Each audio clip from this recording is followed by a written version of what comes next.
Så kører vi. Er du klar? Hvordan for mig? Jamen det her, der kan man vist kun være 2 til. Nu er vi lige på din.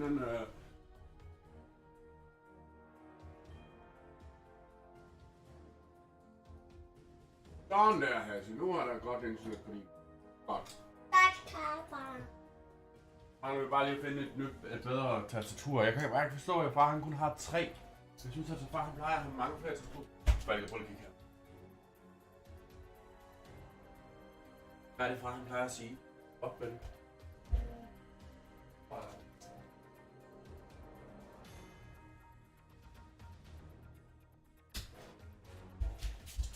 Du skal op ud med det der. Så er jeg bare lige op her. Det bliver så ulækkert herinde, hvis ikke du får tørret op, når du er færdig med at spise sådan en. Ikke? Så tager du også lige den her skevand, og du tager lige det her hvad det hedder, papir fra isen. Skeen og papir fra isen skal også lige ud. Nu tørrer jeg lige op imens. Nej, jeg tørrer lige op imens. Godt. Fint. Eller nej, her så lidt. Så for at råde op i nok. Det bliver så ulækkert, hvis ikke du får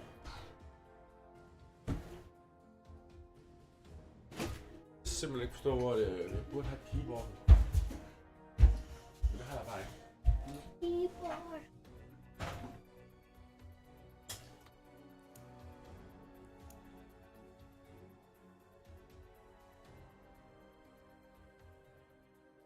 Hvor er det dejligt.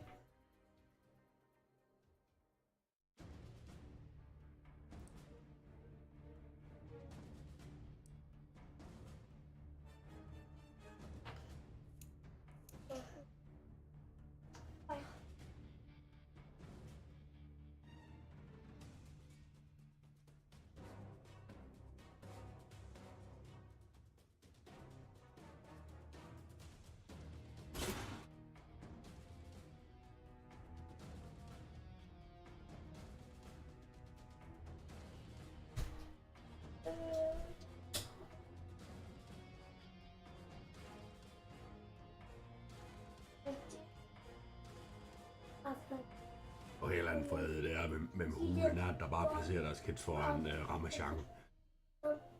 Det er sådan noget, du ved, hvis det ikke var en halv time før nok. Men de skulle sgu sidde der foran og se glimmerkassen, man. Det er bare indoktrineringsmaskinen number 1. Ej, så er det sgu bedre at komme ud og spise noget sand og noget regnorm og bussevand og eller spille noget seriøst skov med far. Det er sgu bedre. Ej, det tager... Nå, nu starter lige om lidt, kan jeg se, Falke. 3 minutter står der.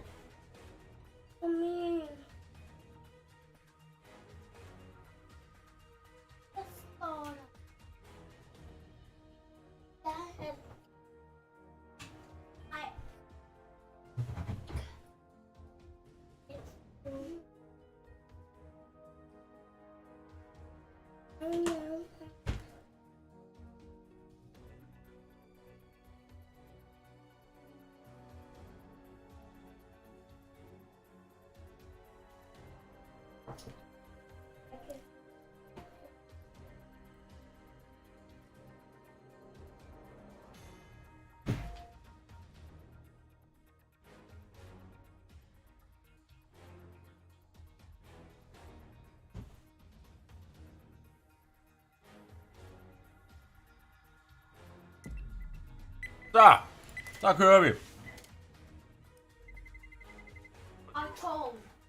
Let's roll.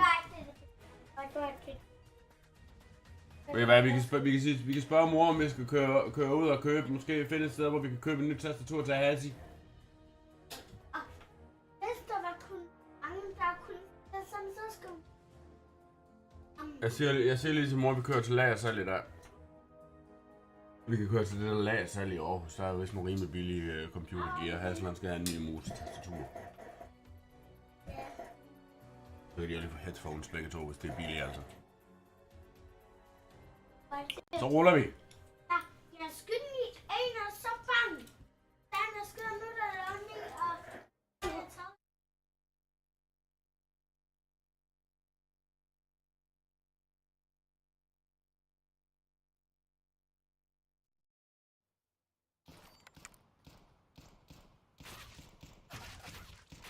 Ja, det er helt. Så ruller vi, Falke. Hvor er du henne? Far, jeg er her. Ja, og jeg er helt herovre. Far, der er en helt dernede. Tænk, Burger King.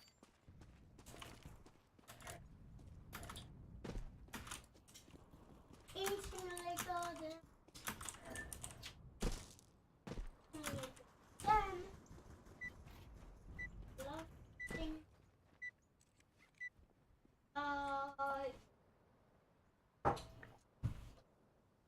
Så ruller vi.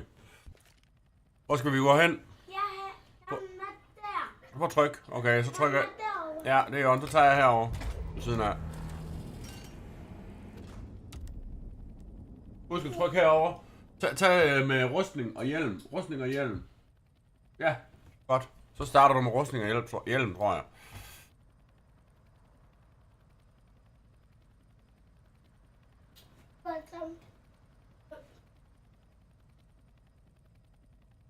Det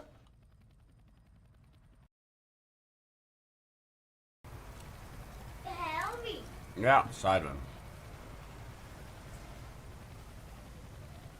Nu skal du bare skynde dig at have en pistol, ven, så vi kan... Men der er noget, der ligger her. Der er noget blod, som der ligger her. Ej, jeg mangler en pistol, ven. Jeg tager.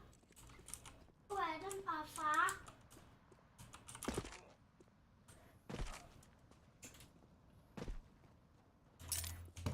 Den blå pakke.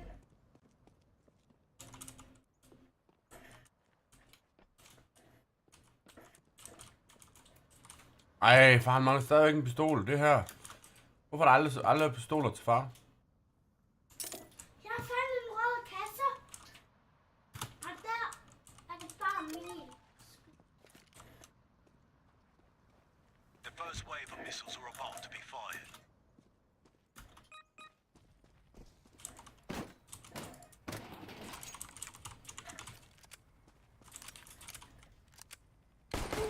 Jeg fik en rød kasse, som er der. En rød kasse.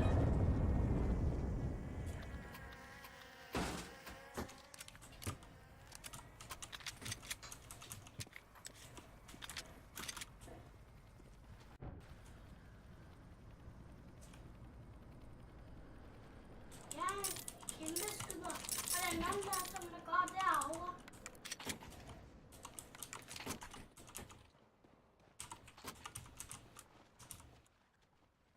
Husk at trykke på B, ven, der kan man købe pistoler. Så kommer der en flyver og kaster den ned i hovedet på dig.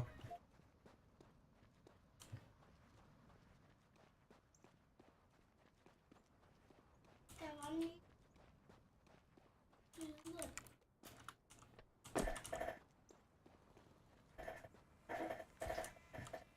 Flot, Falke. Bare kom hen her mod far, hvis det er. Så husk at tage medicin.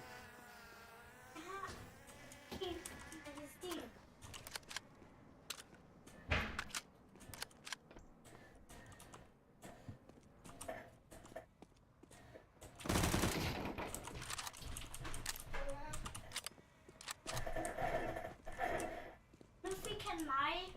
Åh nej, ven. Nej, far. Nu skyder jeg ham, ven. Kan du huske, hvor han var hen? At der var du. Der var du, der.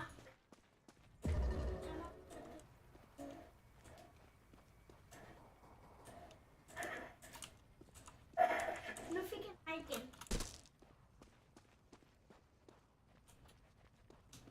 Jeg kigger på kortet. Ja. Der var en firkant.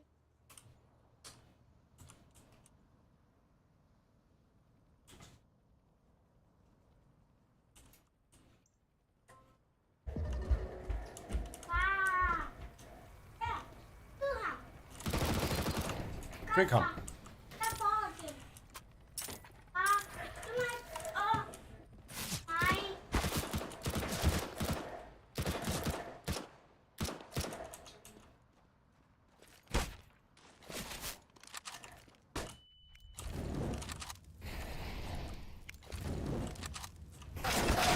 Ej.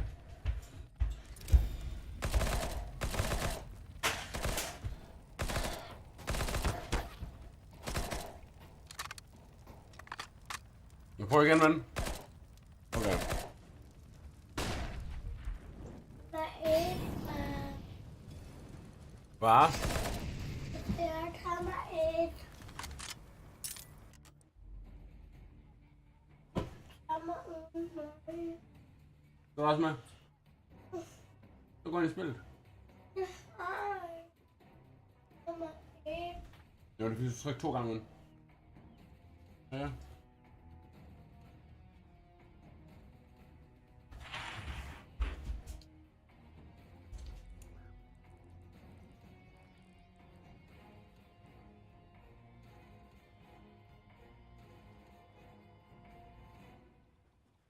Men jeg hjælper dig lige.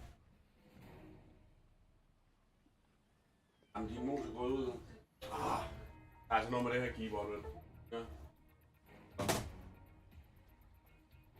tror bare ikke, jeg synes bare, jeg plejer at have mange key. Måske bare røgne ud.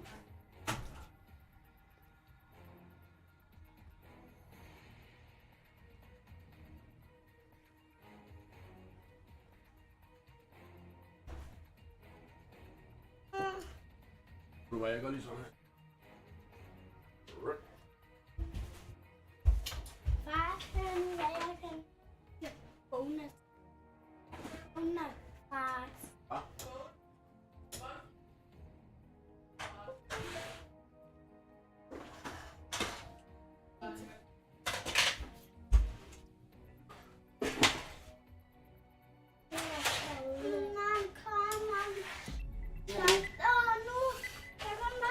Let's go.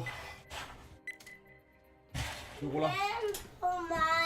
Ja, vi tager dig med næste gang, men så spiller vi det andet skydespil, fordi der kan vi spille 3 falke, det gør. Der vil lige have men vi skal lige have sit keyboard, det fungerer ikke rigtigt. Det er ikke så godt. Men jeg forstår bare ikke, jeg synes altså, jeg havde et andet. Jeg kan ikke lige se det. Men han vil gå.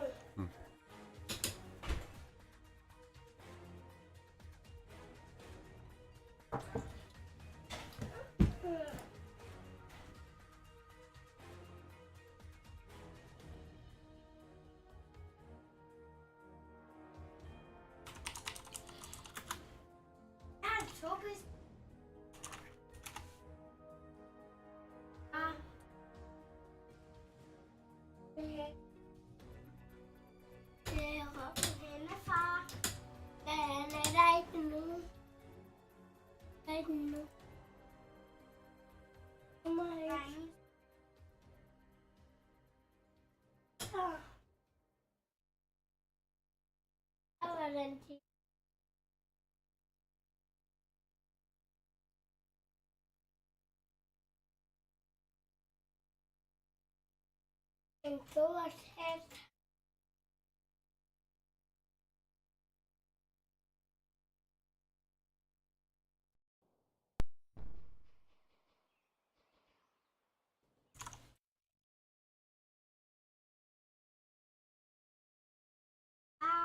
Jane, how's it going, bro? Man, I've just been busy. Just farting around. Hvad så? Hvad? Du bestemmer. Okay, jeg vælger herover. Heroppe. Husk at tage hjelm og... Husk at tage hjelm og rustning. Lad være med at røre ham. Det kan røre ham, når vi spiller. Ja, altså må du gå ud og se, hvad mor laver her. Ikke? Nå, så lad være med lige at drille Falke, fordi så bliver han bare ked af det. Ikke?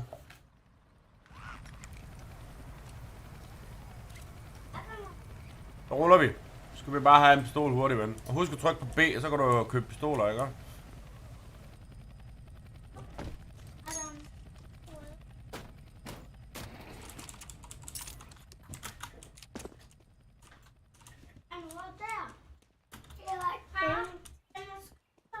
Ja, de røde kasser, dem kan du godt slå.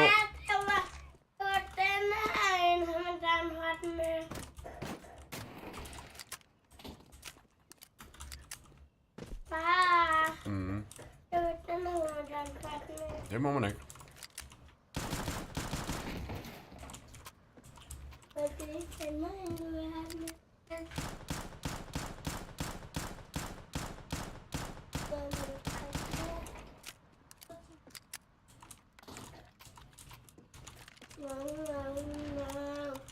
Missiles are primed. Waveform firing is about to commence.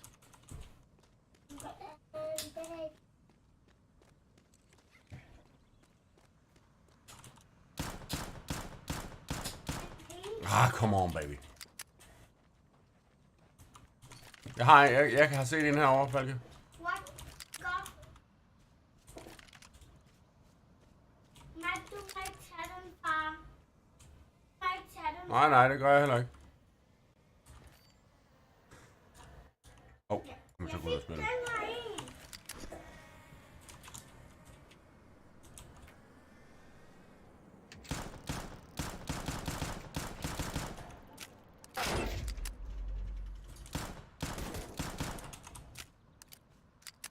Vi skal have, husk at have liv, ven. Husk at have liv. Jeg får her, far. Her kommer den her springe i.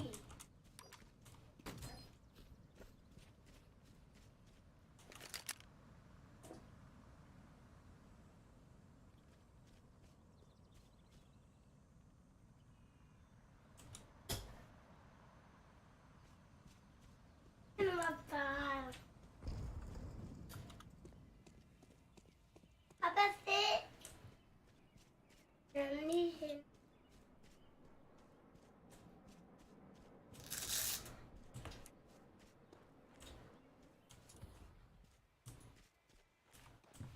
Har du fundet nogen af dem?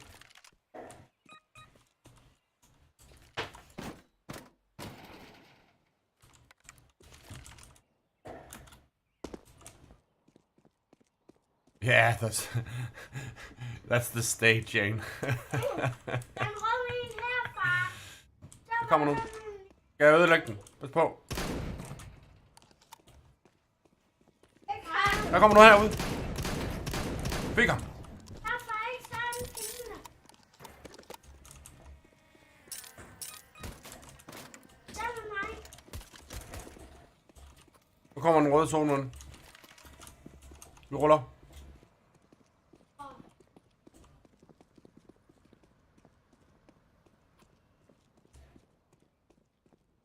Den er stor.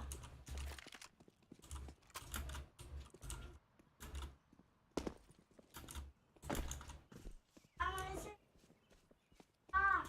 Jeg har en shotgun. Stop lige over her. Den er mega sej. Ja, mega sej. Stop nu. Ja, det kan vi skal vinde, ikke? Og vi skal ikke stå her og diller det eller vel? Ja, kom så. Den røde zone. Hvor er kortet henne? Så, kig. Den her. Ja, vent lige lidt. Den dum. Far, jeg tager penge. Jeg tager pengene. Nej. Jo, du har masser af penge, men...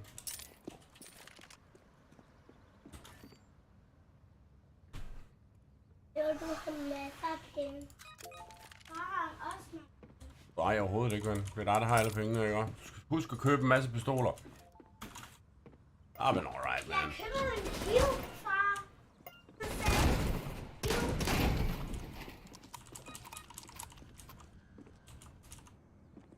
Ah, men alright, I mean. Kind of busy, you know. Just doing parental stuff. Den blå en kom.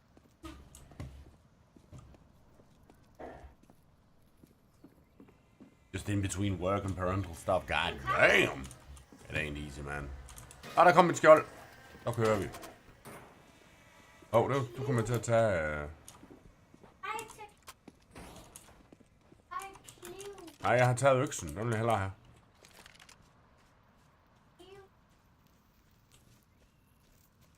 Kom der, nu skal vi... Jeg vil ikke have kniven, men jeg har... hvad det hedder... jeg har... Så fik jeg kniv. Godt. Vi ruller nu. Kom så med. Politikniv. Kom så med. Er du med, far? Ja. Du kan godt huske at tage liv. Tage dit medicin, ikke? Hvis du mangler liv.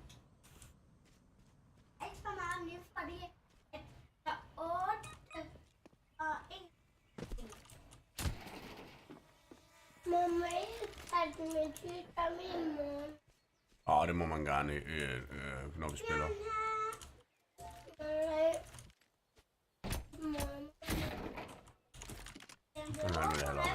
Ej, det vil jeg ikke have.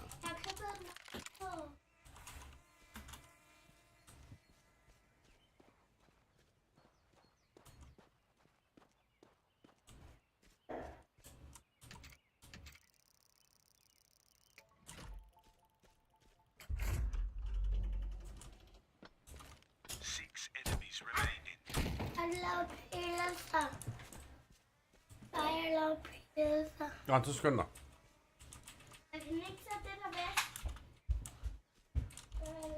Der er kun 6 tilbage, ven, så vi skal lige passe lidt på, ikke? Vi er snart vundet. Der er kun 4 tilbage, ven. Skal passe på nu. Husk at tage medicin, ven. Ikke? Vi skal vinde.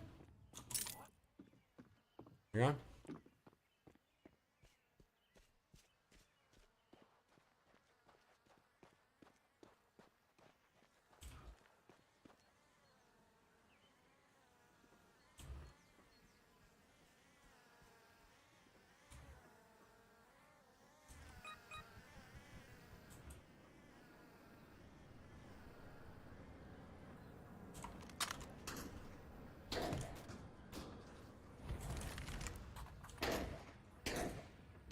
Valge, de kan jo høre, hvor du er nu, ven.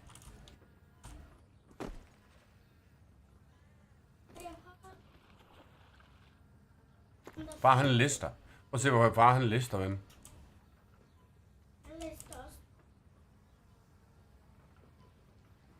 Jeg ser en herovre.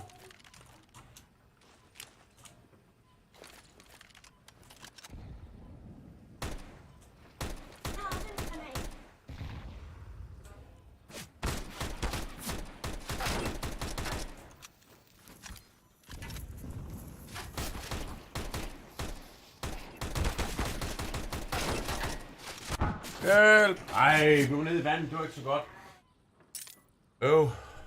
Og Falke, du skal skyde dem. Skyd. Ellers så taber du bare, ven.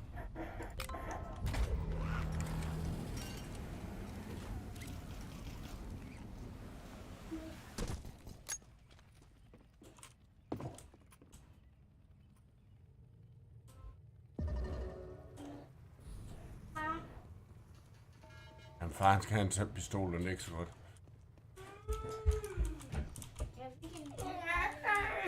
Hvad så, ven? Ja, jamen, vi skal bare lige spille det her spil, så vi spiller lidt sammen. Nu leder far bare lige efter en pistol, det er ikke så godt det her. Hey, den computeren.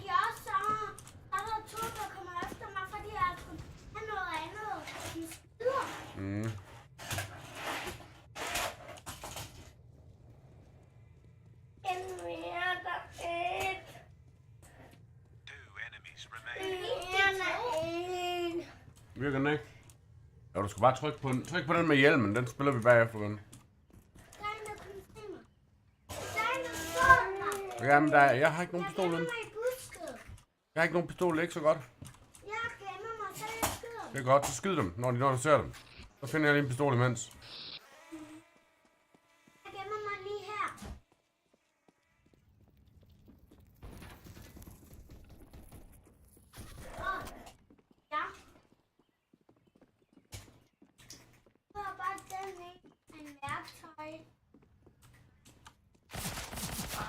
Ej, bare han havde ikke nogen pistol.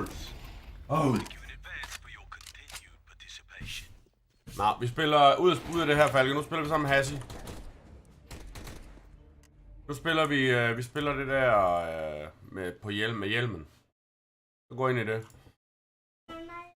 Det hjælper lige, Hassi. Jeg kigger den ikke igen nu.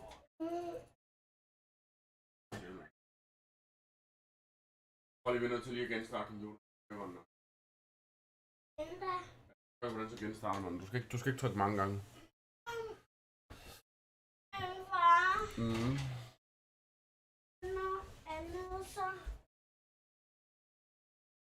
Spiller du det nu? Ja, nu spiller vi det med hjelmen. Så går det ud af det der.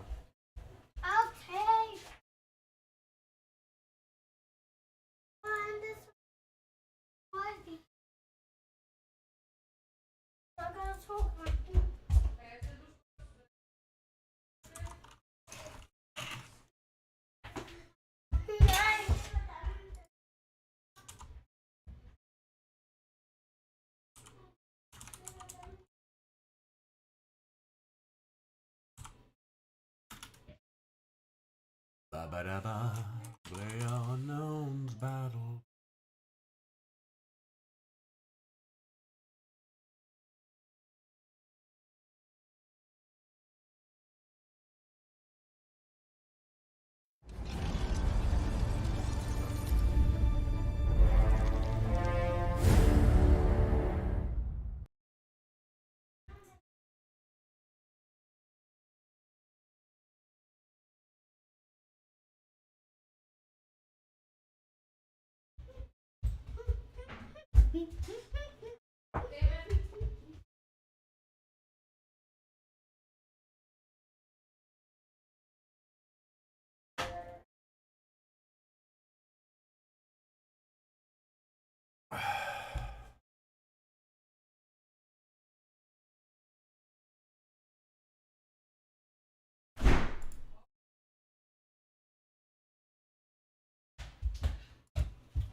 Kom her. Ja. Kom her. Må jeg lige se hånden? Lige der. Er det okay igen?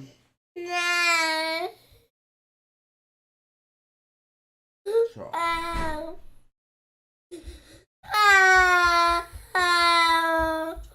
Far han er i gang med at tænde din computer. Nu kommer den her. Er du klar? Nu kommer jeg. Prøv at se, hvem der er der. Kan du se det? Far. Er du klar? Kan du også sidde i solen? Nu spiller du, er det klar. Over så. Jeg trykker lige. Ja, det er godt, men vi skal også have Hassi med. Trykker du lige på Hassi, når han er grøn. Og så kommer på siden af Hassi, så skubber jeg dig ind.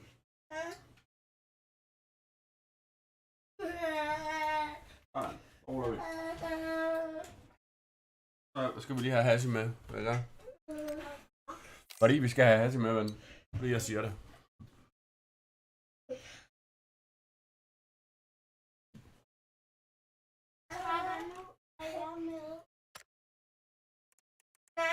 Hassel er ikke med endnu. Du skal lige så tryk på den gule Hassel. Der er nede i højre hjørne. Nej, ikke den der. Ikke den der Hassel. Den der over. Ja, der var faldgang. Yes. Tryk på den. Det var godt. Så er vi klar. Er I klar? Ja. Tryk på den anden gule. 3, 2, 1, go. Herovre falder Hassel. Yeah. Så ruller vi. Hvordan er det? Det var godt. Bare kig med min computer, sådan den Ja, gør. mig og Hassi har samme skærm. Vi har den der med bazookaen. Og jeg har den. Og vi har samme kære. Right, man. He tripped on some toys, Shane. I'm a teaser There's man. toys all over the I'm a floor in teaser here. manny.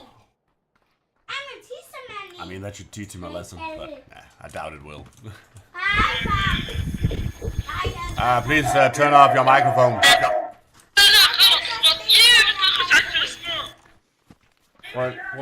Hvor kommer her? Jeg kan godt lide sådan, at jeg gider ikke at høre på ham. Den alarm. Ja, nej, hold da være.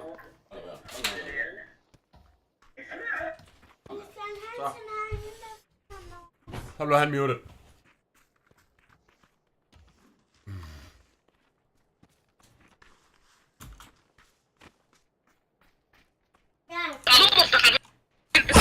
Stupid.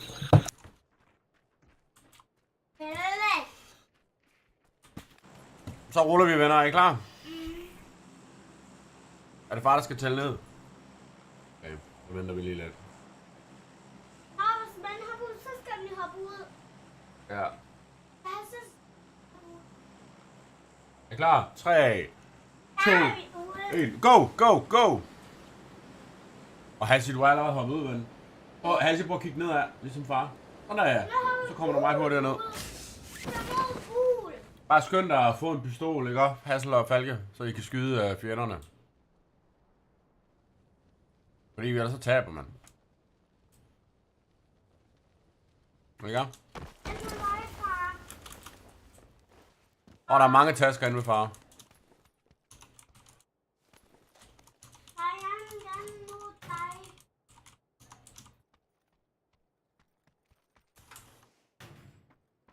Far, jeg vil gerne have en taske. Ja, det er over ved far. Jeg er så gammel Det gør jeg heller ikke, men du skal have en pistol, ikke også, så du er klar til at skyde dem der, hvis der er noget.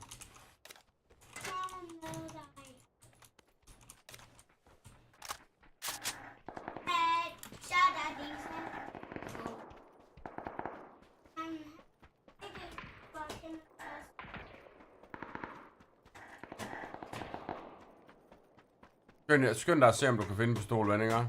Hvis du ikke har en pistol, så...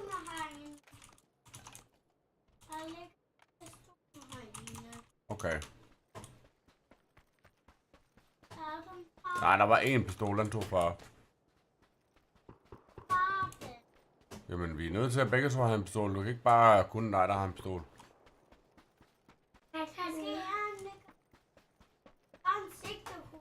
Ja, bare tag det op.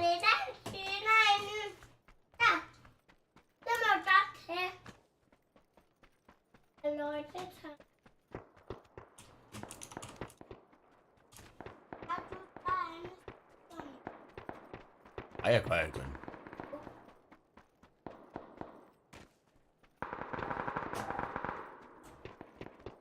Jeg løber hen imod der, hvor de skyder.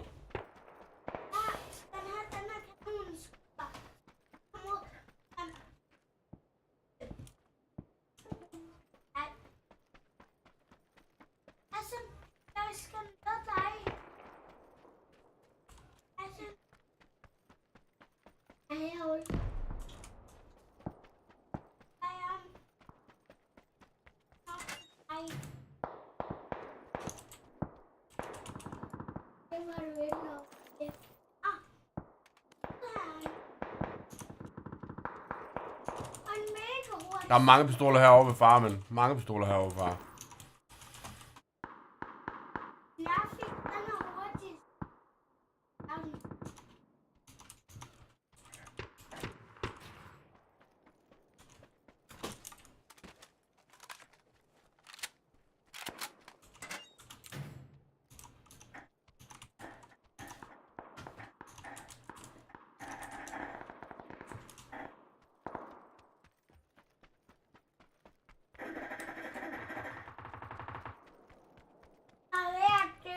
Jeg kommer. Kom her, Hasse.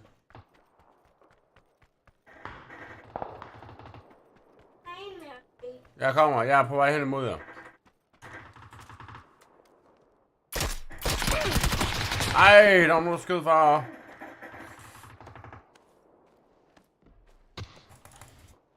Ej, far han blev skudt. Nå, vi prøver igen. Nej, det er kun færdigt, han er tilbage.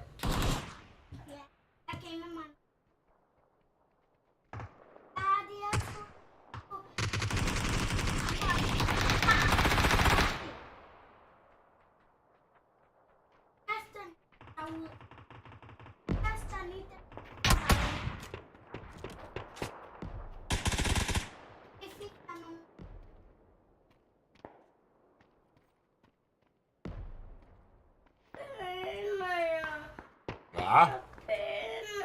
Ja. Nå du så? Nå. Ej, det kan jeg godt se, men au, au. Hånden. Det er på hånden. Det er fordi han rolig. Nå.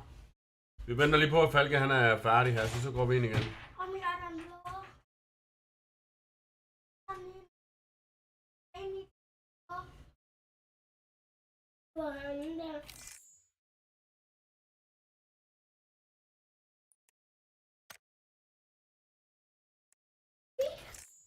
Vi spiller det der, hvor man kigger ind i... det spiller vi næste gang. Flot Falke, du fik en. Ja.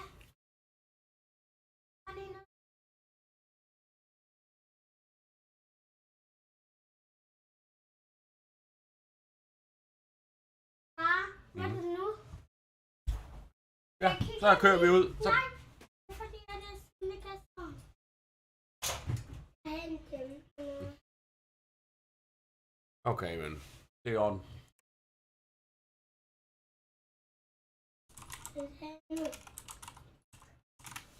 Der! Ja, så nu Falke, når du kommer ud, skal vi over i den her, der hedder FPP. Vi skal ikke have i TPP.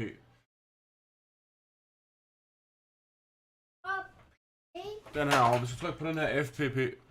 Ligesom F ligesom Falke. Og så P ligesom Peter. Den skal vi trykke på. Vi skal ikke trykke på den her over. Hvorfor? Fordi at vi skal være inde i vores mand, så vi ser indenfra. Ja. Ja, så gør det er dig, der styrer det, ven. Så du skal lige gå ud og gøre det. Gør det for os. Og der er noget blå, som der blinker. Det kan godt være, ven, men du skal stadigvæk gå ud og lige få... det er dig, der styrer, ven, ikke også? Du skal gå ud og få det gjort. Hvorfor har du kun 2 jobber? Det er ikke godt. Jeg kan kun det her. Og ikke nogen jobber. Nice.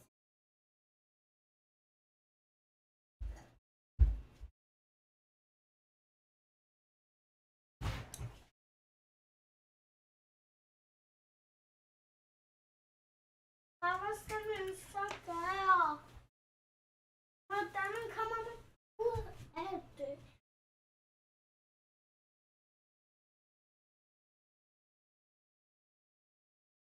Jeg har kort til 3 job. Nej, færdig. Er nu værd. Jamen, ja, men lad ham nu. Jeg har nogle jobber. 3 jobber. Nej. Jeg er bare lige ved at... Jeg kan hoppe over på din egen. Nej, det er fordi, jeg prøver lige at gøre... Hop over på din egen. Nej. Hassel har fået en kasket. Ja, prøv at se, har du fået en kasket, Hassel? Ligesom mig. Og han har også fået den. Også mine handsker. Altså, så husk jeg lige tage dem. Nej. Det er mine handsker. Ja, det er det. Ja, og jeg har også nogle handsker. Nej.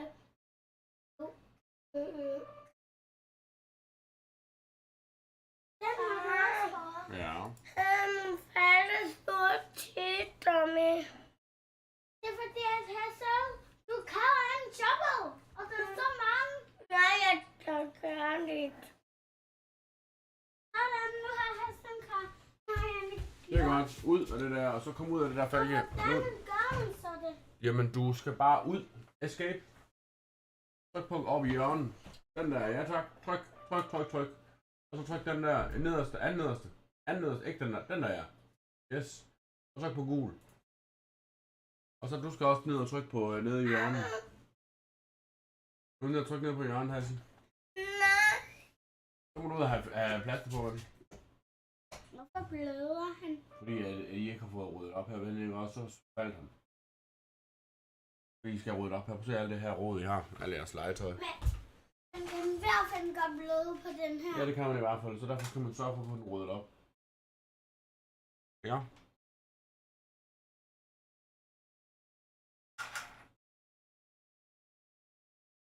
Bløder du på den her?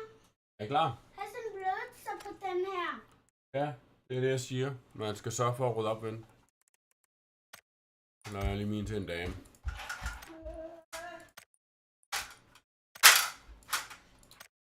Ikke en pige.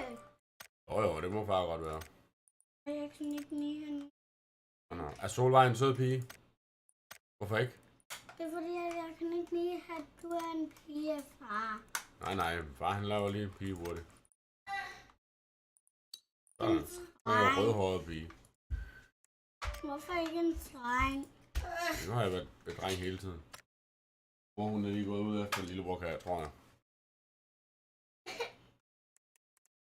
Hassel? Hassel? Er det samme som mig? Nej, jeg vil ikke have det samme som dig, men jeg har bare lyst til at tage det her. Skal vi have... Den vil jeg på. Hvorfor vil den have den på? Jeg har lyst til den. Så har du næsten det med. Hvorfor er der nogle trøjer? Sådan der, det er far. Sej.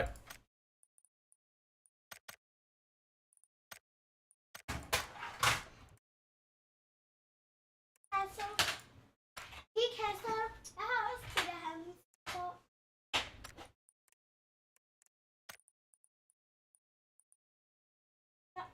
Ja, den er hurtigt skyldt. Det skal jeg også. Den tager vi, den her. Godt. Så ruller vi. Er I klar? Nej, ikke endnu. Det her hash med ud. Prøv at vente lidt. Ja, men så skynd dig vel ikke op, fordi det har du haft lang tid til at få gjort. Bare sidde der og spille tommelfinger, ikke? Og nu skal du stadigvæk have den trykket. Du skal gå over på FPP, som jeg snakker om. Godt. Så ruller vi. Er I klar? På gul. Nej, ikke nu. Nå. Du skal ikke på TPP. Nej, Falke. Fordi jeg siger det. Over på FPP. Ja tak. Godt. Super. Er I klar? 3, 2, Jeg har lige trykket. go. Jeg har lige På gul. trykket. Gul er det. Sejband. Godt. En lige har så den og en, den skal ikke gå hurtigt, den er. Der er også en. Ja. Far, vi to er på. Nej, jeg har så vi er på samme hold. Se, vi er på samme hold. Vi er i kammeret. Så er det. Ja, der er en lyne med. Jeg ruller. Hvem er du her selv? Hvilken tal? Hvilken tal er du? Her. Hej, Hassan. Goddag med dig. Jeg er Falke nu. Han kommer ind nu. Jeg bliver godt af den her bil. Jeg falder ned. Jeg falder ned. Og den bil er kørt ind i mig. Den bil er kørt ind i mig. Den bil er kørt ind i mig. Og bilen kan ikke komme her. Nu gør den motorcykel. Emma, ud med dig.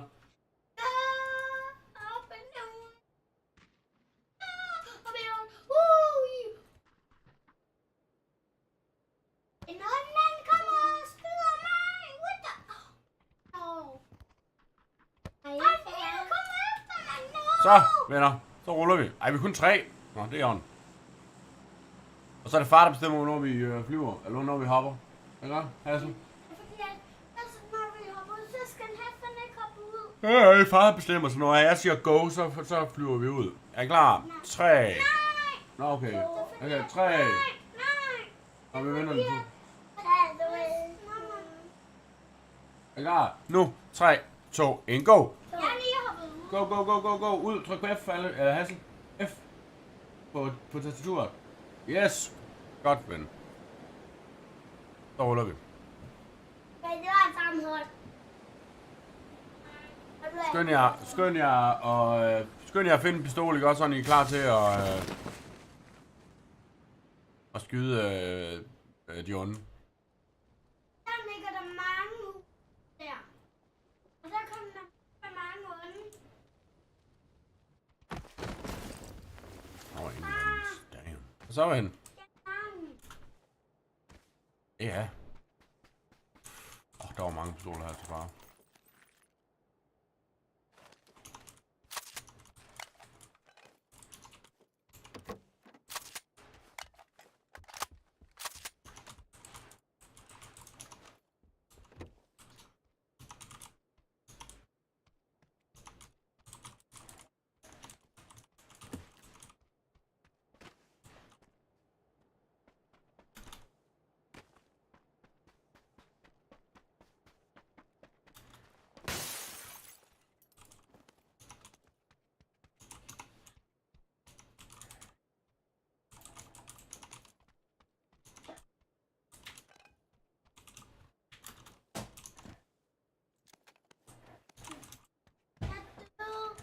Ej, er du død?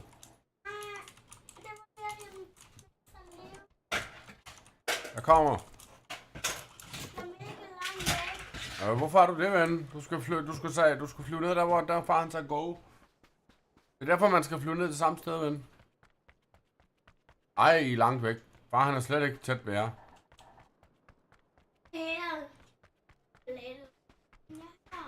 Falke, det er derfor, når vi far han skal gå, så er vi nødt til at flyve det ned sammen, så vi kan hjælpe hinanden, ikke? Hvis vi flyver ned og være langt væk fra hinanden, så kan vi jo ikke nå hen og hjælpe.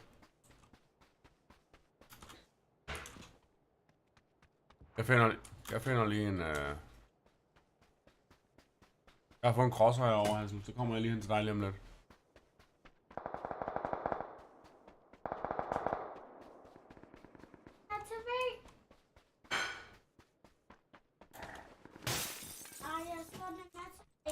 Ja, jeg ved det godt, men Jeg skal nok tage den. Så kan man tro på.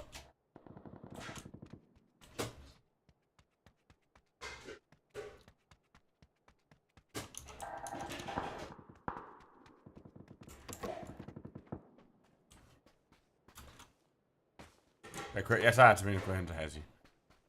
Men der kan man nemlig så to på. Kan du det? Ja. Nemlig. Når jeg kørte her til min, så kunne jeg så to i. Okay. Så prøver vi lige at se. Quad. Kan du se? Lige nede på artillerien, kan du se? Ja, det er rigtigt. Der er 2 firkanter. Nu kører jeg hen til Hassi. 2 firkanter, det betyder, at der kan stå 2 i. Det ved man godt. Bare, men... Nej, Falke! Hvad med at trykke på den? Nu kan jeg ikke køre den mere. Du trykker på F, så jeg bare han hopper ud af den. Ja. Det er fordi, jeg også kunne trykke på den der en. Hvorfor det? Og det er fordi, at det er sådan... Det er, at man kan se sig selv. Men det tror jeg ikke, man kan. Det kan man ikke her, men ikke når man er på den der FPP. Jeg kommer ind til dig her, så jeg løber. Jeg kan net ikke løbe ind til mig selv. Nu må lige se, om vi kan finde nogen anden. Så nu kan de nu... Bare han kan høre, at der er nogen, der skyder.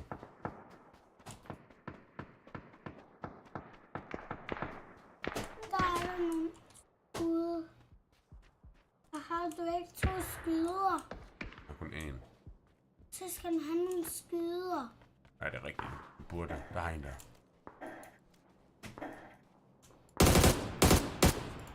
Hvordan kan man sigte så langt med den sigtekort?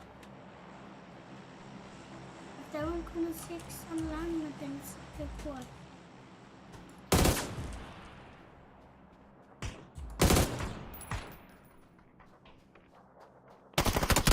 Ej! Nej. Bare han er død, Hassi. Damn.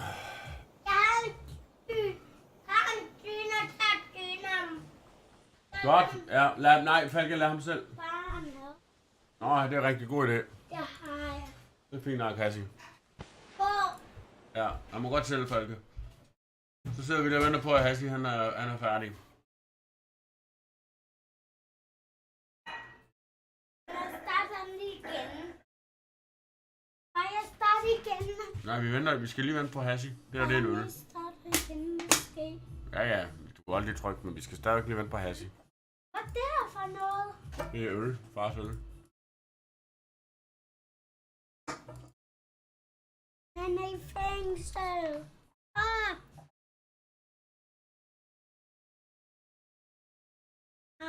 Det er i fængsel. Au.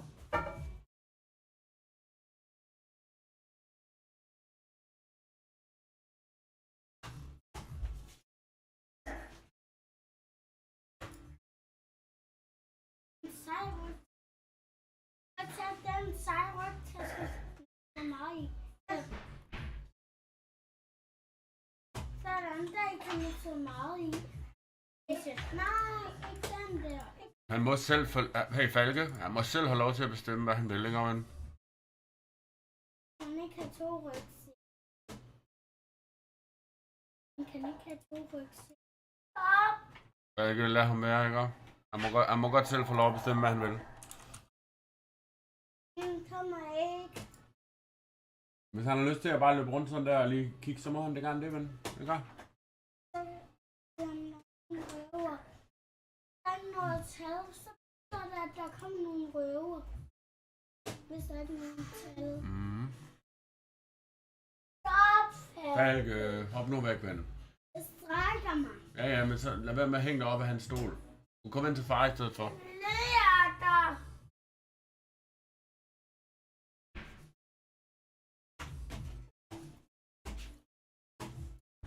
Jeg vil gerne tage på dig, far. Tag faren tryk det her over, skal vi se. Hov. Nej. Det var sejt. Jeg fik de der 2 skyder. Far han kunne godt tænke sig den her ned, tror jeg. Den er sej. Den tager far. Hvordan trykker du på den? Og det var det her, far. Må jeg også få noget? Far, men du har også sige med det, som du... Ja, men prøv at se, hvad far han trykker på. Jeg trykker, men jeg ved ikke, om du har brugt det altid. Jeg trykker op på den der. Du kan se, den er også klar, men jeg ved bare ikke, om du har penge, men du har nok brugt dem alle sammen, måske. Ej, jeg har det der for... Jeg har den. Nej. Den kan jeg ikke trykke på. Den har jeg. Den kan jeg godt lide. Ikke far, nu har jeg taget den her skud. Nej, men. Bare klar. Der.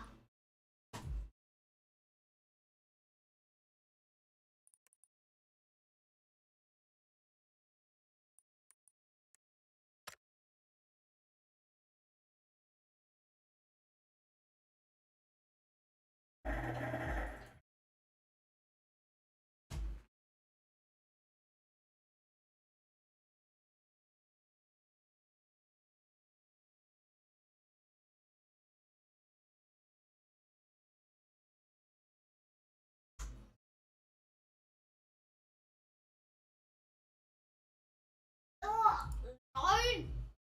Far, gik jeg nøgen? Så røg jeg alt højt, men.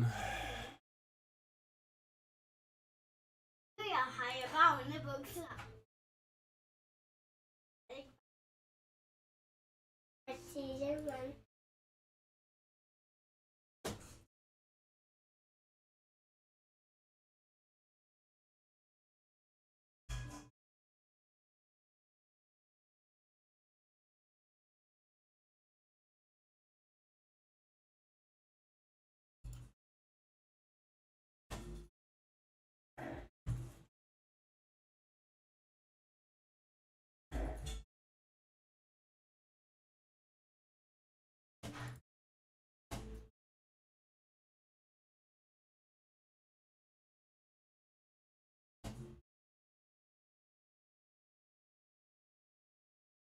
ej, jeg har fået disse hjerte.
Bare han går lige hurtigt på toilettet, ikke?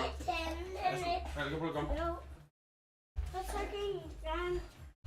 Hasse skal nemlig gøre det for dig. Nej. Nej. Stop. Au. Jeg var lige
Okay, as you can see, game is reinstalled.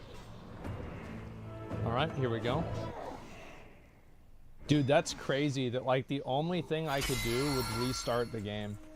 Or would be completely reinstalling the game. That is nuts. Wow, so I'm gonna have to everything over again.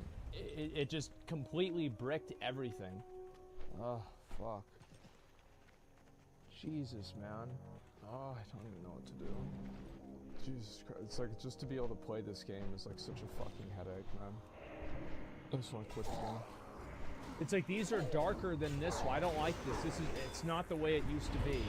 They changed the button borders. Download mask if you want the... Oh, now I have to download a new add-on for my other add-on to work? Are you fucking kidding me? Now it's another add-on? Oh, it's not my UI was the same and be the same too. Guys, listen. I used this UI in Sunwell. I was in high school and I used this UI. I want it to be the exact same. I want it to be the literal, like, 1-to-1. I'm not kidding. Like, I will show you because people might not believe it. Fuck, I closed the tab. There. See? It's been the same.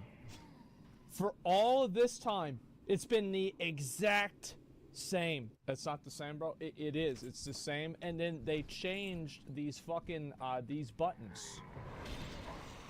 So it's not the same. What the hell is...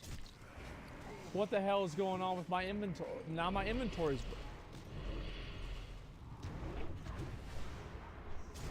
Bag Brother's not working. It's a new it's another add-on. Well, I'm gonna have to lay down. Bag on is fuck. But it was working. Everything was fine. Hire an add-on manager. Dude, Bag on doesn't work now? I think I used Bag on before.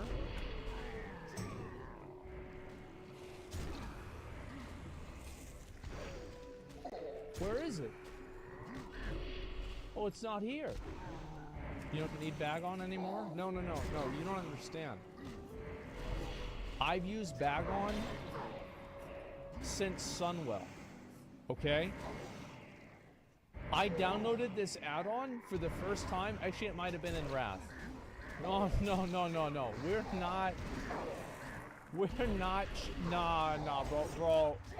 What? Nah, oh my god, bro. I'm about to log off. I'm about to log off. I'm so tired of this shit, man. You can combine the bags. Yeah, I don't want to. Y'all get it? Like, I don't want to do that. But I had a way of doing it. Where's the bag on? So it's not here? Action bars? Controls? Where the fuck is the bags? Combined bag. Why isn't this in fucking interface? It's not a control, that's interface. I fucking hate this. This isn't, no, bro.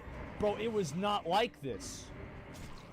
No. I'm talking about like this worked like 2 days ago. We're not talking about something that worked like, 10 years ago. Like it worked. No, bro, like, cause it was not like this. No, it was not like this. New is bad? No, yes. New is bad. I don't want new. I want the same thing. It was fine whenever I had it. What the fuck is this disabled for?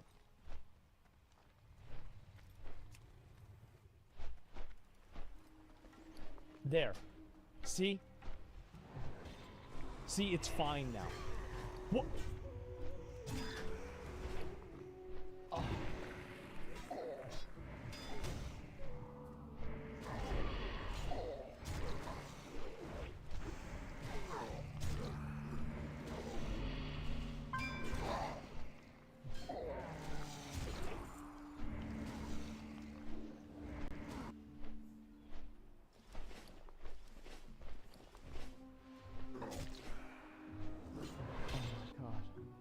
Let's see if there's an update for the add-on. You need 10.7 version of Bag-On? Oh my... No way, bro. Oh, no way, bro. No way. Oh, no way. Disable Bag-On? No, I want Bag-On. If I didn't want it, I wouldn't use it. Everything was fine.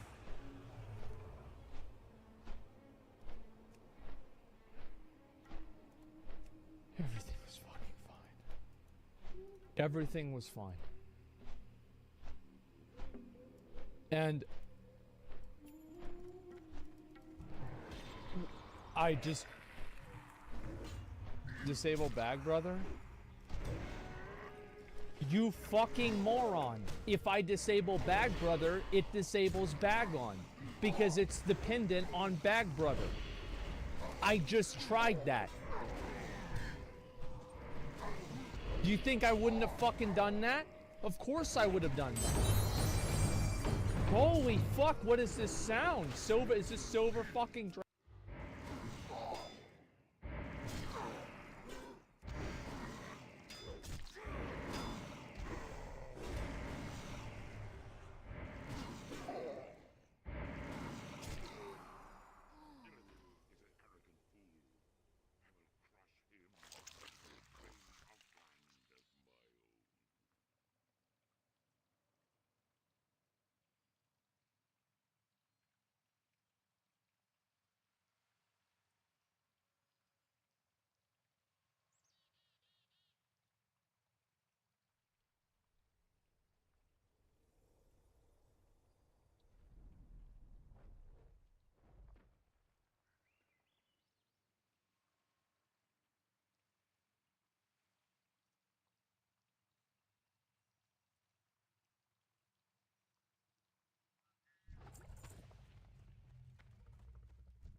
Den skal man passe på med, ja.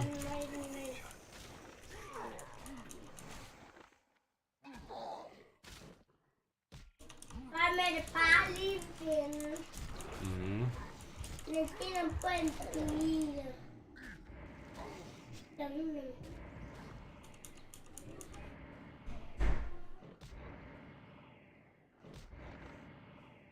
Oh,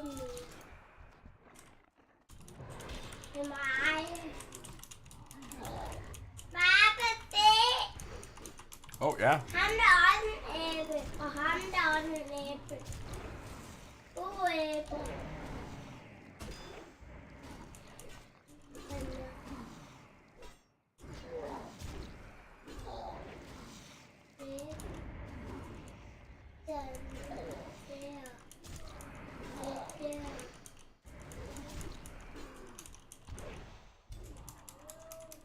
Hej, æble.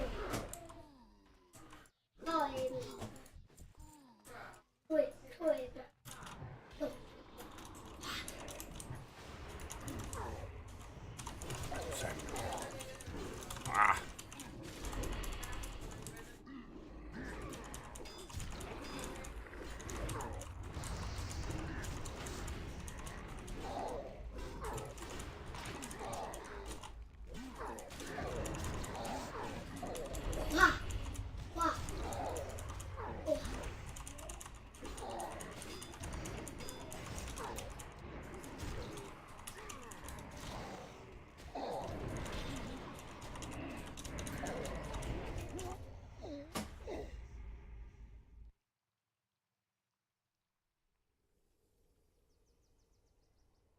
Welcome back to another episode of Paint Society, the channel where the learning doesn't stop when the video ends. Today, in this episode, we're going to go over the complete paint job guide, how to paint your car without a paint booth, probably just in your own home garage or your shed. We're going to go over all the procedures, everything you're going to need to know to get a clean job, starting with how to get it all sanded, how to get it all cleaned up, some of the things that you need to know to prepare the area in which you're painting in to get the cleanest possible paint job. Then also we'll go over different techniques for spraying. We'll talk about how we're going to mask off the car. We'll even get into detail about the paint we're using and how to apply that paint as far as base coat and clear coat is concerned, so that you can optimize your finish in your own home garage. And we'll show you the results in the end. I think you guys are going to enjoy this one. So as you guys are getting your project ready for the final sanding, here's some things you need to know. First off, the vehicle here is a Civic hatchback. And well, we're working on it with Bodhi Vision. What's up, guys? And this is actually the Boosted Boys car. So we'll be taking you through some of the steps that we're going to do to get this prepared. Now, it is not 100% needed, but we are going to be using the dust extraction system. And there's a few different dust extraction systems on the market that you can use. And the reason why we're using it is because we're going to be painting in the same exact garage. So any chance we get to limit the amount of dust and put it in here and not in the air is greatly going to help us out. But if you don't want to spend the money on dust extraction, that's perfectly fine. What you can do instead is just using water sanding as a method to help you really keep that dust down, and you can just clean it out when you're done. And we're ready to get the car sanded. Now we're going to be using a P400 grit. Now this paper is by Kovacs. It's super tack disc. It's a max film, and this actual paper has the holes in it. Now I'll link everything in the description, so if you don't have a sander with dust extraction, you can get the sandpaper that doesn't have the holes in it. Now we're also going to be using an interface pad, and an interface pad matches up with the actual sandpaper, and it gives it a little bit of a cushion, so while we're sanding we can go around the different contours or different areas that might need it. And then basically that pad will just match up with these holes over here, and then you have your true dust extraction. And for the final sand, we're going to be using a dry guide coat. Now you can get this in a dry guide coat, which is like a powder, or you can get this in a spray form. And basically all we're going to do is kind of run it over our primered areas. And once we remove this with a sander, then we know that this area is good for paint. Now if you're running a solid color, then you can sand it up to 600 grit if you are not sealing. A sealer is just a thinned out primer, that's all it is, that doesn't get sanded. But if you're in your home garage and you're not really familiar with painting a whole lot, and this is your first project, I would suggest not sealing it. Just sand it up to 600 if it's a solid, and if it's a metallic, sand it up to 800. We are going to be sealing, so we're going to be sanding this down with 400. Let's go ahead and get this whole thing sanded down and get it that much closer to paint.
Hello everyone, my name is Nagura and today I'm gonna give you a guide on what you should be doing the first week of the patch 10.1 and also what you should be doing the first week of the season start, which is basically the second week of the patch 10.1. So first of all, I want to let you know what happens the first week the patch comes out. So first of all, M Plus is still going to be accessible, but it's going to be Season 1 Mythic Plus. So you will still be able to do the Season 1 dungeons, and you won't be able to do any Season 2 dungeons. The loot that you get from the Season 1 dungeons is still going to be the same loot as we get before the patch happened. Now you cannot get rank 1 title anymore during this week. So if you have earned your rank 1 title before the patch came out, it's fine, but you cannot, if you increase your rating during this week, then it will not count towards that rank 1 title. You should still be able to get KSM and KSH as well during this pre-season week though. Now, the new raid is not available yet. You can still do the old raid as well. You can do Vault of the Incarnates on any difficulty, but it will of course drop the item level that you also got in Season 1. So you basically won't have access to any higher item level items, at least not from M Plus or from raiding in this first week. PvP will still be in Season 1, but it's basically pre-season, so that means you will not be able to get rank 1 title any longer. The vault that you open the first week of the patch will still contain Season 1 items, and the vault that you open the second week of the patch will also still contain Season 1 items, because of course the first week of the patch we do not have new M Plus or the new raid, and therefore the items that you will get in the second week of the patch will also contain Season 1 items rather than Season 2. Now the catalyst will still turn Season 1 items into Season 1 tier, so it will be open immediately and it will actually be for free, at least they said so. So technically speaking, if you have any charges left on your catalyst, which you don't need, you can just spend them before the patch comes out. Because once it comes out, you should be able You to trespassing turn to any card item territory. from Season 1, Explain any raid what item from you Season 1, you will just are be able to turn them into doing. tier. This is mainly for catch up here, or if you want whatever your transmog is that you still need. Now the catalyst for Season 2, it will turn Yeah. items into Season 2 tier. Yes, I That do. will not be open until Can we get on with it? so it will still be quite a long said time we'd until find you use it that Season 2 here. catalyst. We Alright, now I'm have. gonna mention something about crests. From what I which have is part of the new upgrading transcribed, system. If you Neltharion guys don't had a know how hidden the new path upgrading to system works Avos, and you don't know what crests just are, below then I highly this recommend ridge. watching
Because of what?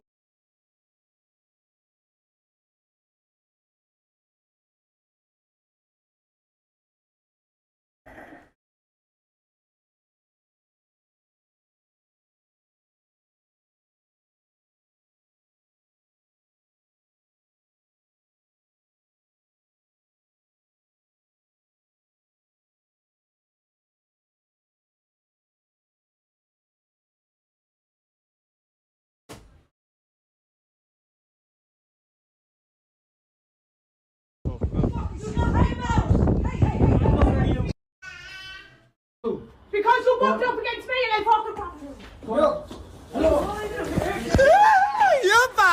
Yuppa, boys. Yuppa. Get on.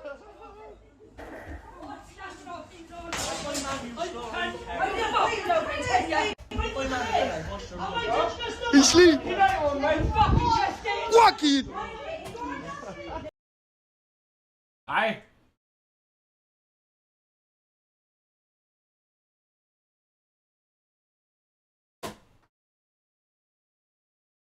Hej.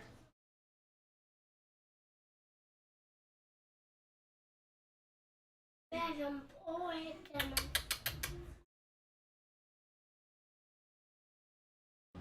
Sealed beneath earth and water, undisturbed for thousands of years. Then let us open the way.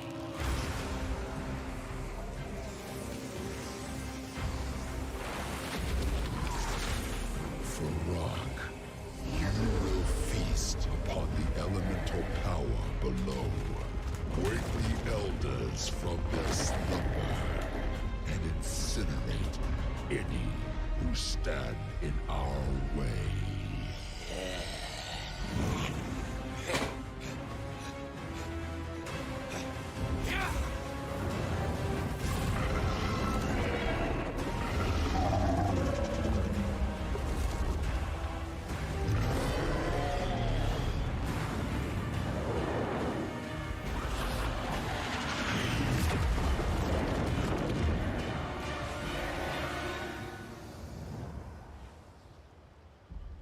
Exquisite.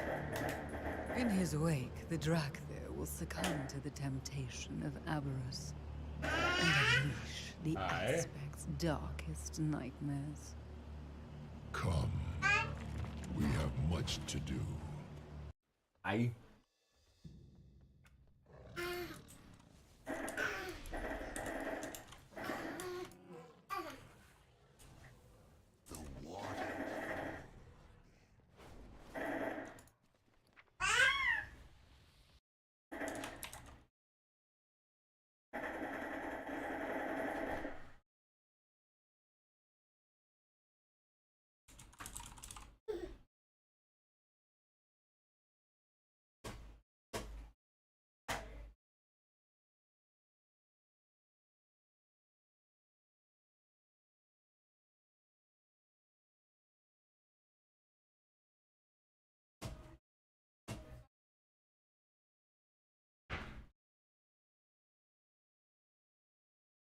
Nej, den går ikke.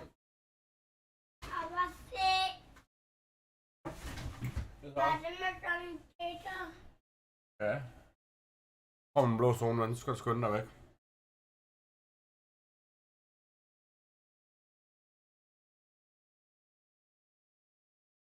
How's it going, guys? My name is Tavarish, and this is my second channel. If you're looking for my main channel, this is not it. But in this channel, we take a more relaxed, behind-the-scenes look at what I'm doing on the main channel. Namely, my 2015 McLaren P1 rebuild project. Now, in the last video... Well, that was different. As you know, here at Artisan, we do lots of projects with renewables, but this job has been a new challenge for us. We're here at one of the biggest garden lighting projects we have ever done. In this video, we're going to show you... Ja. Nej, ikke fødderne. Har du is? Er du færdig med den? Nej. the whole project from start to finish, which has been going on for months now. We're going to show you how we managed to pull it off to the Artisan standards. So make sure you like and subscribe, and let's roll the intro. So let's jump back to 9 months ago when British summer was in full swing. Let's join Lee, Luke and Ruben on the first day.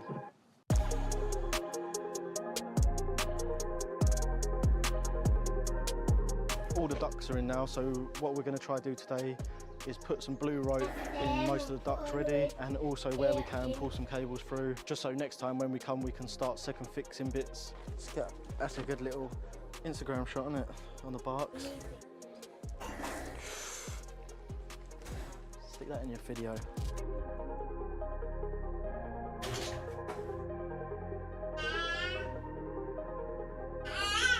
Right, so that garden is huge. Like me and you, you're going to be friends by the end of the day. There's already the little ones that come with it. Yeah, there's quite a few here. Give it a pull. Yep, got that one. All right, so shall we tie one of them armoreds onto this? Yeah.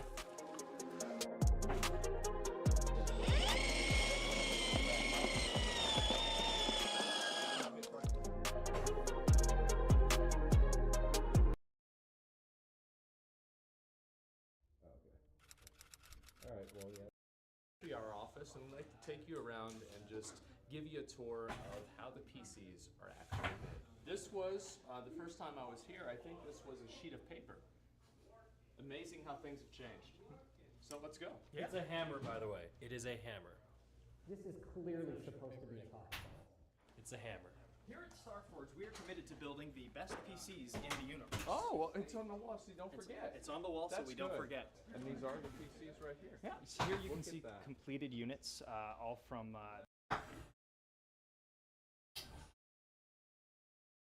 Hi, I'm Rosa. This is my channel, Deliciously Said, and thank you for joining me. I'm going to take you on my little adventure today. I'm at work right now, but I am taking delivery of a car today and thought I would bring you along. 8 or 9 years. I'll get over that and it'll be just fine. Here she is at home.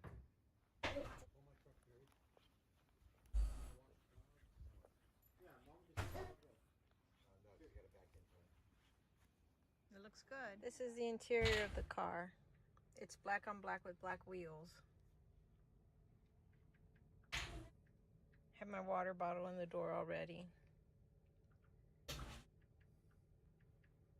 My battery's down to 71%. We got it at...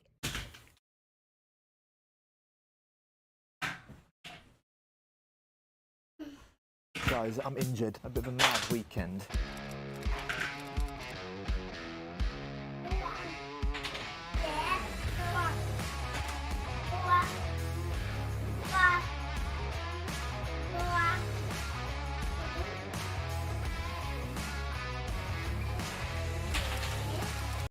Here it is, the video that everyone has been waiting for, and that's how much the Pacific Bin costs to build. The Pacific Bin is a 1,600 square foot, 3-bedroom, 1.5 bath Airbnb in Sultan, Washington. And in this video, I'm gonna be giving you a full breakdown of all the construction costs, all the way from clearing the land, all the environmental, critical area studies, everything that went in to making this home become a reality. This video took me a really long time to put together, from going through every single credit card statement to every single wire transfer that went out for the entire build process, to give you guys a to-the-penny accurate build cost for the Pacific Bin. So it would really help me out a lot just liking this video and subscribing to my channel if this is content you guys enjoy watching, because there's definitely gonna be more of it, and the next builds are already in the process. So I really appreciate it. Thank you guys so much, and let's dive into the full cost breakdown.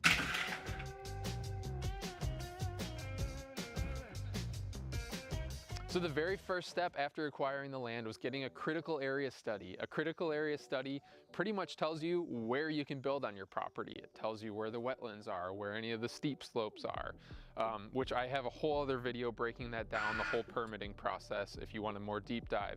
But the critical area study was $3,925. So once I found out roughly where all the critical areas are on site, I needed to locate the 4 corners of my lot so I'd be able to lay out exactly where the home goes. And that survey cost me $10,000, which before I hired the survey company, I roughly laid out based off of what Google Maps showed me and using the little blue dot that shows your GPS location. And it was crazy how accurate it was. It was accurate to within 2 feet. So for the next build, I'll know I won't have to do that again, and I can just get close enough with Google Maps and save you $10,000. A little pro tip there. Now, I knew with building the bin, I wanted it to be a fully permitted structure so that down the road, I would be able to pull equity out in it as it is recognized as a single family home here in Snohomish County. In order to do that, I had to have full structural and architectural plans, and that cost me $10,700 to get engineered plans for the bin. There was a lot of structural reinforcement involved with all the cutouts we had, the way we stacked the bins. Containers aren't meant to be stacked perpendicular like you can see with this bedroom hanging out here. So we had to do some special engineering. There's all sorts of structural steel braces in the walls that had to be engineered. So both the engineering and the architectural plans, like the layout of how the home actually looks inside, was $10,700 all in. So while we were working on the structural and architectural side of the plans, I was able to kick off the civil engineer, which all the civil engineer really does is come up for adequate drainage for the property. So whenever it rains, all that rainwater that hits the roof doesn't just drain right next to the home. So it actually goes out to an infiltration trench where it's able to seep back down into the ground and hit all the reservoirs and underground rivers. So that's all that the civil engineering plans were, and those were $6,180. Once I had all those documents together, I was able to submit them to Snohomish County, which kicked off a really fun $9,924.11 fee to just review those plans, stamp them, and tell me I'm ready to go build. So I'm getting a little ahead of myself there. Before you get issued your building permit, you also need the health department to buy off on your septic design, which meant I needed a septic designer, and that cost me $3,000. The septic designer tells you where your drain field for your septic system, where your septic tanks, and where your well has to go, because your well and septic drain field have to be far enough apart that your poopy water isn't draining into your well water. Definitely don't want that. So once you get all of those steps put together, you can finally get issued your building permit. Now that I had my building permit in hand, I could finally start the construction process, which meant with the bin being a shipping container home, I could buy the boxes. So I bought all 5 boxes for just shy of $33,000, which checks out to be about $6,600.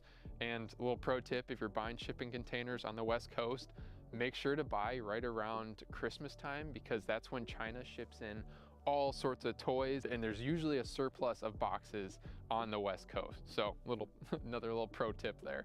So it turns out that rock is very expensive. All of this rock used here on the driveway, it's a 500-foot long driveway, and to stabilize the foundation cost me $6,000, which was way more than I had anticipated, which also leads into my next cost, which is rental equipment. So doing most of this work on weekends and just taking random days off of work to rent bobcats and mini excavators to excavate for the foundation and everything cost me $7,400.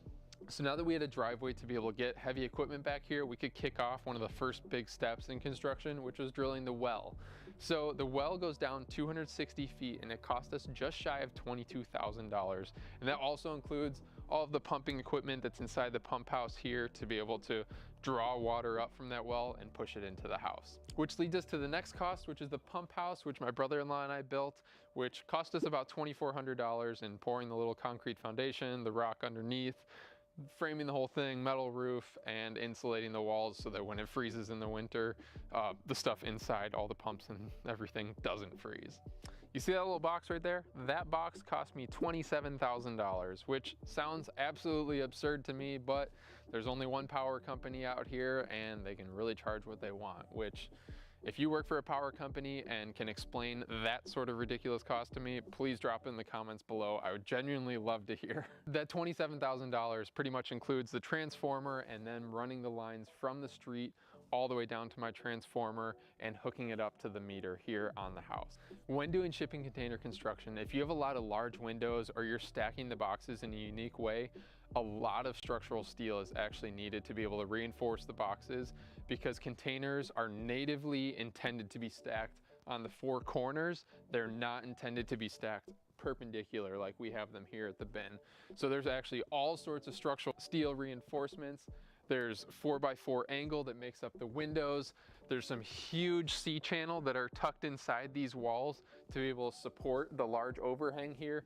And there's all sorts of interior and beams on the rooftop to be able to support this unique design. All in all, my structural steel package cost me just over $20,000.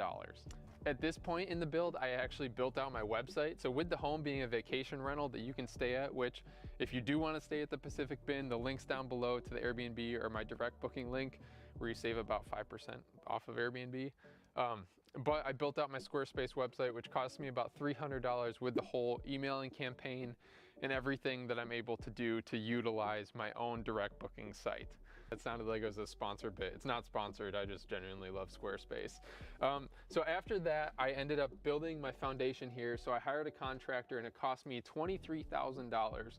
So the foundation, as it was designed in the structural engineering plans, is to have a 2-foot wide, footing running all the way around the perimeter for the 3 boxes that sit on the first floor here, and a 4-foot knee wall. So we actually have a 4-foot, or actually it's a little bit greater, it's almost like 5-foot crawl space underneath the bin to make it really easy for the electrician and the plumber to be able to run everything. And it turned out it was such a good decision making a large crawl space. It made everyone's job a lot easier, and it could make servicing things, if things ever need to be serviced, way easier in the future. So now that I was starting to dive into construction, starting to cut out windows, weld everything up, I had to start ordering all the materials that would take a long time to get here, which the hot tub was one of them, and my budget estimate was way off on this. I think I budgeted $6,000, and it turns out this saltwater 7-person hot springs hot tub cost me $17,000. This one hurt, but with the bin being a really high-end luxury home, I knew this was something I couldn't skimp on, and end of the day, I love this tub. It is it smokes any other chlorine tub out there, and I love this thing. So now we are starting to get to the fun numbers here, which these numbers made me realize, oh crap, I am actually doing this. The window and door package. So for those of you that don't know, you want to make sure to order your window and doors right off the bat, because they typically take anywhere from 3 to 6 months. I think mine took about 4.5 months to get on site here. So make sure you order your windows and doors as soon as you can, and just know that they're gonna cost a lot. And mine cost $36,000 for all the windows and doors. Granted, there are tons of windows. The entire master bedroom is just surrounded with 3 sides of windows that just put you right in the forest. But just know, windows and doors are very expensive, and that was a hard pill to swallow. Well, I was working on the home, welding on all the windows, getting everything set to be able to start framing and insulating. I kicked off the septic install team, which cost me $24,000. So that includes this drain field here, which you can't see, but all this was dug up. They put a bunch of drain lines, drain rock, which this is ultimately where all the water from the 3 settling tanks is pumped out to, and it drains down through the earth. A few other things I had to order for the home, one being the Tesla wall charger for anyone that has a Tesla. This cost me $440, as well as the SpaceX Starlink satellite dish, which all in all cost me $2,200, which I know now they're like $500, but I ended up buying one on eBay for $1,500 because I wasn't sure if my reservation was gonna come available by the time the bin was launched. And then my reservation came available, and I ended up spending another $500 to get a second one. So I've got a second Starlink all ready to go for the next build. After all the structural steel reinforcement of the bin had been completed, that kicked off the wood framing of the bin. So pretty much framing out all the walls, laying all the underlayment, and all of that lumber cost $6,700, which at the time was so expensive. Materials were up like 2 to 3 times what they were the year prior. And I absolutely got my shirt taken from me on that one. But it is what it is, we had to get it done. So once framing had been completed, we could then kick off the electrician, which the electrician for the bin was just over $26,000, and my plumber was about $17,000 for the entire home. So when I was in the heat of construction, I was almost just taking bids and saying, yes, let's go, let's just get it done, because I knew I had to get this on Airbnb as soon as possible. So one of the trades that I felt like I sort of got taken on was the HVAC. So I have 5 of these mini split head units. There's 2 on the main floor, 3 upstairs, so 1 in each bedroom.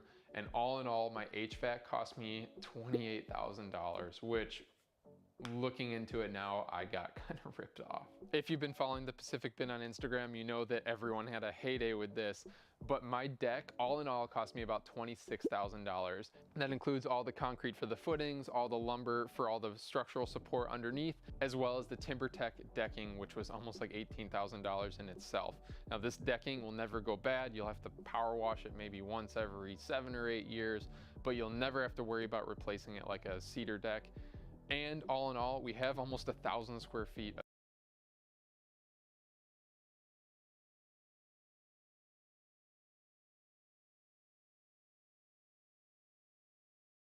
of deck space here. So there's so much outdoor area that really $26,000 seemed pretty fair to me. So the only gas appliance at the bin is actually the fireplace here. And the fireplace all in all was about $6,000. And that includes them coming out, installing the fireplace, and hooking up all the gas lines. So with the home being an Airbnb, we wanted to make sure that the floors would be as durable as possible. And it turns out that hickory is some of the most durable hardwood out there.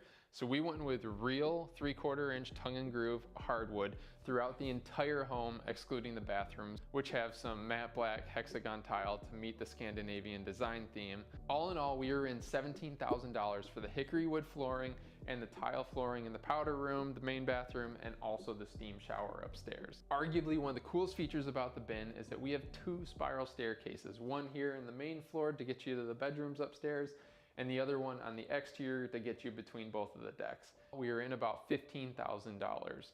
Now, I paid full price, I paid the full $15,000 for both of these, but after the fact, Iron Shop actually reached out and they said they would like to sponsor this full breakdown video, which their team was absolutely amazing to work with. I have nothing but praises to say about them, from the accounting phase to them helping to walk me through the process of building this. With container construction being a little bit different than traditional construction, their team really helped to walk me through exactly what I needed to take into account, since the floors aren't just a typical like 9-foot ceiling like it would be in a normal home. I love the product. It is just super durable. It feels so solid, and I mean, just look at it. It looks so stinking good. So some of the cool features about the bin is that we try to incorporate nature as much as possible by bringing some warm wood tones into the home.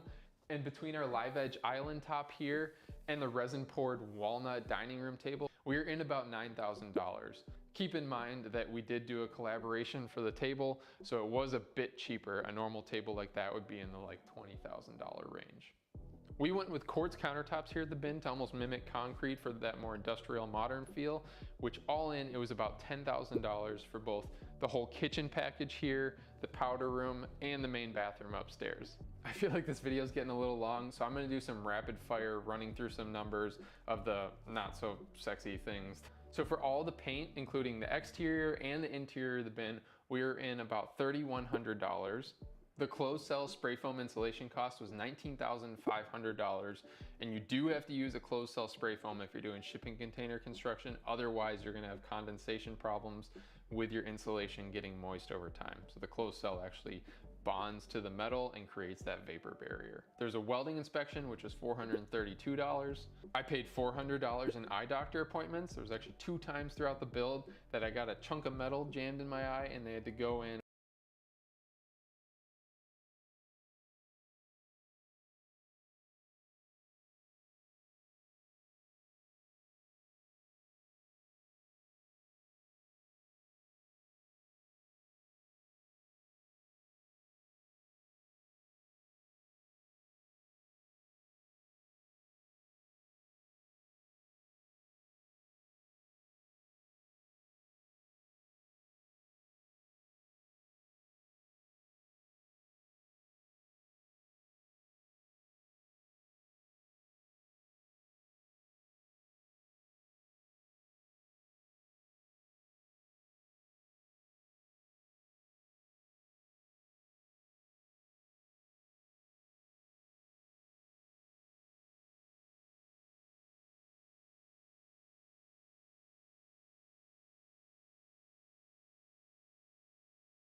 Does price equal quality? Will a more expensive t-shirt necessarily be of better quality than a cheaper one? I have an obsession with white t-shirts and I want to find the best one possible. But how much do I need to spend to get the perfect white tee with the perfect fit, fabric, and thickness? That's what we're here to find out in today's video. We're going to review some white t-shirts at 3 different price points: $5, $25, and $100. And we'll review 2 t-shirts at each price point so we get a better range of options. Starting with the budget-friendly $5 t-shirts, we're gonna go into a store that I haven't purchased from in many years, Primark. Pretty sure Primark is as cheap as you can go, so we can definitely find something $5 or under here. There we go, £4.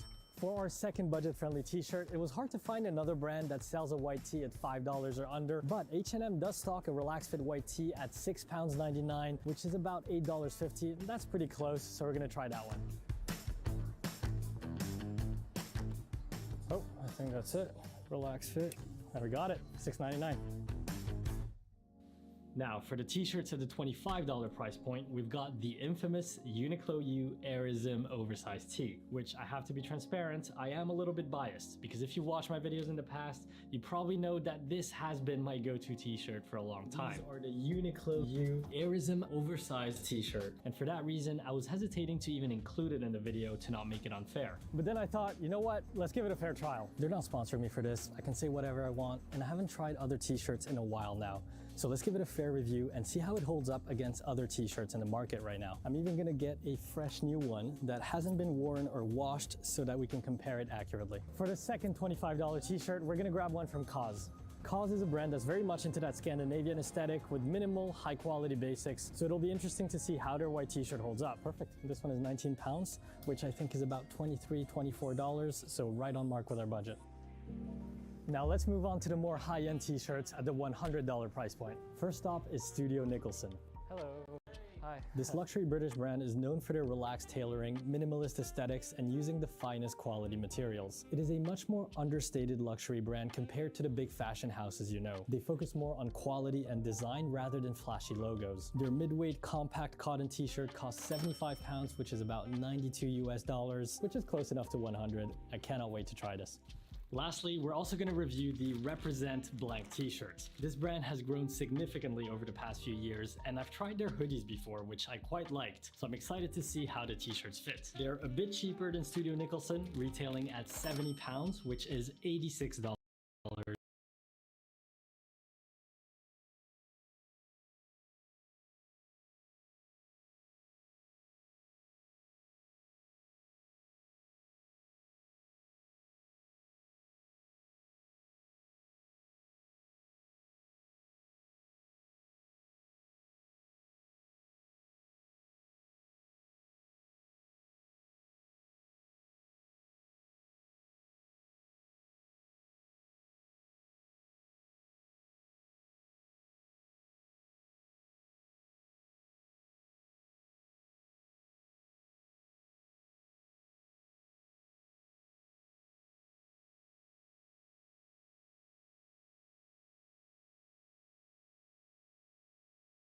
So it'll be interesting to see how they compare.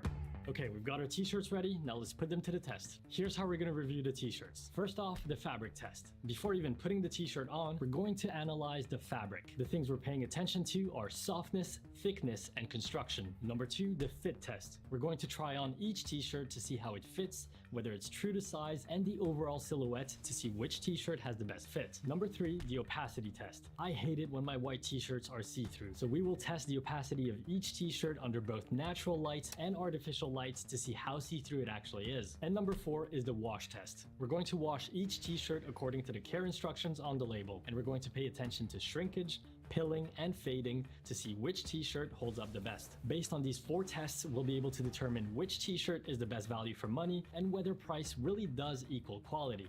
Okay, starting off, we have the Relax Fit t-shirts from Primark. All right, first off, the fabric test. To be honest, the fabric doesn't look too bad. I was expecting worse for Primark. Just looking at the label here, it is actually 100% cotton, which is a pleasant surprise because a lot of fast fashion brands tend to use quite a bit of polyester or acrylic to cut down the cost of the garments.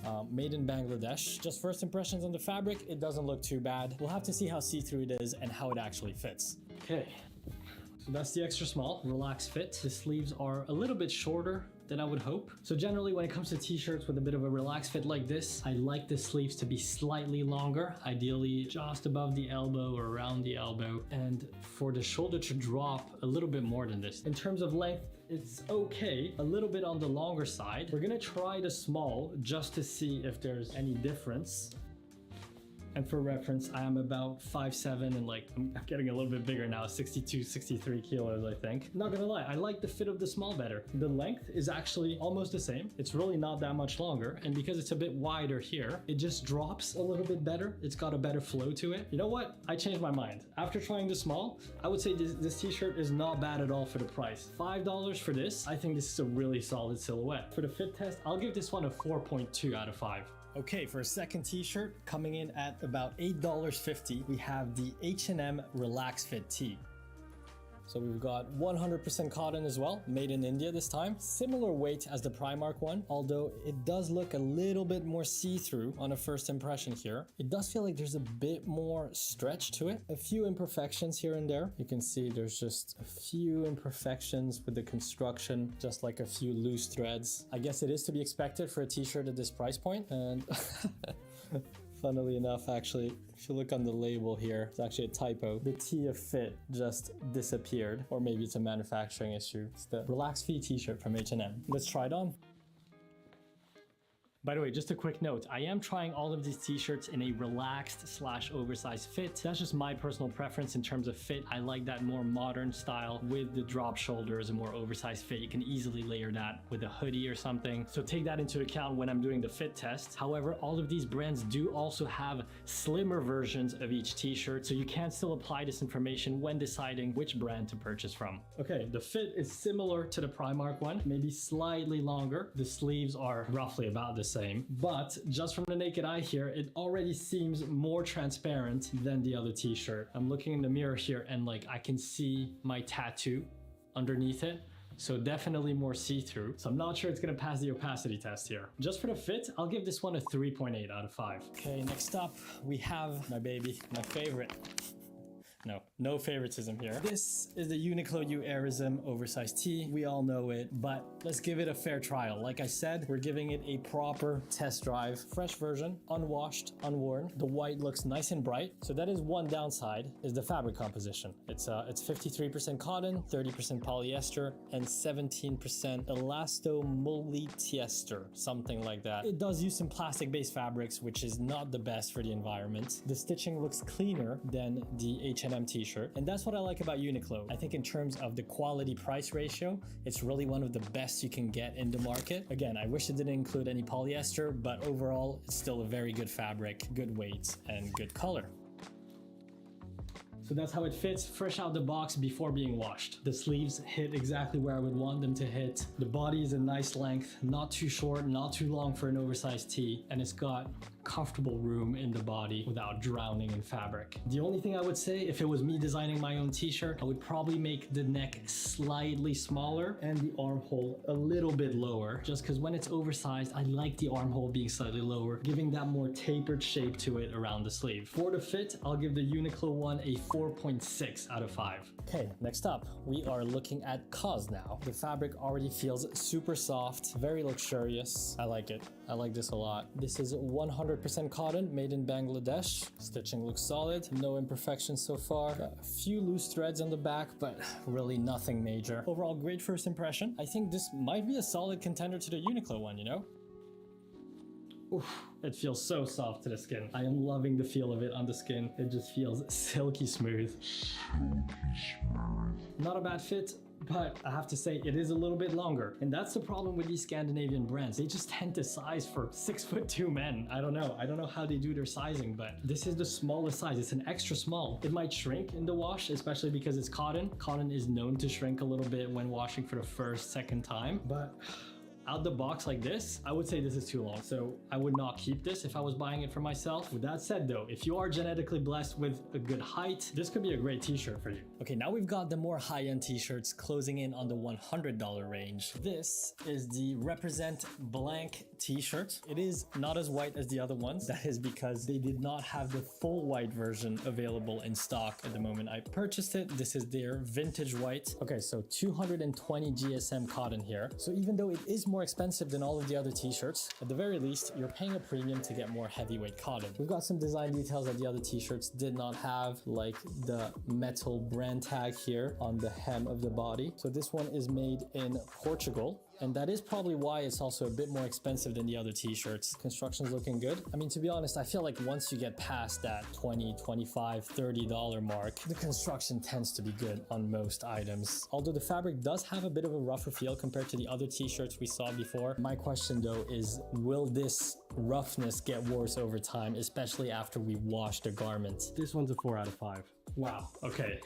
This is long. This is hella long. Interesting cut on the sleeves. They're quite wide, wider than the other ones, which is good if you have an athletic build. I like where the drop shoulder hits. I think this is a good placement for the drop shoulder. I like the width of the torso, but it is long, even longer than the cause one. And ideally we would be having a pure white version of this to compare more accurately, but I like this vintage white, you know? I wouldn't actually say the fit of it is bad because it is proportionate. When you look at the shape of the torso, the shoulders, and the length of it, it is proportionate. A little bit too long for my taste and for my height, but it is not a bad fit. Like if you had a similar build to me and you were 5'9" or above, I would say this would probably fit you really well. So for the fit, I'll give this one a 3.5. Okay, lastly, this is our most high-end t-shirt from Studio Nicholson. Coming in at 85 pounds or $115. We have their Pew t-shirt. So like the Represent, this is also made in Portugal and made from 100% cotton. The fabric does feel a bit more lightweight, but that does not necessarily mean that it's lower quality. That is a common mistake actually. A lot of people tend to think that just because your t-shirt or sweatshirt is heavyweight, that means it's higher quality. Those are two different things. You can have a 200, 300, 400, even 500 GSM hoodie, and that doesn't mean that it was made from better quality cotton or that the construction is better. So you have to look at these elements independently of each other. No issues with the seams at the hem. All of the stitching is picture perfect. Sleeves look great as well. There's a nice little detail at the back here with the screen printed logo at the nape. It also seems a lot more oversized than the other ones. So this is going to be an interesting one to try on. Wow.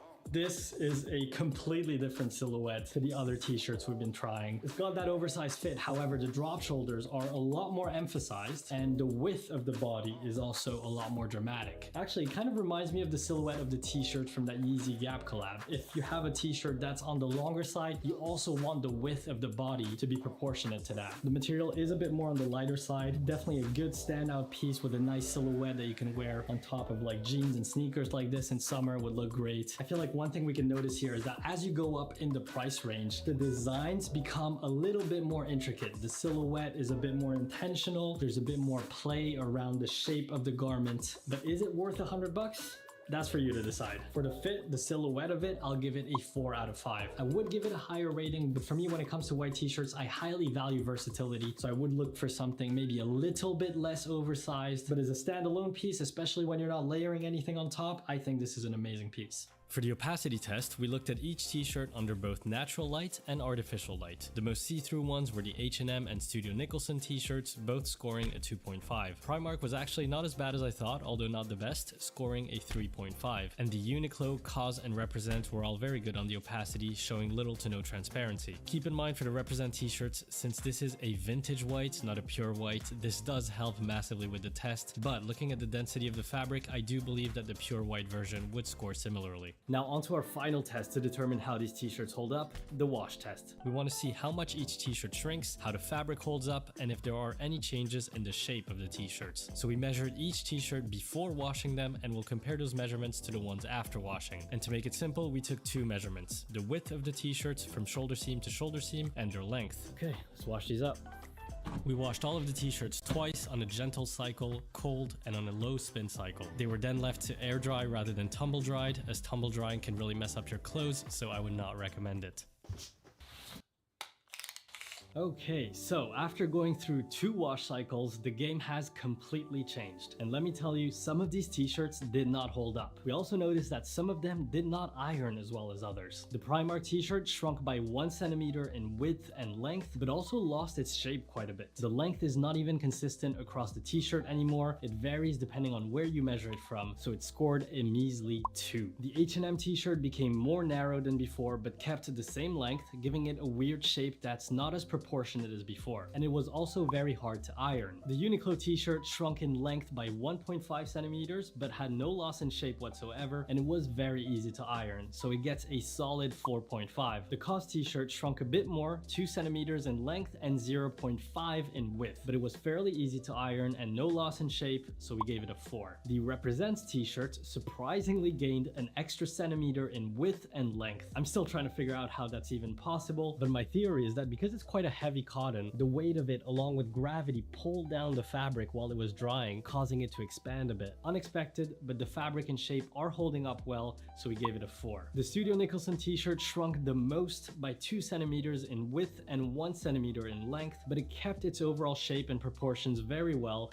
and it was easy to iron. So based on all of these variables, each t-shirt was given a score out of 5 for each test, which we then averaged out to a final score. Primark and H&M scored the lowest at 3.2 and 2.4. Then we had a tie between the COS and Studio Nicholson t-shirts at 3.8. With that said, the score for Studio Nicholson was driven down mostly due to the opacity test, which some people might not mind depending on their style. Represent scored a solid 4, and yes, I didn't want this to be true. I really wanted to be proven wrong and find a new favorite white tee, but Uniqlo made it to the top with flying colors, scoring 4.4. I guess I'm gonna have to keep sticking to these as my go-to t-shirts. But what did we learn today? How much of a difference did price make on the quality of the t-shirts? I would say the biggest difference is when we jumped from the $5 range to the $25 range. The $5 t-shirts didn't fit bad. I actually had a very solid first impression with both of them, but once we washed them is when they quickly deteriorated. They either lost their shape or their proportions after only 2 washes. The $25 t-shirts had a lot better construction, and although they shrunk a bit in the wash, they kept their shape and proportions, and they were not very see-through. Just very solid t-shirts overall. The biggest differences between the $25 and the $100 ones, I would say, were number 1, the fact that they were made in Europe instead of in Asian countries, so probably in more ethical working conditions where workers also got paid a higher wage than some of the factories in Asia. Although I'm sure there are plenty of ethical factories in Asia, I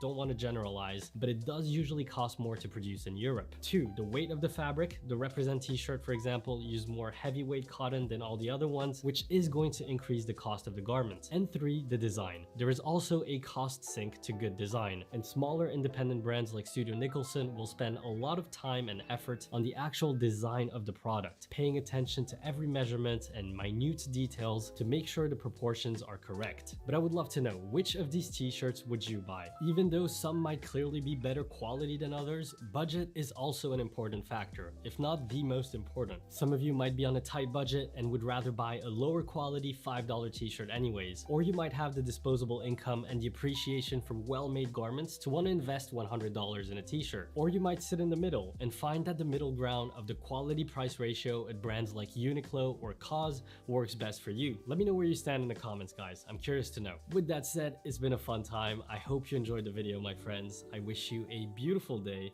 and I will see you in the next one.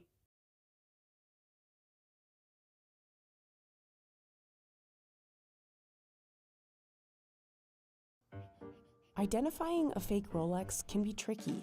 You know, as a person who has been dealing with these things for years, when it doesn't say Swiss, you know something's wrong.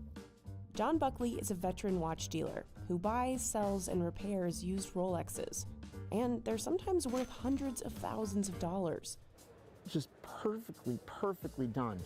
These days, used watches can sell for up to 3 times their retail price. The market is estimated to be worth $20 billion, and it's growing fast. It's like everybody started buying watches. Because they're a good way to store money. Between 2011 and 2021, Rolex has outperformed the stock market, real estate, and gold. But even experienced sellers like John have to be careful. For one, there are counterfeits. US Customs showed us how it seizes up to 150,000 fake watches per year. Rolex watches, inside in just plain old bubble wrap. And Rolex would never put their watches in little Ziploc bags. But spotting a fake isn't always as obvious. If dealers like John get stuck with a counterfeit, the effects can be disastrous. Not just financially, but it can also destroy the reputation. New young bucks that come into the business, they get caught out there real fast. And your reputation is burned when you can't make good on a sale. Factory bezel, factory dial. We followed John through Manhattan's famous Diamond District to see how he strikes deals in such a competitive market.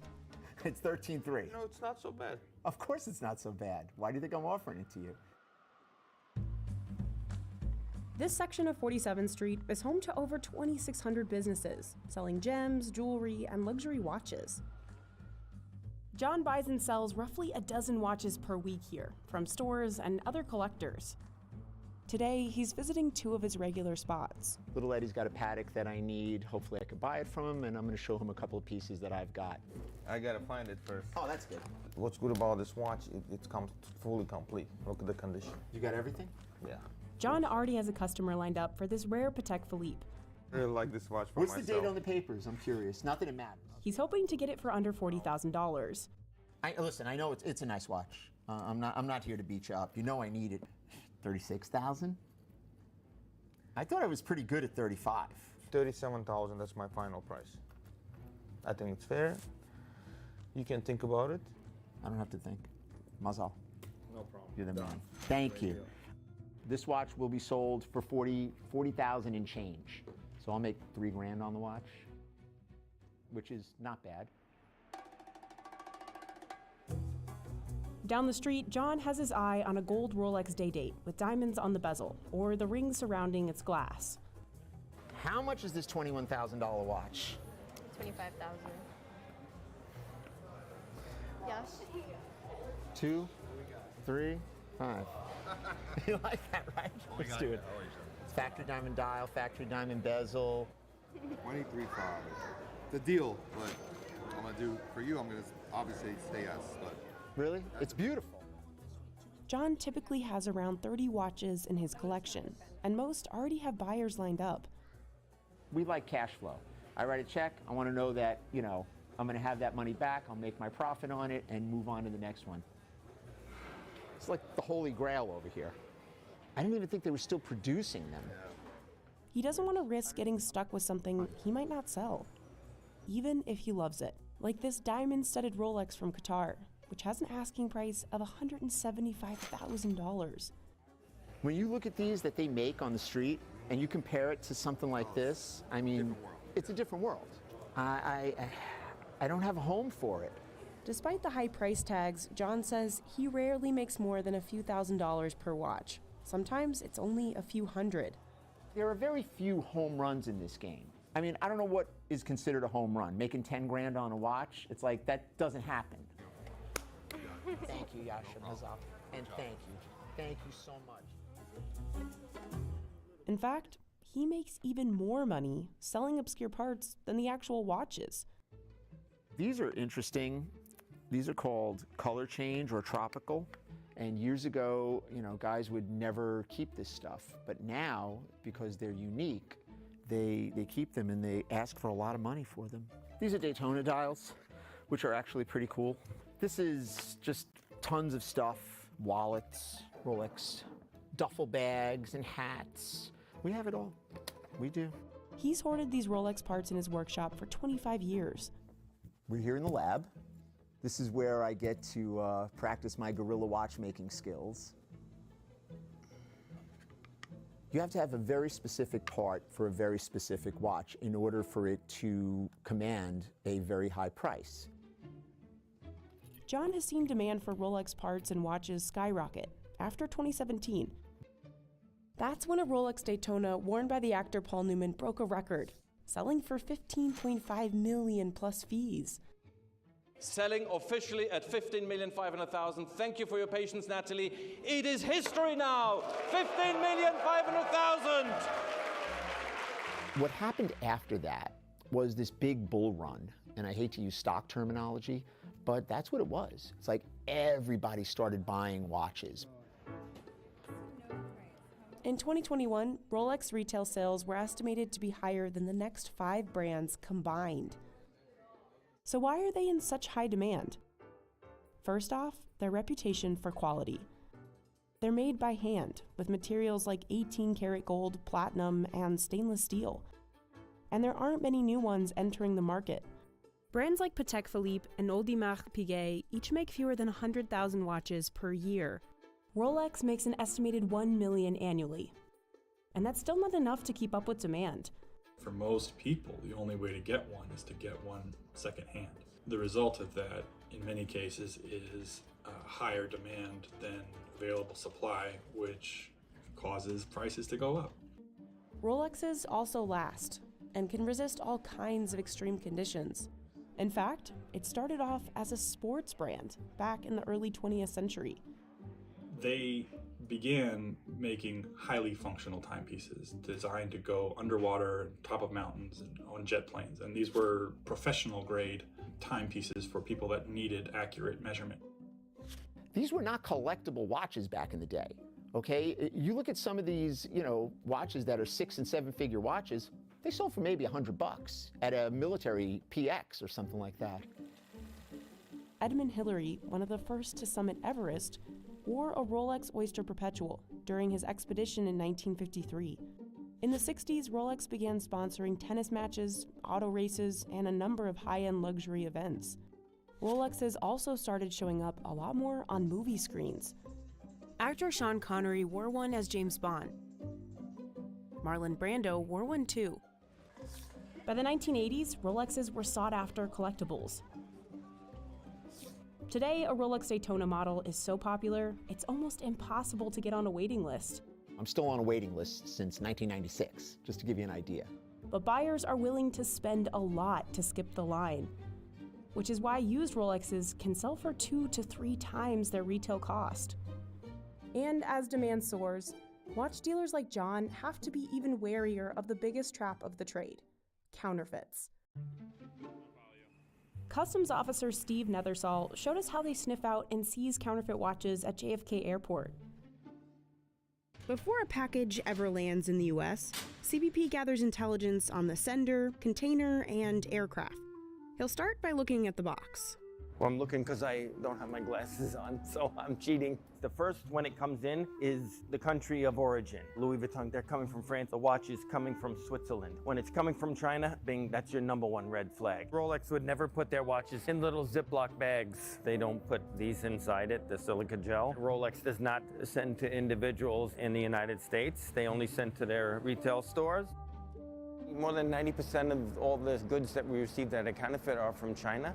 Sometimes by the naked eye you can't tell, but sometimes it's that bad you can. But you look and you can see the scratches and how it's not machined properly to a nice finish. So when Steve finds a counterfeit good, he seizes it. Then he figures out the item's MSRP, using the brand's website and CBP's internal database. This one here would be about $11,000. That's the MSRP, what the manufacturer would be losing had this been genuine. These are generally on the internet for about $200. Back in his workshop, John is figuring out whether this Rolex is counterfeit. After 25 years in the industry, he usually knows what to look for. I'm looking at the color of the case. This piece is not the same color as this piece. This is 18-karat gold. We always have to check, because I can't take a chance on paying for it, #1, or selling it to someone else if I'm not sure. One of the most reliable ways to test gold Rolex parts is a scratch test on a black stone made of quartz. Then he adds a few drops of nitric acid, which dissolves any material that isn't gold. And there you go. Wow. The acid did not dissolve the gold. Over here, the acid dissolved the gold. It is not authentic. But most of the time, he can spot a fake with the naked eye. We could usually spot these just based on the symmetry of the case. They don't have that nice Rolex slope. The other, obvious thing that you look at, if you look at the amount of space between the face and the glass, you will see that it is very high. It's probably got an extra 1.5 millimeters. John also has his son James help with fraud detection. And I scroll through hundreds of listings and I pick out the 10 that are fake. The threat of counterfeits hasn't stopped sellers or buyers, though. Rolex is also getting in on the secondhand market, launching its own program to sell pre-owned Rolexes.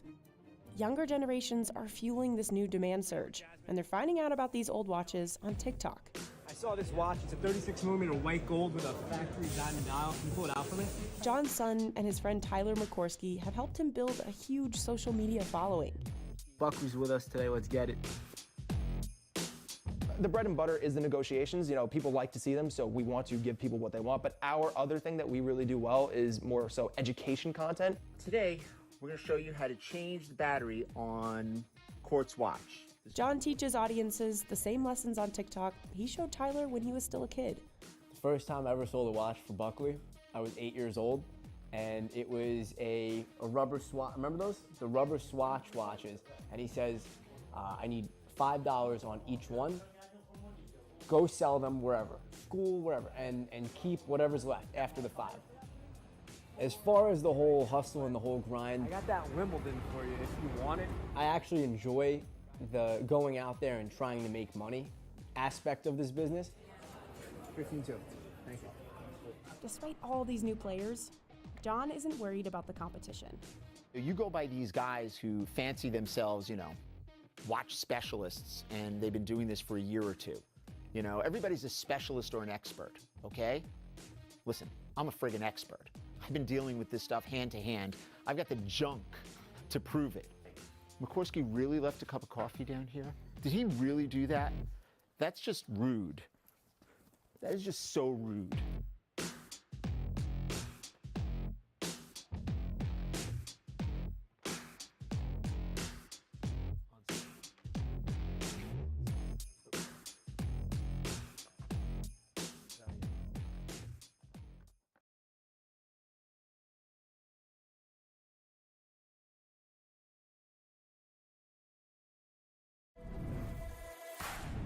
A side hustle Tia Hall started out of her dad's garage now earns $350,000 in monthly revenue for these two women. Once you see how much of this $350,000 Tia and Anastasia keep, you might drop everything and start selling sneakers yourself.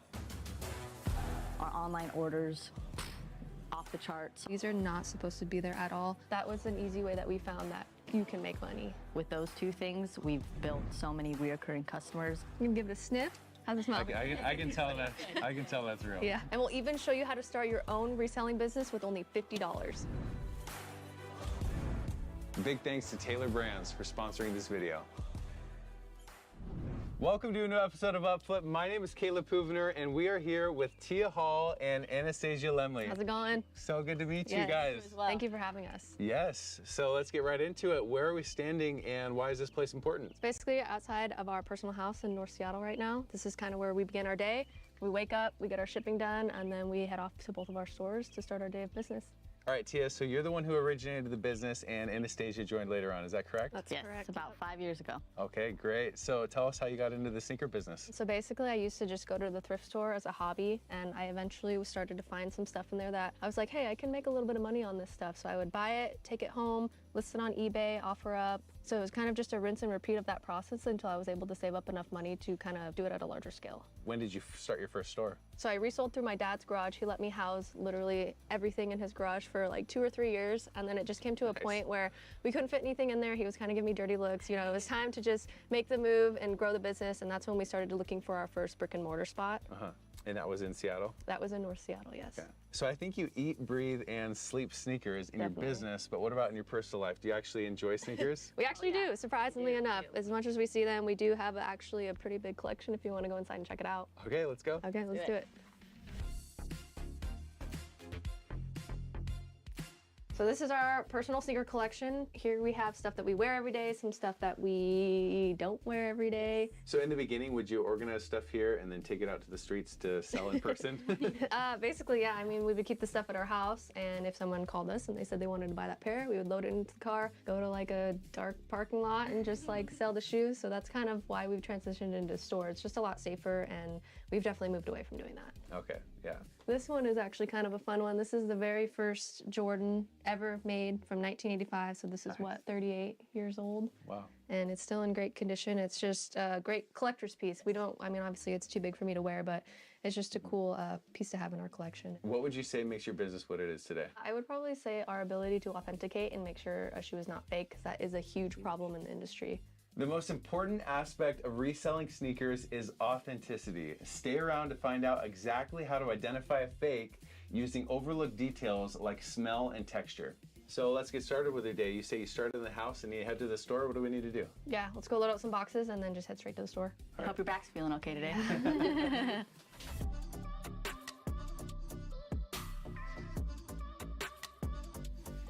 All right, tell us where we're at now. So we're at the Alderwood Mall now in front of our second location. We actually just had grand opening this last Saturday. So this spot is really new. Nice. Why did you choose a mall location? Well, one thing that we struggled with our first two locations was foot traffic. They're both standalones. So being in a mall, obviously you get the traffic of the mall. So that is the main reason why we wanted to be here, just to get more customers through the door. Our other two locations were destination spots, so people had to just want to come to our store. Here, we get people just walking by, a lot more exposure, and it's something we've always wanted to be in the mall, but higher costs here, and it's just something we weren't ready to jump into at the very beginning. And I feel like now we're a little bit more confident with the costs, and yeah, we're excited to see what it brings. Yeah, what's the price point at? How much are you paying for rent? We're paying 13.5 here. If somebody's just getting started and they don't have a lot of money, what's the best way for them to get into the industry? First thing is to have a job. I mean, these shoes are expensive. It's not something that you can just jump into. If you don't have a good job, or if you want other ways to make money, I think doing like we did, going into the thrift stores and finding stuff that people donated that you can take home, clean and add value to it, and then resell it online for a profit. That was an easy way that we found that you can make money. It's a lot easier to spend $5 on a shoe and sell it for $25, $30, $40 than it is to spend $200 on a shoe and try to sell it for $220, $240. Most people have an extra $5 in their pocket than they would $200, you know. And then once you build up the money doing that, then you can jump into some of the more expensive shoes, which obviously have higher profit margins. But to start out, I think you should build up your capital as much as you can first. Okay. You mentioned how to get started, but is there a particular skill that somebody needs to be in this business? I think the biggest skill is being able to negotiate, learning how to talk to people, because you make your money when you buy the shoe, right? You don't always make it when you're selling it. You have to get it at the right price to get your profit margin. So making sure you're locking in the price that makes the most profit for your business is probably the best skill that you could have. Negotiating the purchase of your next sneaker pair is the bread and butter of this business. So to unlock your secret negotiation powers, keep watching as Tia and Anastasia show you how it's done. Okay, where are we at now? All right, so this is our Tukwila location, basically the headquarters. This is where a lot of the business operations happen. We get our large shipments in here, clean a lot of shoes here. We ship the majority of our items from here. And yeah, this is basically where we house a lot of our inventory. Yeah, a lot of it. You're now in a much larger store, 2,200 square feet. So how did you know that Sneak City was ready for that move, and how did that help you grow your business? I think we ran into the same issue that we did going from her dad's house into our first location. We just ran out of space. We had shoes all over the floor in Fremont. We had shoes in the back that we couldn't even come to the front. We had shoes at the house that we couldn't bring into the store. So having a bigger spot to house more was definitely the next move that we were ready for, but it mainly came down to space. Yeah, we moved from 400 square feet to 2,200 square feet. So it was just something that needed to happen, and I think we have pretty much filled up this space, so we definitely are growing very fast. Yeah. All right, so here at the store, can you guys show us a little bit of the layout of this and how you chose it? The right side that we're looking at, this is all individual size. So each size has its own section, because most people when they go shopping, they don't want to look at every single shoe. They want to know exactly what you have in your size. Yeah. So if you're a size 9, you go to the size 9s and you can find everything we have over there. And then on this side over here, what we call quote unquote bulk or multiple sizes. As you guys can see, we have 6 or 7 of the exact same shoe on each one. So on these ones, we'll have anywhere from a size 5 up to a size 13, and we do label everything. That way it's easier for everybody to find. I'd say the stuff on this side is kind of like your everyday, you know, you see this stuff a lot more. And then on that side, it's more curated. It's a lot more of the rarer stuff. So if someone's specifically looking for something more rare, they'd probably find it on that side. In the middle of the store, we do have quite a long clothing rack. All this stuff that is in bags is stuff that we essentially don't want people to get their little grubby fingers on. It's a little bit more expensive, so we do keep it wrapped. And then a lot of this stuff is very popular streetwear brands. And then a little bit cheaper items here. And then at the very front, we have our own personal merch. We have quite a bit of it. We do a lot of traveling and make special merch for every event that we go to. They're like sneaker expos. So we travel all over the US and we make specific merch for that exact event. That way when people come up to the table because they want to meet us, we make a shirt exactly for the city that we're in. So this one is from Washington, D.C., but we usually try to do a monument of any sort from that exact city. And then up behind Tia over here, this is our grade school or our women's sizes. It's hard to keep this stuff in stock. Women do love their shoes, so they sell out pretty fast in these guys. But as well as our bulk, we keep a lot of those ones in women's sizes as well. What would you say has been the biggest factor of your success? Definitely our reputation, being able to spot fakes, being able to authenticate thousands of different shoes, as well as our online presence. With those two things, we've built so many reoccurring customers, people that come in store, and a lot of customers that buy online repeatedly as well. So this is very different than the other locations. So tell us about that setting and how much that matters. So basically, as soon as you walk into the door, you're going to see our huge front counter right here. People that are looking to sell will come straight to the front counter, and then it's kind of set up the similar way as the mall. It's kind of by size, so we got smaller sizes from the bottom, bigger sizes going up, and then they go all the way down. So again, come in, shop by size, and then if you're looking to sell, you'll come right up here.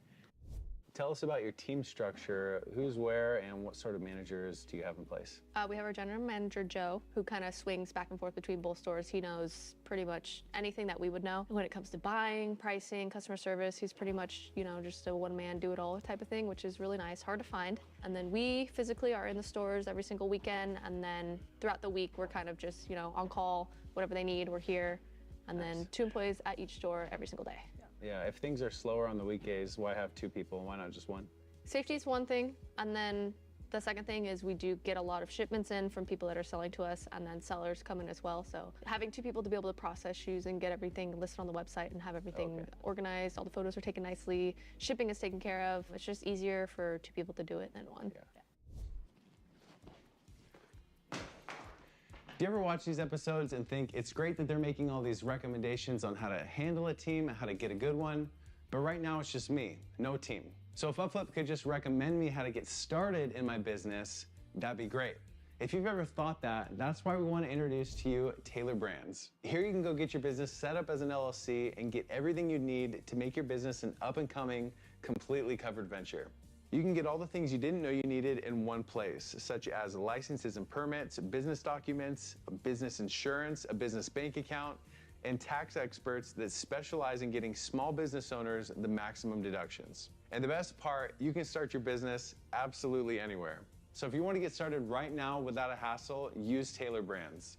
Thanks for watching, and make sure to check out Taylor Brands in the description below. And now let's get back to finding out how much these 2 women are raking in.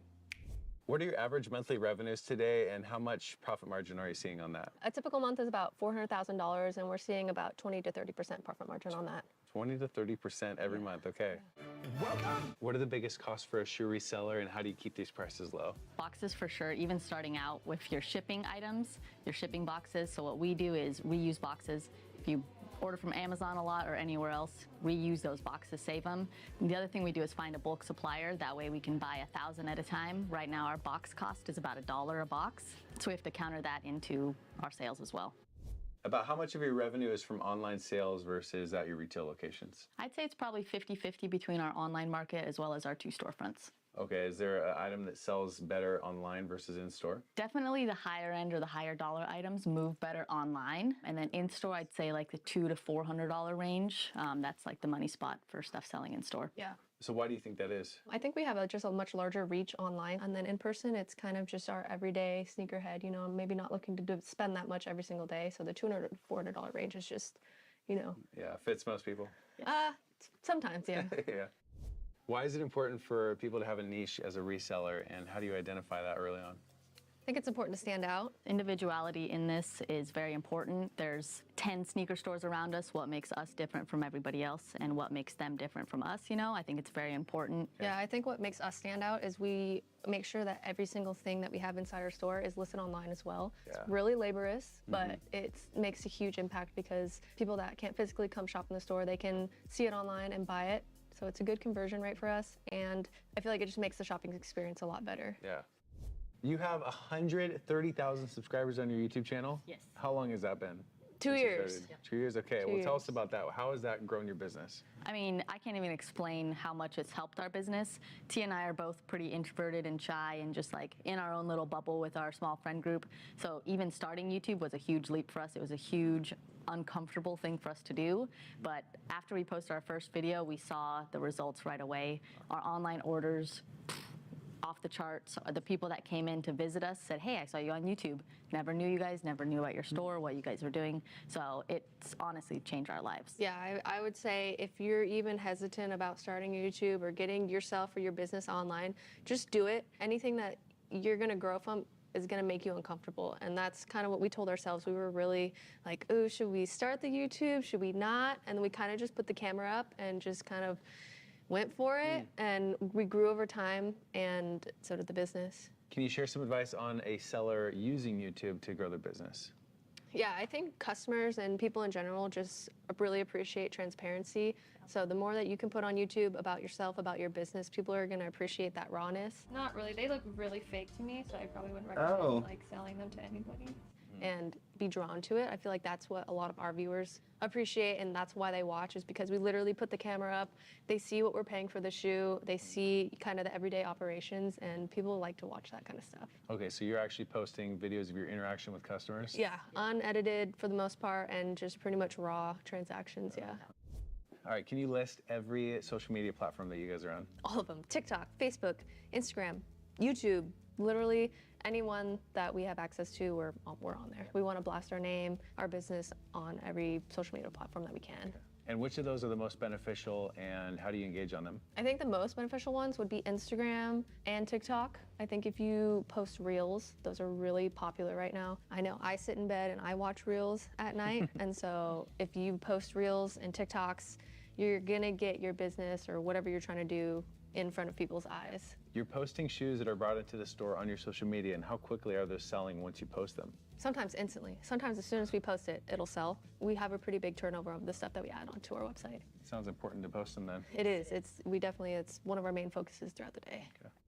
Tell us about the best place to buy items to resell. I think if you're starting out, definitely OfferUp, eBay. Now, obviously, you do have to be a little bit careful with OfferUp because there's a lot of fakes or people that you could get into a bad situation with when you are doing a meetup. It can be scary. Yes, definitely. So as the business has grown, have you changed where you get your items from? I feel like now more so we buy a lot from people that come into both of our brick and mortars. We still source online a little bit, but as far as like meetups and OfferUp and stuff, we don't do that as much anymore, only because we have people that come in and sell us.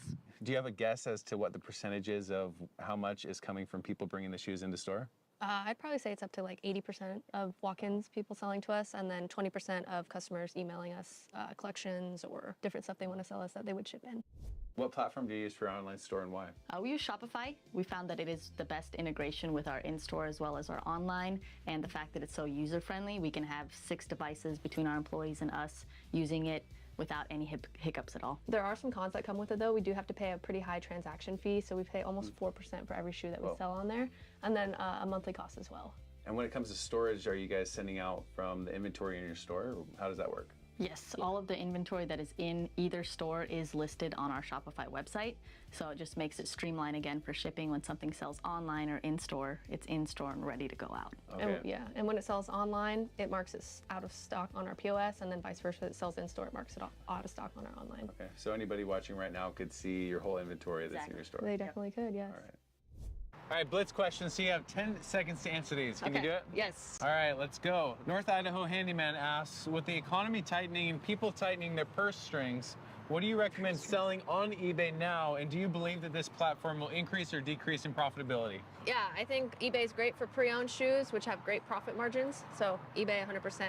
All right, next question is, do you still find enjoyment in what you do at this level? Totally. We still enjoy waking up every morning and knowing that we're going to work for ourselves and building our own business. What apps do you use to purchase for inventory to sell? Because I've never encountered a real person on Facebook Marketplace or any other app, and they always end up being scammers. Again, eBay, they have great buyer and seller protection, so it's just, you can shop with confidence, you can sell with confidence on there. All Things Whack asks your biggest cue for a sneaker drop. Definitely download the Nike Sneakers app, turn on your post notifications from them, and then just go on social media, go on Twitter, follow any sneakers accounts that you guys can find. Everybody talks about releases when they come out. And get up early. All the hot sneaker drops are at 7 a.m., so make sure you're up and ready to click that button. Okay, great. Why did you decide to open a brick and mortar location instead of keeping it online, because you've had so much success online? We honestly really did try to keep it online as long as we could. You know, the overhead expenses scared us, and we just figured that if we create a brick and mortar location, people could come to the store and we could display all of our inventory and have people just shop instead of having to post everything online and just go do meetups. It was safety, convenience, and just a lot easier for us as well. I think a big thing of it was also timing. Tia had just graduated college. At the time I was working at Boeing, I had gotten laid off when they did their big layoffs. So both of us had more time to actually be in a physical location. So that's, I feel like, when we really were like, we can do this now. This is a good timing to do so. And that's another reason why we went for a 400 square foot spot, because the rent was a little under $1,700. It was pretty low risk, and they let us sign a year lease. So we kind of figured like, hey, if it doesn't work, then it's only a year, and kind of just took our risks there. Yeah. What are the advantages and disadvantages of being at a physical location? The main advantage is being able to display all your inventory in one centralized location, build rapport with your customers, build relationship, and then just be a part of the local community. And receiving new product in? Exactly, yep. Yeah. Okay, so what are some of the disadvantages? Security is a big thing. Overhead's a huge thing. You're paying rent, insurance, security, utilities. You just are paying a lot more every single month. What's been your biggest mistake or failure as a business owner, and how did you overcome it? The only time we've ever felt like giving up or quitting was actually 2 weeks before our grand opening of our very first store 3 or 4 years ago. We had been broken into, I think it was like 10 days before our grand opening was supposed to be. Someone backed their car into our store, broke all the glass, ran in the middle of the night, I think it was like 3 a.m., took like $20,000 worth of clothes, and we had pretty much drained our bank account to fill that store with product. So it was just like a huge blow to not only have grand opening 10 days away, but have that much product taken away from us. Since then, we've really stepped up our security. We've realized that a lot of these shoes are expensive and it's a high target for theft. So we spent a lot of money on security cameras, roll down gates, even an overnight guard we pay for, which is a big expense. So it kind of makes sense to be in a mall, because you're not going to be having somebody drive in and smash their car into the front. Yeah, that was another main reason why we wanted to come in here. For more insights on how to start an online clothing reselling business, go watch our episode 49 on the Upflip podcast, where we interviewed the founder of a $2.9 million per month business, Unique Vintage. All right, so we talked about negotiation and how important that is. You have to have that skill if you're going to be in this business. So can we actually see a real life example of what a negotiation would look like? Yeah, let's take you in the back and show you how to negotiate. Okay. All right, so if I'm a seller, I'm coming up to the counter and say, hey, I've got these shoes I want to sell. These are the Soleil Hebenberry Crocs in the black colorway. We're just going to take a look at the box, make sure all the fonts on the box label look good. We're going to open up the shoe. We got these stickers that mean it's GOAT verified, which is another marketplace online that does authentication and shoe sales. We're going to take it out. We're going to look over the shoe. It is brand new condition. I'm going to give it a sniff. Make sure you give it a sniff. Yeah, that's good. How's it smell? I can tell that. I can tell that's real. Yeah. Okay. Perfect. And then when we go to reference our prices, we go on StockX. So we'll look this up. We'll go Soleil Hebenberry Croc. We'll see it right here. This one is a size 12 men. Looks like this is going online for about $100 right now, and retail on this is about $85, so there's not that big of a difference there. I know we would list this in our shop for probably around $120, $130, and then to get that profit margin, I usually would just take $130 times 30%. Need to make at least $39 on this shoe, so we'll take $130 minus 39, so I'll probably offer the seller around $90. But if I'm the seller and I come up and say, hey, I want $120 for this shoe. I know it's going for around $100, but I think you guys could sell it for a little bit more than that. We try to work with the customer. I want them to leave happy. We want to be happy. We try to meet a middle ground. So we are going to list it for like around 130. So the most I could probably offer you is around 90. Can you do 95?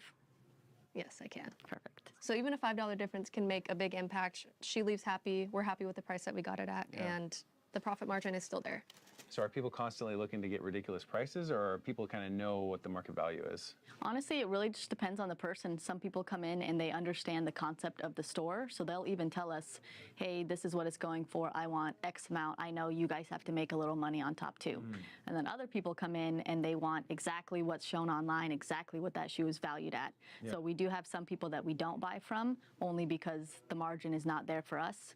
Yeah. So it doesn't make sense for us to buy the shoe. How often are people walking away without making a deal? I'd say our close rate is probably close to 70%. It's pretty high. The experience, we want the customer to be happy. We want them to bring the shoes back in the future. So we try our best, even if we're not making the full profit margin, we try our best to take the shoe. Okay. How many people do you have on your Sneak City team? So including Tia and I, we have 6. So 4 employees and then us 2, and we're a very close-knit team. We're friends outside of work. We go get dinner all the time as well. Cool. Yeah, I think it works best if you're really friends with the people that you work with. And obviously, in this industry, you have to really trust the people that you allow into the store just because there's so much expensive stuff. And we've just built really tight-knit relationships with our teammates, and something that I actually really cherish. So. What is your day-to-day role in the business, and how does the planning for that go? Like, do you start here, come up with a plan, and then head to the shops? It's definitely changed over the years. Me and Anastasia physically used to be in the shop 11 to 8 every single day for like 2 years straight, but we slowly brought on teammates, and now our day-to-day life is to make sure both stores are stocked and just be the right-hand man to our employees if they need any help.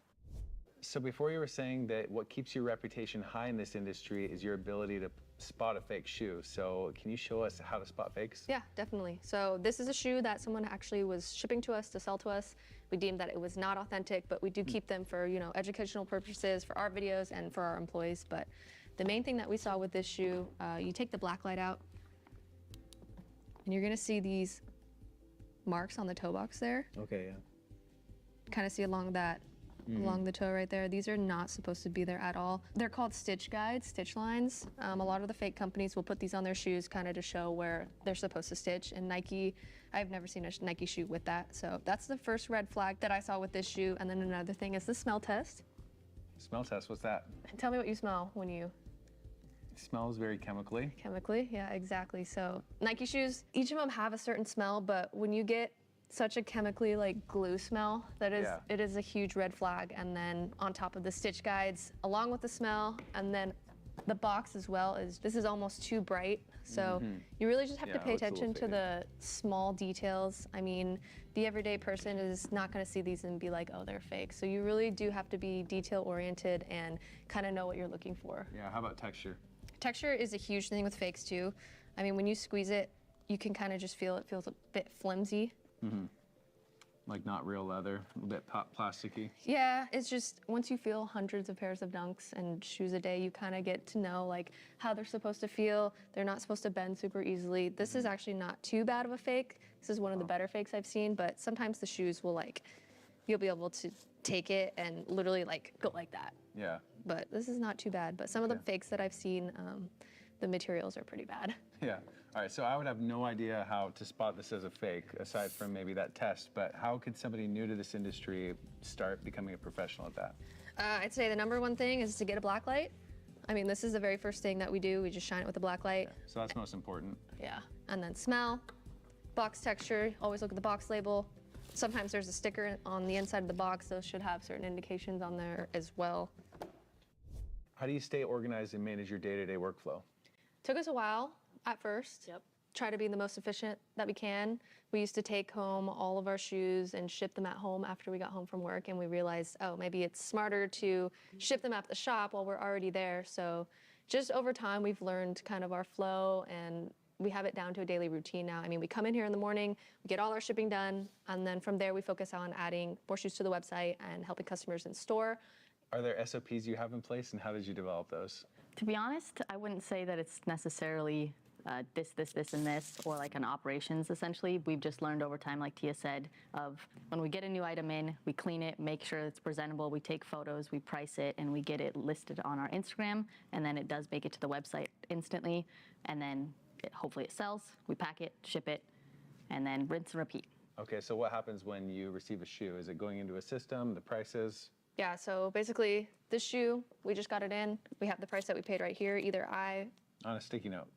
on a sticky note. Not always. Sometimes that's the easiest way for us to do it, but we have the price that we paid. Myself or Anastasia or one of our employees will price it. From there, it'll go back into the photo station. Photos will get taken, it will get listed onto the website, and then it'll hit the shelves, and then it'll just wait to sell. Okay. And then that times how many repairs we get in throughout the day. What extra challenges are there for a woman-owned business in a male-dominated industry?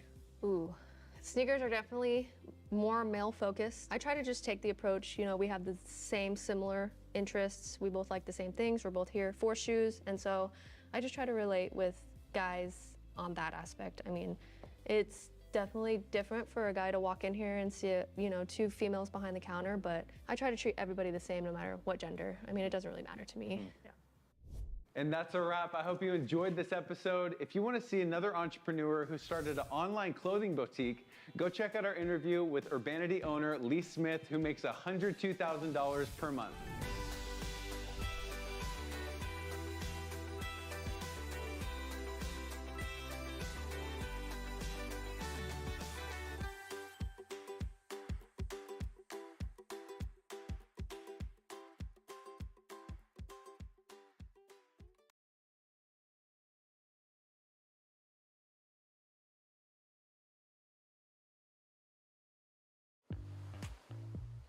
From giant farms keeping bananas from going extinct, to the factory churning out your Ben & Jerry's ice cream flavors, to one of the few dairies that's certified to make creamy gorgonzola cheese in Italy, to the farm producing beluga caviar that can cost nearly $6,000.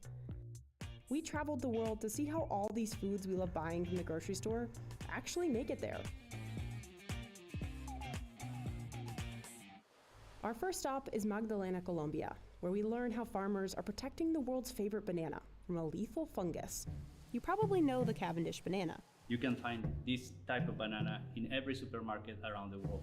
They're so popular because they're yummy, they look nice, and they ripen as they transport.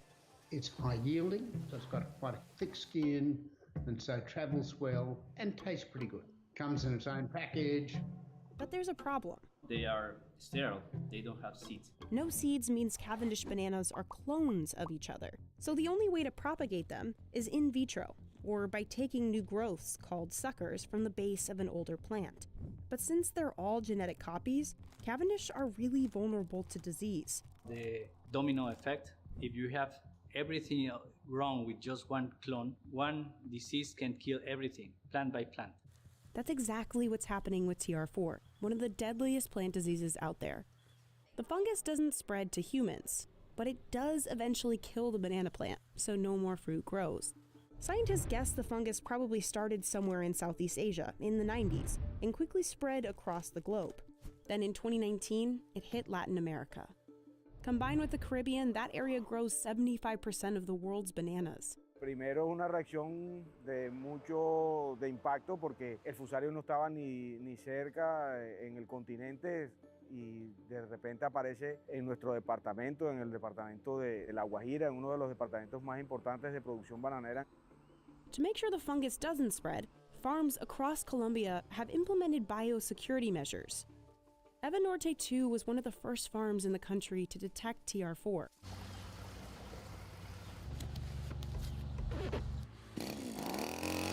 Workers wash down and disinfect the underside of any car that comes in, just in case there's infected soil hiding in the treads.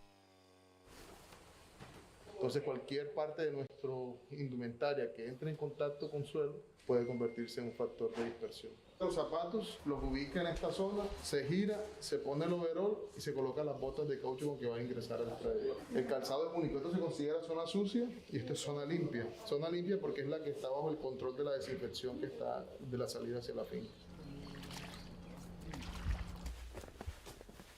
Antonio's team built cement paths throughout the farm, so on their way to harvest, workers aren't walking on open soil. Y hemos visto drásticamente cómo se reduce la cantidad de suelo que se adhiera a las botas. Once they've reached the area ready to be harvested, workers walk through a sanitizing footbath made of ammonium. En promedio aquí en La Guajira un pediluvio cubre entre 35 a 40 hectáreas. Donde hay focos, en esas zonas colocamos pediluvios adicionales para cubrir la entrada y la salida de esas áreas de foco. Out in the field, workers measure the banana fingers to make sure they're ready to harvest. They're usually ready about 12 to 13 weeks after the fruit stem shows up.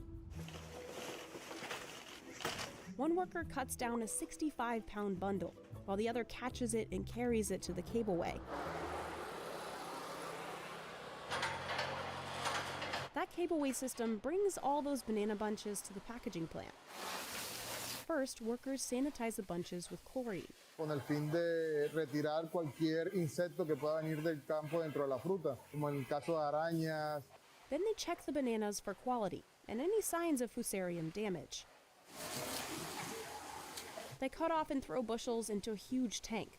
That bath not only preserves the bananas, but washes off any of the latex that naturally occurs on the peel. The bananas get cut into smaller bunches of 5 to 7. Posterior a eso viene la parte de sellado, cubierta de coronas para el tema de protección para el viaje. Next come those famous stickers. Pasa a la etapa de pesado de la bandeja y por último está el área de empaque. Workers wrap the banana carefully so they don't bruise. That wrapping has holes in it so the bananas can ripen as they travel. No more than 4 hours after the bananas are harvested, those boxes end up on pallets, loaded onto trucks. En este caso, para el día de hoy tenemos 960 cajas de bandeja 3 libras y 960 cajas de Walmart. The bananas are trucked to the nearby port, where they're moved onto ships. This shipment's headed to the US. To make the ice cream base, the milk heads to the blend tank. Cream, milk, and lots of sugar are churned together. The factory goes through 6,700 gallons of cream every single day. Every ice cream flavor starts with either a sweet cream base or a chocolate base.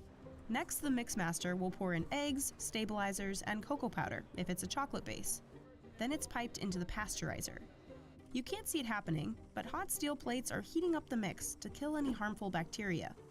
The newly pasteurized milk is stored in a tank for 4 to 8 hours, so the ingredients can really get to know each other. After making the two bases, they'll head to one of the 20 flavor vats to get a flavor boost. We're always coming up with new flavors, hundreds of flavors a year, and we usually narrow it down to about 3 or 4. We really love to bring our social mission values into our naming process. For example, empowerment to talk about voting rights. Before Ben & Jerry's famous chunks can be added, the mix has to get to below freezing temperatures. It's pumped through this giant freezing barrel, and when it gets to the front, it's finally ice cream. Along the way, it's quality tested, meaning lucky factory floor workers get to taste the ice creams. Then it goes into the first of 2 freezer visits. When it comes out, it's 22 degrees, and somewhere between the consistency of a milkshake and soft serve. Now for the best part, the chunks. Founder Ben actually didn't have a great sense of smell, which meant he couldn't taste much either. So his big thing was texture. That's why Ben & Jerry's has some of the biggest chunks in the ice cream industry. These chunks end up in flavors like half-baked, chubby hubby, or the one we're making, chocolate therapy. Workers dump in add-ins through the chunk feeder, from brownie bites and cookie dough globs to chocolate chunks, fruits, and nuts. They let us give it a try, but it's not as easy as it looks. Then it's finally time to pack those pints. Workers stack the empty containers into the automatic filler. The machine drops the pints into position and perfectly pumps in ice cream. It can fill up 270 pints a minute. The pints are pushed towards the litter and sealed tight. At this point, 6 pints every hour are pulled off the line for quality testing. Quality assurance personnel first cut pints open. They're making sure the ingredients are symmetrical and there aren't any big air bubbles. There is a small gap, but that's called what we call a functional void. If we saw large voids, it would be concerning. It's actually quite the workout, as you can tell. They also measure the weight and volume of pints to ensure that the right amount of ice cream makes it into each container. So we know the weight of the ice cream, and anything below 460 is not passable. Now back to the factory line.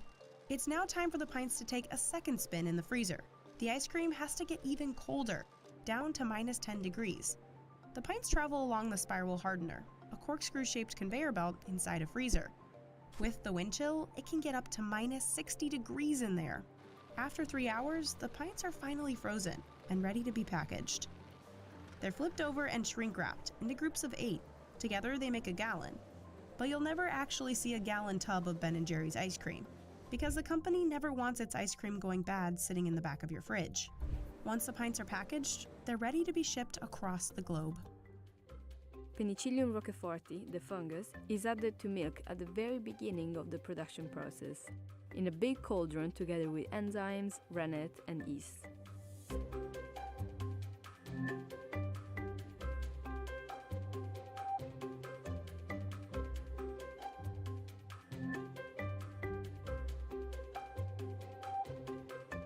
In about 20 minutes, milk becomes curd and can be transferred into molds.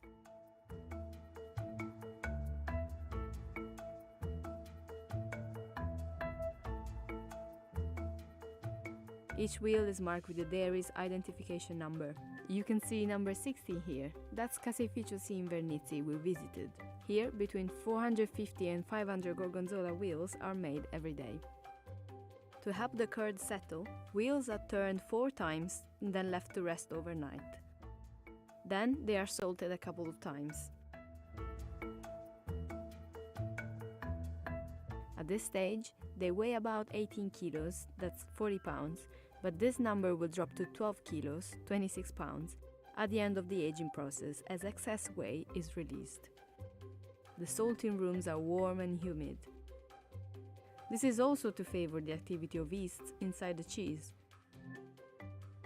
Mild gorgonzola wheels stay for 3 days and hard gorgonzola for 5.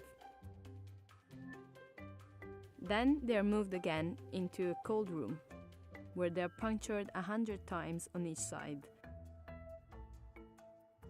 This is to allow oxygen into the cheese for it to grow its signature blue veins. All gorgonzolas at Caseificio C. Invernizzi are punctured with a machine, but some other in-house cheeses are still punctured by hand. After this step, the cheese is left to age.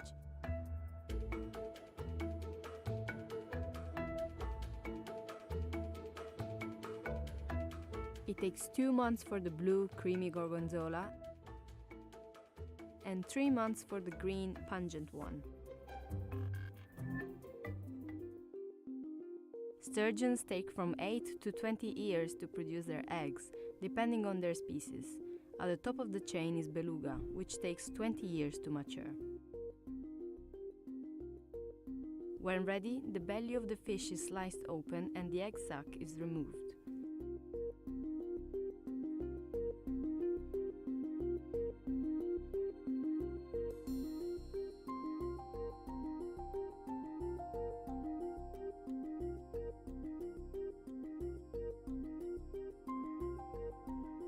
After extraction, eggs are rubbed over a metal grate and then rinsed to remove any impurities. As flavors differ from fish to fish, eggs from each sturgeon are packed individually.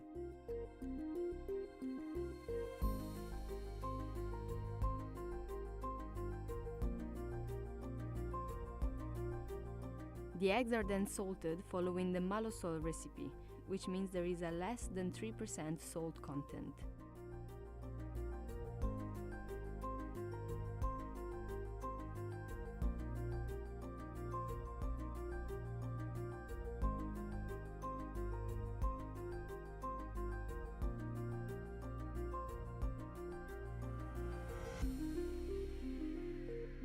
Then the eggs are packaged and will be mature and ready to be eaten in a few months, depending on which sturgeon breed they come from and on customers' preferences.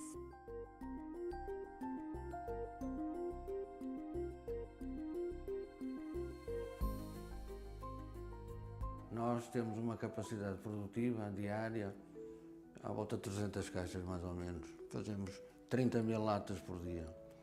Se comparar a uma indústria, uma fábrica industrializada, faz 1000 caixas por dia, 100 mil latas por dia. Agora, em termos de qualidade, não tem comparação possível. Pinache makes 4 types of canned sardines: sardines in olive oil, sardines in tomato sauce, spiced sardines in olive oil, and sardines in spiced tomato sauce. We followed the making of sardines in tomato sauce and the spiced sardines in olive oil. These are the fresh sardines that have arrived this morning from Matosinhos Harbor, and the canning process will take place in one day. So everything is going to be finished by 5 p.m. this afternoon. All the sardines are going to be tinned. Now it's time to go and see how sardines are actually canned here at Pignage. After the sardines arrive at the factory, they are placed on a marble table, and the head and the bowel of the fish are cut off by hand.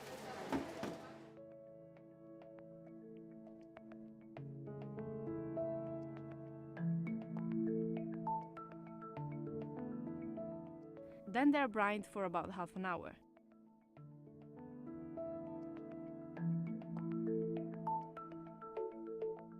The sardines are placed on grids that are handmade by Signor Albino in his workshop at the factory.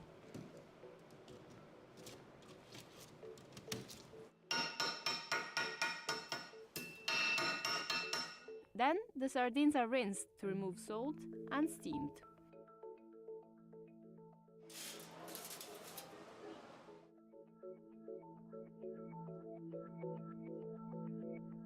Portanto, todas essas etapas, e um dos segredos está nisso, é que, repare, se a sardinha, como as firmas faziam, a maior parte delas coziam a sardinha dentro da lata, quer dizer que a gordura e a umidade da sardinha fica na lata. E se a sardinha for cozida em grelhas, ao arrefecer, escorre essa gordura e essa umidade. Portanto, ao ser enlatada na fase posterior, a qualidade é muito melhor. All the ingredients are cut during the day and handed by hand, one by one. Each can of spiced sardines has one pinch of black pepper, carrot, laurel, piri-piri, clove and cucumber. Signora Emilia is in charge of the tomato sauce, and she keeps her recipe secret.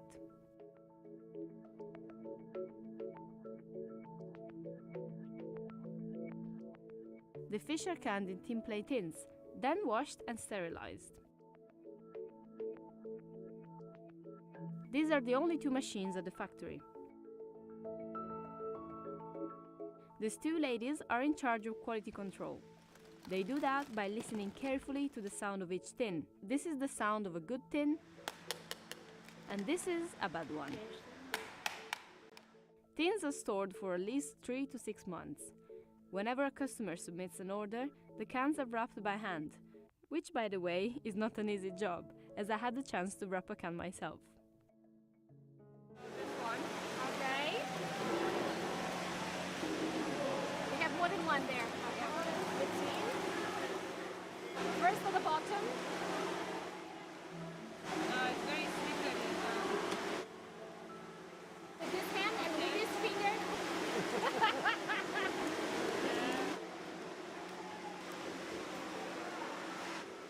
Too much tape.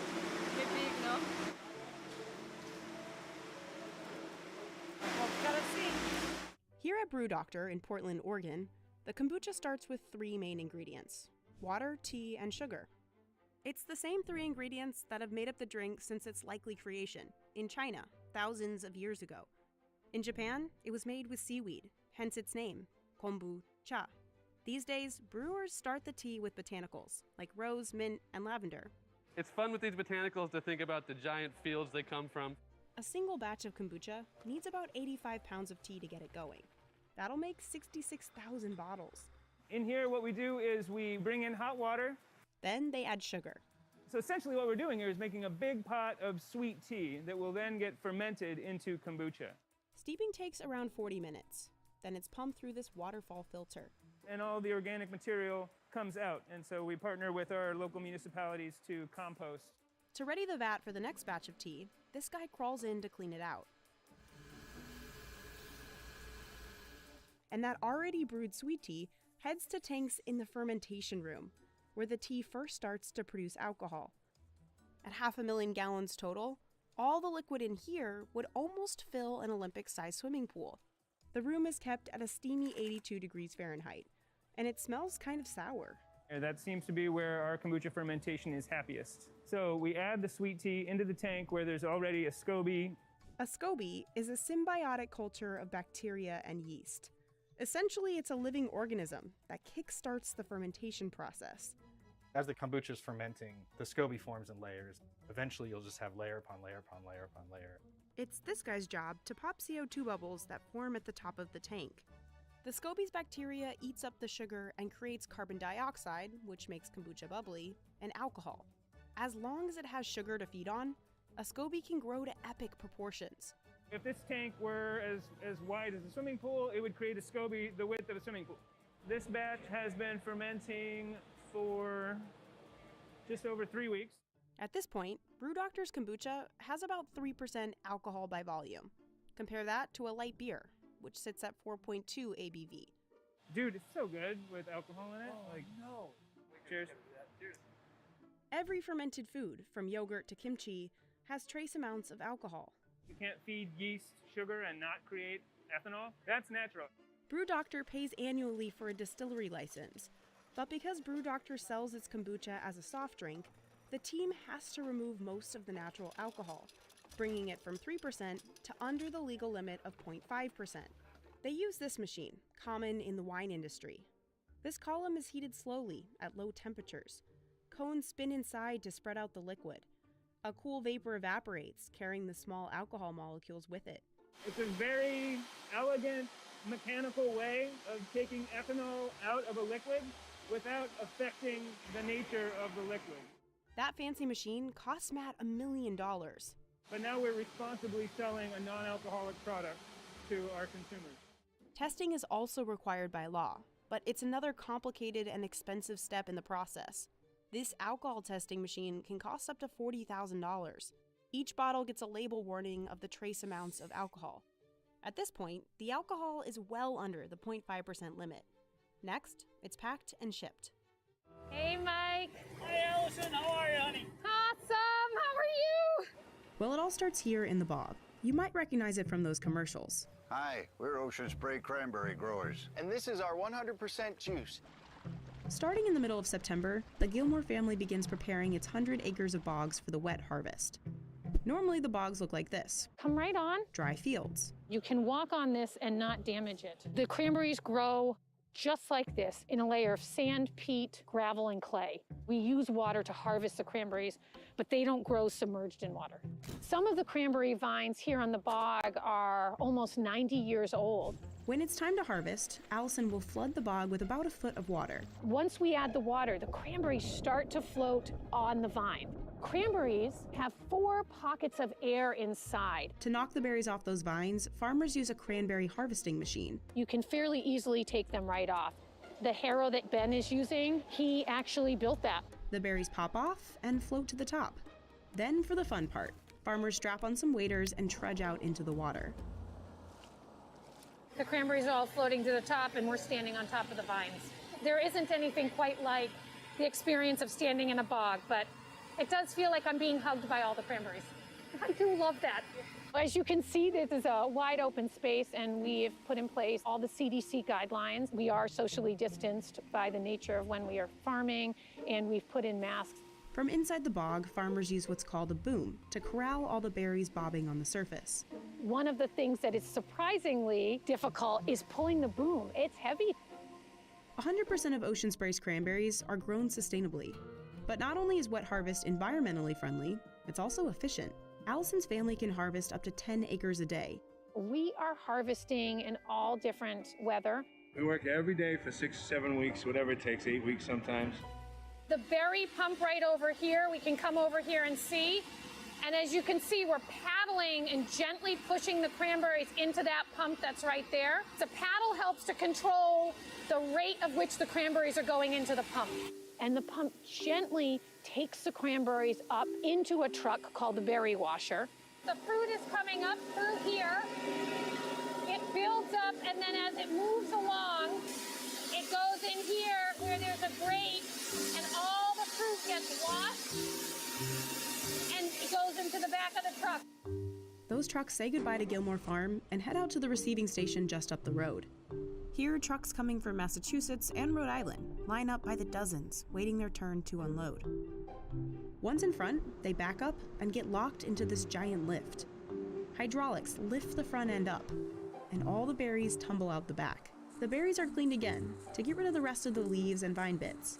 Then they're boxed and sent to one of the manufacturing plants. 1.5 million barrels will be processed here in just over a month. It'll take the manufacturing plants a year to go through all those berries. Over at the plant in Middleborough, Massachusetts, berries are turned into the products we see on the shelves. We process all the fruit and freeze it, and then when it's frozen, we can slice it to make that optimal sweet dried cranberry. That's Scott, head of engineering here. We're going to go out to our fruit delivery area and see where the fruit comes in, and we kickstart the process. It's going to be very loud, so we'll be wearing ear protection and PPE. To continue operating under COVID-19 restrictions, Ocean Spray had to implement temperature checks, mandatory masks, and social distancing in its factories. After suiting up, we followed Scott into the freezer. We store 3.1 million pounds in our local freezer, which is about 2 days of production. The berries chosen for craisins, juice, or sauce have to be frozen first. Once it's frozen, it breaks down the cellular structure inside the cranberry and allows the juice to be released and processed. After they're frozen, the berries are spiked to break them up. Frozen fruit comes into the process, then we slice it, we defrost it, and then we extract the juice from the berry. This is where we're extracting the juice. Once they've got the juice, it's sent here to become a concentrate. That concentrate heads to another facility where the water, juices, and other ingredients are added in to become the now very famous juice. About 4,400 cranberries go into a typical bottle of cranberry juice. But after the juice gets extracted, those leftover berries don't just get thrown away. They become the dried cranberries called craisins.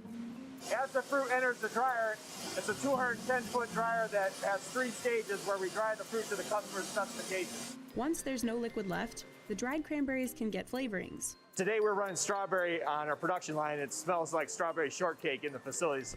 Now for the sauce. Ocean Spray's first product, introduced back in 1930. This year, Ocean Spray expects Americans to buy nearly 60 million cans of the stuff for the holidays. The berries get ground up into a puree.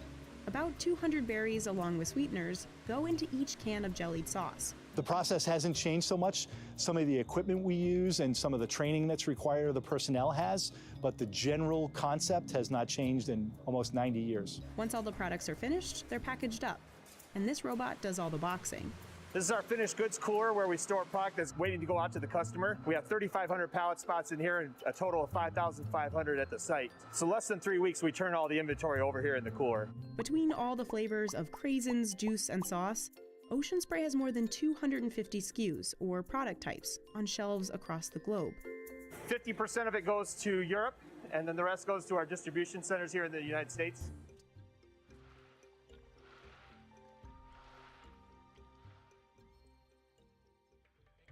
First, they have to find the key to this whole operation, salty brine water underground. They dig 30 feet into the mud to get to it. Digging wells can take up to a week. The families then set up these government-subsidized solar panels. They'll power the pumps that bring brine water to the surface.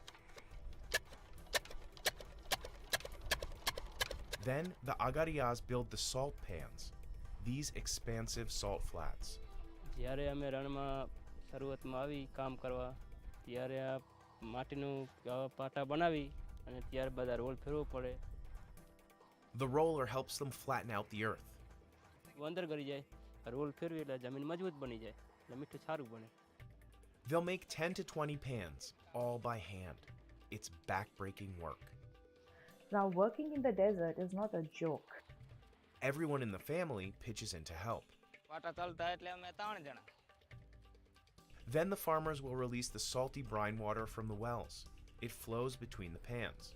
By the last pan, the water reaches the 24% salinity needed to form big salt crystals. The farmers are so skilled that they know it's the perfect salinity simply by tasting the water. तो ये जो square है उसमें minimum 300 से लेके 400 तक salt निकलेगा. Over the next few months, as the water evaporates, salt crystals form. દંતારા ખેંચવાના લોખંડના આવે દંતારા હોય એ ફેરવવાના.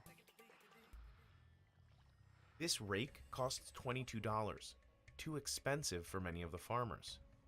દર વર્ષે લેવા જઈએ તો મેર ન પડે એટલે હાથે નાથે રિપેરિંગ કરીને 2-3 વર્ષ ચલાવીએ અમે.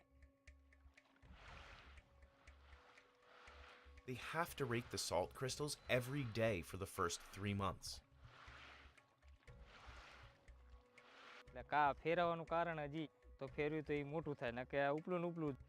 They start raking early each morning to avoid the hottest part of the day. જો પહેલા તો મીઠું ઓછું હોય એટલે તો એક જણો ખેંચે એટલે હાલે એટલે અને બીજા પછી વધી જાય ને મીઠું પછી એકથી દંતારો હાલે નહીં પછી બે જણાને જ ખેંચવો પડે. But working here can be really dangerous.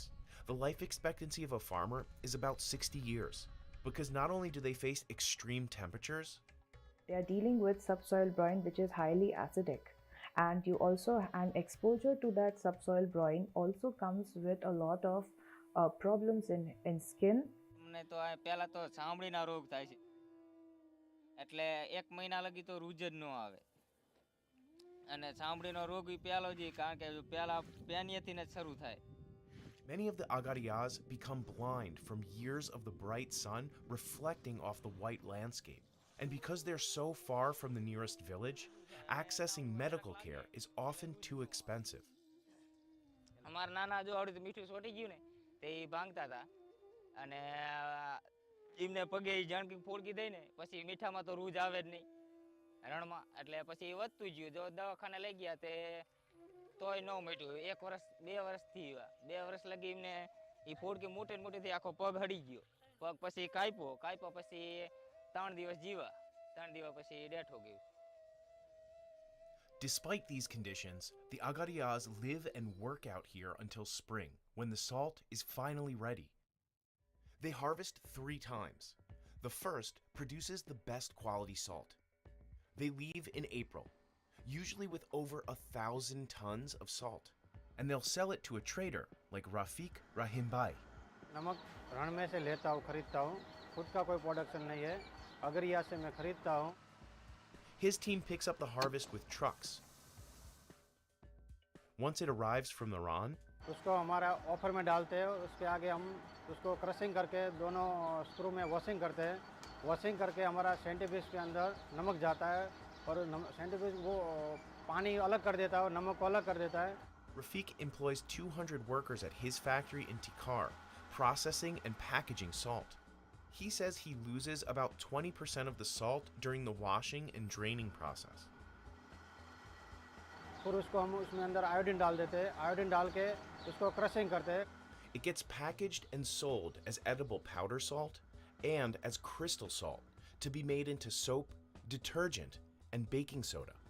This whole process refines the salt and makes it more valuable.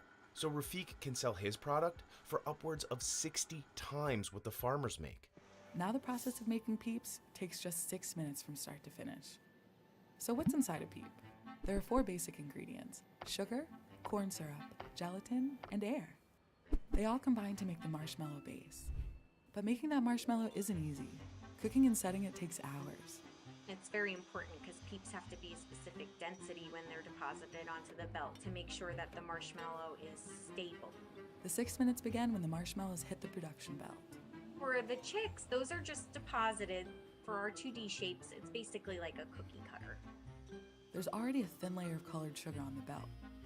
Jessica makes 19 colors of sugar, but Yellow is our most popular color for chicks and bunnies, followed by pink and then blue. the sugar is colored in these giant drums. The peeps move on a conveyor belt. They go into an enclosed area that's covered so that when the sugar blows around, it's contained. It's very quick. Any sugar that doesn't stick gets recycled for the next batch on the belt. And peeps aren't exactly known for their nutritional value. Each chick has 6.8 grams of carbs, and 6 of those come from sugar.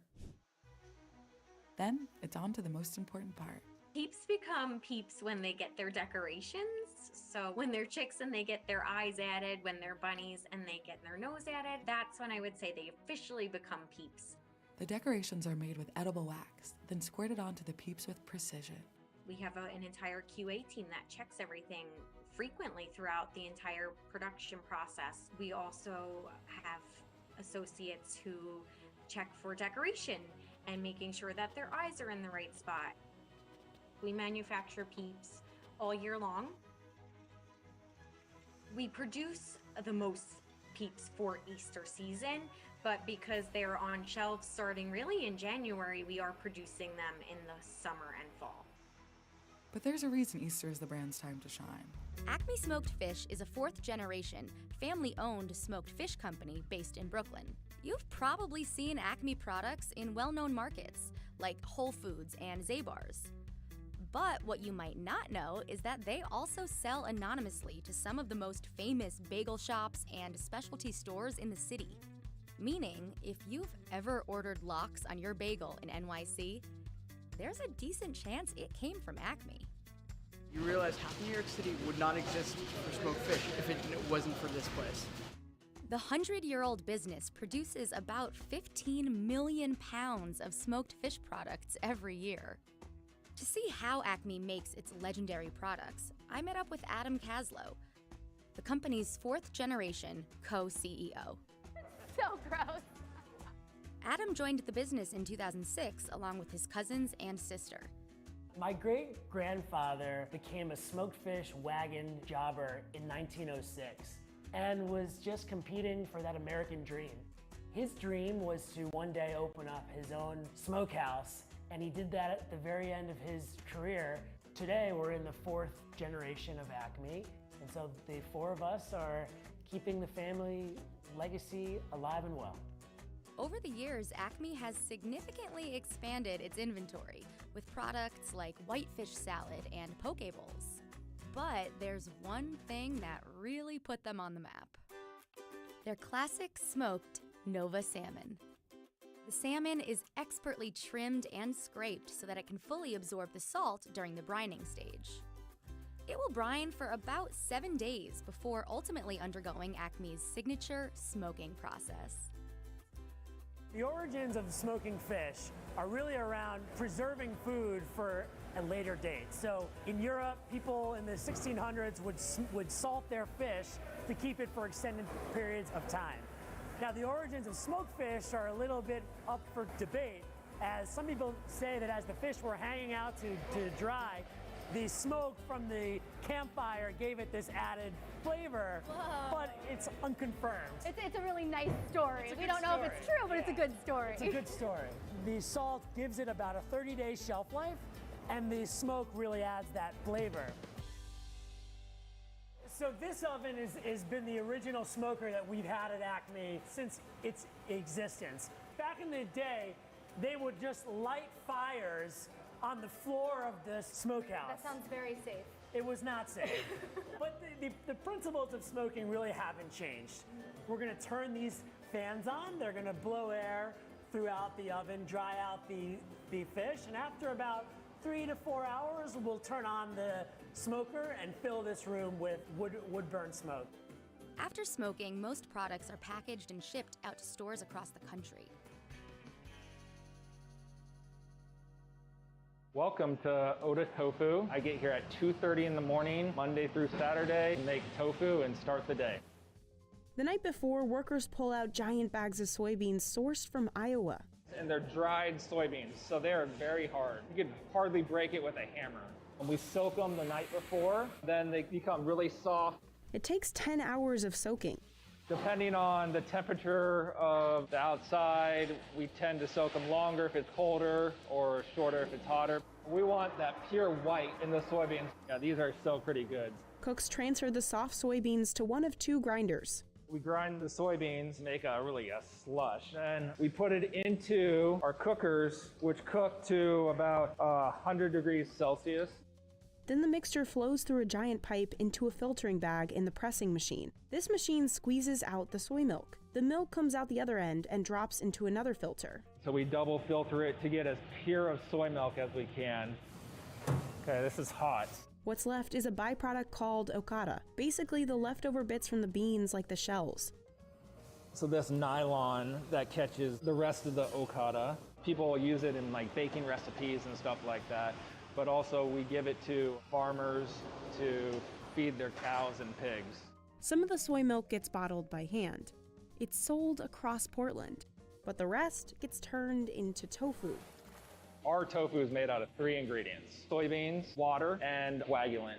The The mixture first gets a splash of coagulant. So we use our nigari, traditional Japanese coagulant. We can adjust the amount of coagulant that we use to make the firmness that we want. I will actually make a firm, so I'm gonna add some more coagulant because it could be separated from the curds in the water a little bit more. It's kind of like making cheese, right? Like in cheese, the coagulant separates the whey, or liquid, from the proteins, which clump up into curds. That takes about 15 minutes. So this is what it looks like after it's curded. So these curds are actually nice and like fluffy and soft. That scrambled egg-looking mixture is spooned into molds. Jason hand shapes it using a cheesecloth. So now we just gotta press them into the firmness that we want. It's pretty soft, almost like a water bed. We make medium, firm, and extra firm. It depends on how much water we squeeze out. The curds on the firm and the extra firm are finer and harder, so it's easier to get water out. The medium's nice and soft. A hydraulic press then helps squeeze out the water. After it's pressed, Jason carefully flips the tofu into a giant bath. He slices it along the lines from the molds. Tofu headed to restaurants is placed in buckets. Some of it gets fried into what's called age. So he is a master at chopsticks. Yeah, that is not easy to do with the flimsy tofu. Blocks bound for stores get fished from the water and put in boxes. From soaked soybeans to the final product, probably about an hour. Everything else is really controlled by hand. Before that coffee gets poured into someone's cup, it gets harvested from a coffee plant like this one. Harvesting is a labor-intensive process, with a countdown once the coffee cherries ripen. We have to do something with it immediately. It only lasts 24 hours. When coffee cherries ripen, they are hand-picked and loaded into 100-pound bags. The majority of Lou's coffee cherries go into what's called the washed process, where they are converted into parchment. Basically entails going through a flotation tank. From there, it's going to get sucked up into the pulper. That's where we remove the skin in the pulp. From there, it goes into a demuseler. Once it goes through the demuseler, we have removed all that slimy pectin layer. It goes into another flotation tank, and then it's going to be transported over to the drying deck. When it comes out of that process, comes out of the wet mill, it's 46% moisture. You got to dry that down to 9 to 12%. After drying in the open overnight, the parchment is loaded into a mechanical dryer for 24 hours. Then we can move it into our warehouse. Lou estimates that he has approximately 90,000 pounds of coffee parchment in his warehouse, waiting for the final steps. We store it until we need to mill it into green bean. When Lou is ready to convert the parchment into green bean, it heads to the dry mill.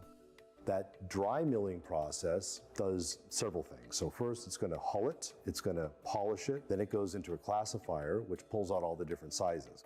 From there, the green bean heads to the gravity table. Beans that are too light because they are overripe, underripe, or damaged by pests float to the top and are discarded. The rest of the top-grade product continues on to the optical sorter, which removes any remaining impurities. Coffee is one of those products that any little defect is going to throw off your cup. This is what will eventually get roasted and become what we know as coffee. In a normal season, Ka'u Coffee Mill will produce close to 160,000 pounds of green bean, which gets sold to coffee shops and roasters throughout the state and internationally.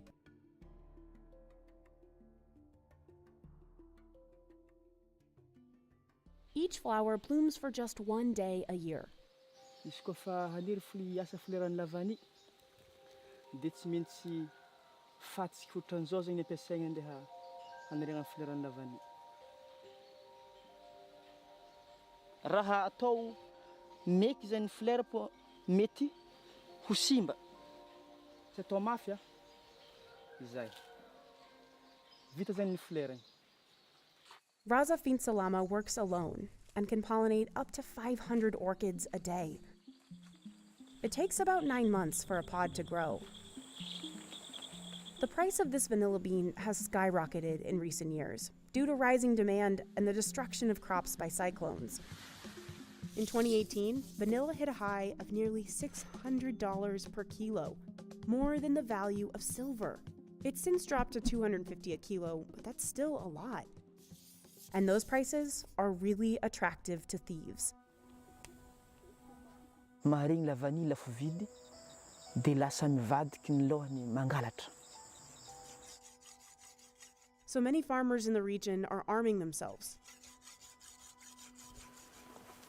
and patrolling their fields at night, when thieves usually strike. Thieves stole 20 kilograms of farmer Berlin Ronnery's harvest, leaving his vines bare. Hanafika zareo amin'ny tegna miamby, voatiry ny tegna tafy mampiasa.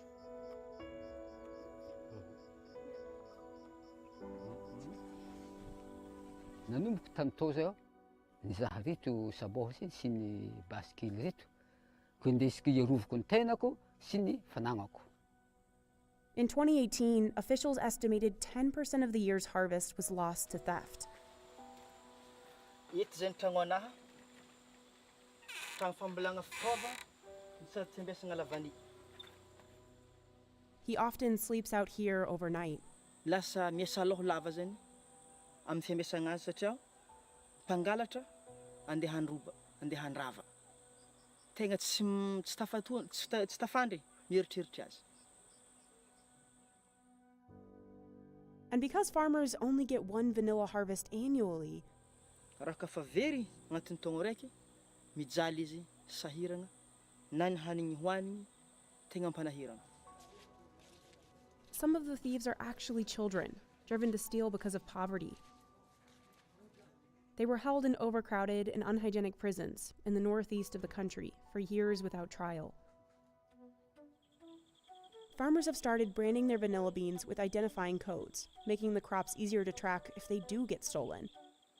Another protective measure? Some farmers pick their beans before they're completely ripe, to beat thieves to harvest. And so the quality goes down a lot. This year, Raza Finsalama was able to wait until his beans were completely mature. Mazava ho azy fô 15,000 gosiny hitretiny ho azo. Farmers have to move quickly because the pods start fermenting immediately once they're picked. They pack the vanilla pods in 40-pound bags.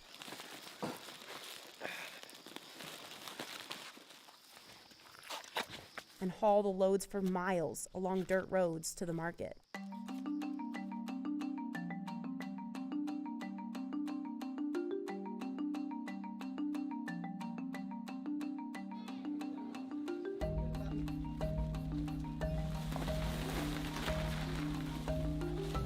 Traditionally, middlemen, called commissionaire, bought these beans in their raw green state, and they held a lot of negotiating power over the farmers, since the beans spoiled quickly. The middlemen are definitely making a lot more money. They can kind of tell people whatever price they want. So some years, farmers walk away happy. In other years, they can barely make ends meet. I have heard farmers say things like, you have to have courage to plant vanilla because it may not be worth it at the end. You may not get anything.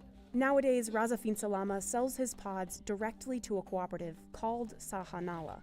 Manokana fa orinasany mpambony lavany jiaby mikambagna ao agnatiny. Sahanala representatives check the bean quality and the brand on the bean, and pay the farmers directly in cash, cutting out the middleman and promising a consistent price. Today, Raza Finsalama earns about $17 for a kilo of raw green vanilla.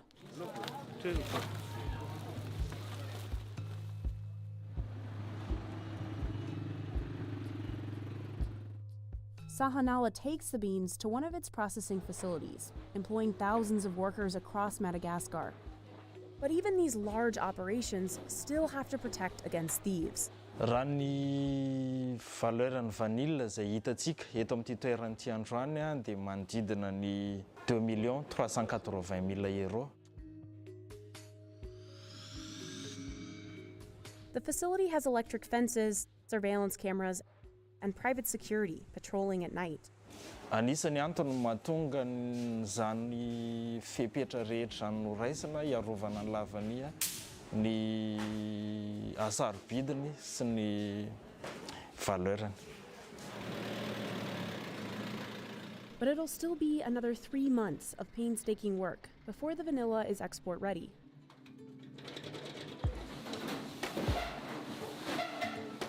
First, workers have to sort the beans by quality and size. Next, they wash each bean to remove any impurities.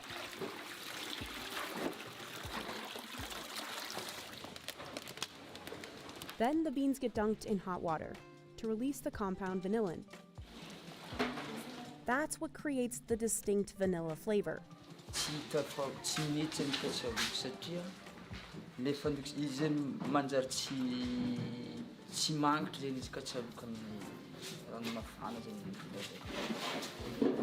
The beans need less than a minute, depending on how ripe they are.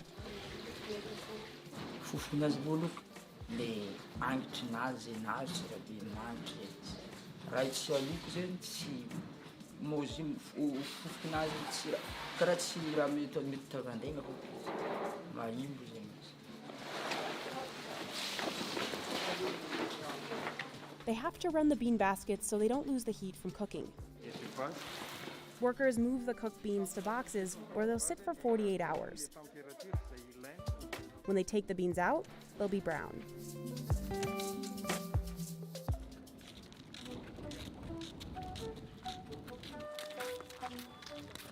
Eto aoriana aketo zany dia misy an'ireo ankizy izay mitatitra lavany izay handeha ho atapy ny masoandro. Atapy ny vanille mba hahatonga ny humidité anazy mihena, hahatonga ny goût stable, ary ihany koa mba hahatonga ny hanitra ny lavania hivoaka tsara. There, the beans will stay for 15 to 30 days, depending on the moisture inside.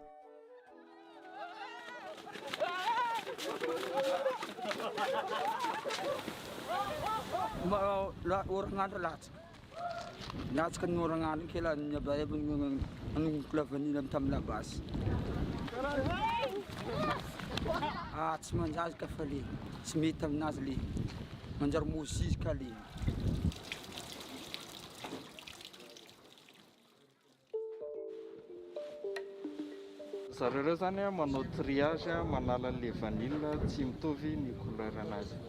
Zany hoe misy tam'le vanille somary masaka loatra nandrahoana, dia iny mila alana mba tsy afaka. In the packaging room, they massage the beans to release the oils and the vanilla fragrance. Careful not to damage the beans, they group the pods in bunches. Then they check that there are no stray metals, like nails, hidden inside. Workers then weigh the boxes and package them for shipping. Soit elle est vendue en bout, soit elle est extraite, parce qu'aux États-Unis, la demande est très grande pour tout ce qui est pâtisserie. Sahanala's vanilla beans end up with American-based food processor Archer Daniels Midland. Le fait aujourd'hui de s'être associé en joint venture avec Archer Daniels Midland, on a plus vu notre production augmenter. Larry's a fifth-generation farmer in Fort Meade, Florida. We've been growing citrus in my family since the 1850s.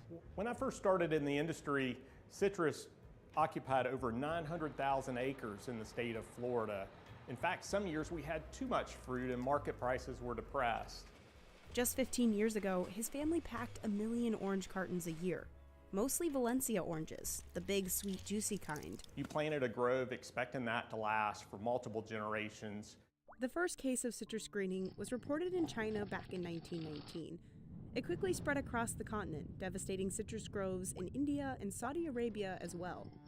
No one knows exactly how the Asian citrus psyllid made it to Florida. But in 1998, it showed up on an orange jasmine plant in a backyard in Palm Beach County. And it quickly spread throughout the state on infected rootstocks. But it would take another 7 years before Florida's orange trees showed signs of greening. It spreads throughout the state before you even know it's present. And in 2005, Larry found his first infected tree. It was a real challenge and an eye-opening for us. We knew what a threat it could be to our operation, and we were fearful there were more infected trees that just had not been detected. At first, Larry tried removing all the sick trees, but the insect moved faster, soon infecting too many to control. When a psyllid munches on a citrus tree, it leaves behind the bacteria that causes greening, here in the vascular tissue. The bacteria replicates and blocks this important highway for removing nutrients. Underground, the root systems thin and die out. Above ground, you notice the yellow pattern, the dark green spots, If you can see me through the canopy of this tree, that means this tree is really, really sick. While the trees do keep bearing oranges for a few years, the fruit essentially never ripens. You see it's small in size, it remains green, and when I cut this fruit, you see an odd shape. You can still eat the fruit, it's just not as sweet. The orange juice from this fruit has lower sugar content or bricks than normal fruit, but there's nothing wrong with the juice. But it's awful. And 40% of those oranges fall off the tree sooner than usual. The bacteria is actually starving and kills the tree over time. Today, researchers estimate 90% of all orange trees in the state have the bacteria. No longer do you see citrus trees abundant in the landscape. Larry has kept his trees alive and producing for 15 years, using a combination of horticultural techniques developed by scientists at the University of Florida. Some of our work that is going on right now is finding ways to keep those trees that do have the disease still producing fruit that are usable. You guys want to see what some psyllids look like? Yes. All right. So they're very small. Ooh, there's an escapee actually. They're small, they kind of jump around a little bit. So we use this thing called an aspirator, or the more fun term we use with children is pooter. We just suck them up. It's basically a little vacuum in my hand. Here, Lauren Diepenbrock can study the psyllid's movement to learn what might keep them off a citrus tree. Using the aspirator is actually a really efficient way to collect psyllids. She's figured out a few things that detract psyllids. First, this pink clay. It's sprayed on the trees to hide the leaves from the insect, which uses light wavelengths to see. One study showed the clay was more effective than insecticides. The second thing Lauren is researching is these 8-foot wide sheets of plastic, called reflective mulch. The idea is that it should make it where the psyllid can't find the host plant. It could be that it blinds them or causes a visual deterrent. Has it worked? Somewhat. We do get psyllids. We do get them, but we do get them at a reduced rate. A few years ago, farmers discovered that putting plastic bags around baby trees could help them grow stronger before infection. Lauren's now studying how effective these individual protective covers, or IPCs, actually can be.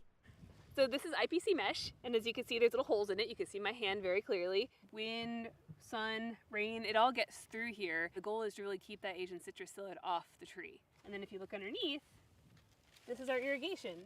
The baby trees will grow in the IPCs for 2 years. So you can see that the trees aren't perfect. We're still going to have some stuff on them. We do have some pest issues in here, but they look really good compared to what's in the open field. And this will actually give our trees a fighting chance once they're out in the environment and they could potentially get infected with sea lice. Scientist Tripti Vashish thinks the key is in the soil. We have been learning that the trees need these nutrients to fight infection. The citrus trees, because of this disease, have very small roots or fewer roots, so they are not very efficient in picking up the nutrients. It's like a job of 10 people needs to be done by one person, same with the roots. She figured out that giving smaller doses of fertilizer and water more frequently helps the sick roots absorb nutrients better. And it's similar like us, 6 small meals each day rather than 3 big meals are better. Same as with the fertilizer and irrigation, smaller doses are better than big doses. Larry uses fertilizer custom designed for his trees. He's also planting more young ones. One of our strategies for dealing with greening is to plant the groves at higher densities. We're planting 300 trees per acre compared to 140 to 150 trees per acre before we were dealing with the disease. So if he knows all the trees will get infected, with more planted, hopefully some will survive. Growers have also tried releasing predator wasps and spraying insecticides. While there's no silver bullet, in combination, these short-term solutions have sort of worked. You can slow down the decline. We've been battling citrus greening for 15 years, and while the industry's not thriving, we're definitely surviving. But the problem is, all these approaches tack on an extra $600 per acre onto production costs for growers. Our revenues are down by more than half on an individual grove basis. Growers are losing money. And many couldn't swallow the losses. By early 2022, half of Florida's orange growers had left the industry. So while he waits for a long-term solution, Larry's taking the hit so he can keep harvesting the same way his family always has. Workers quickly pick the oranges and drop them into bags.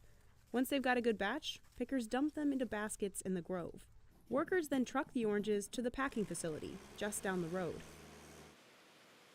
We have 8 digital cameras that takes a picture of each piece of fruit as it travels through the packing line. We use an electronic sorter to divide the crop by color.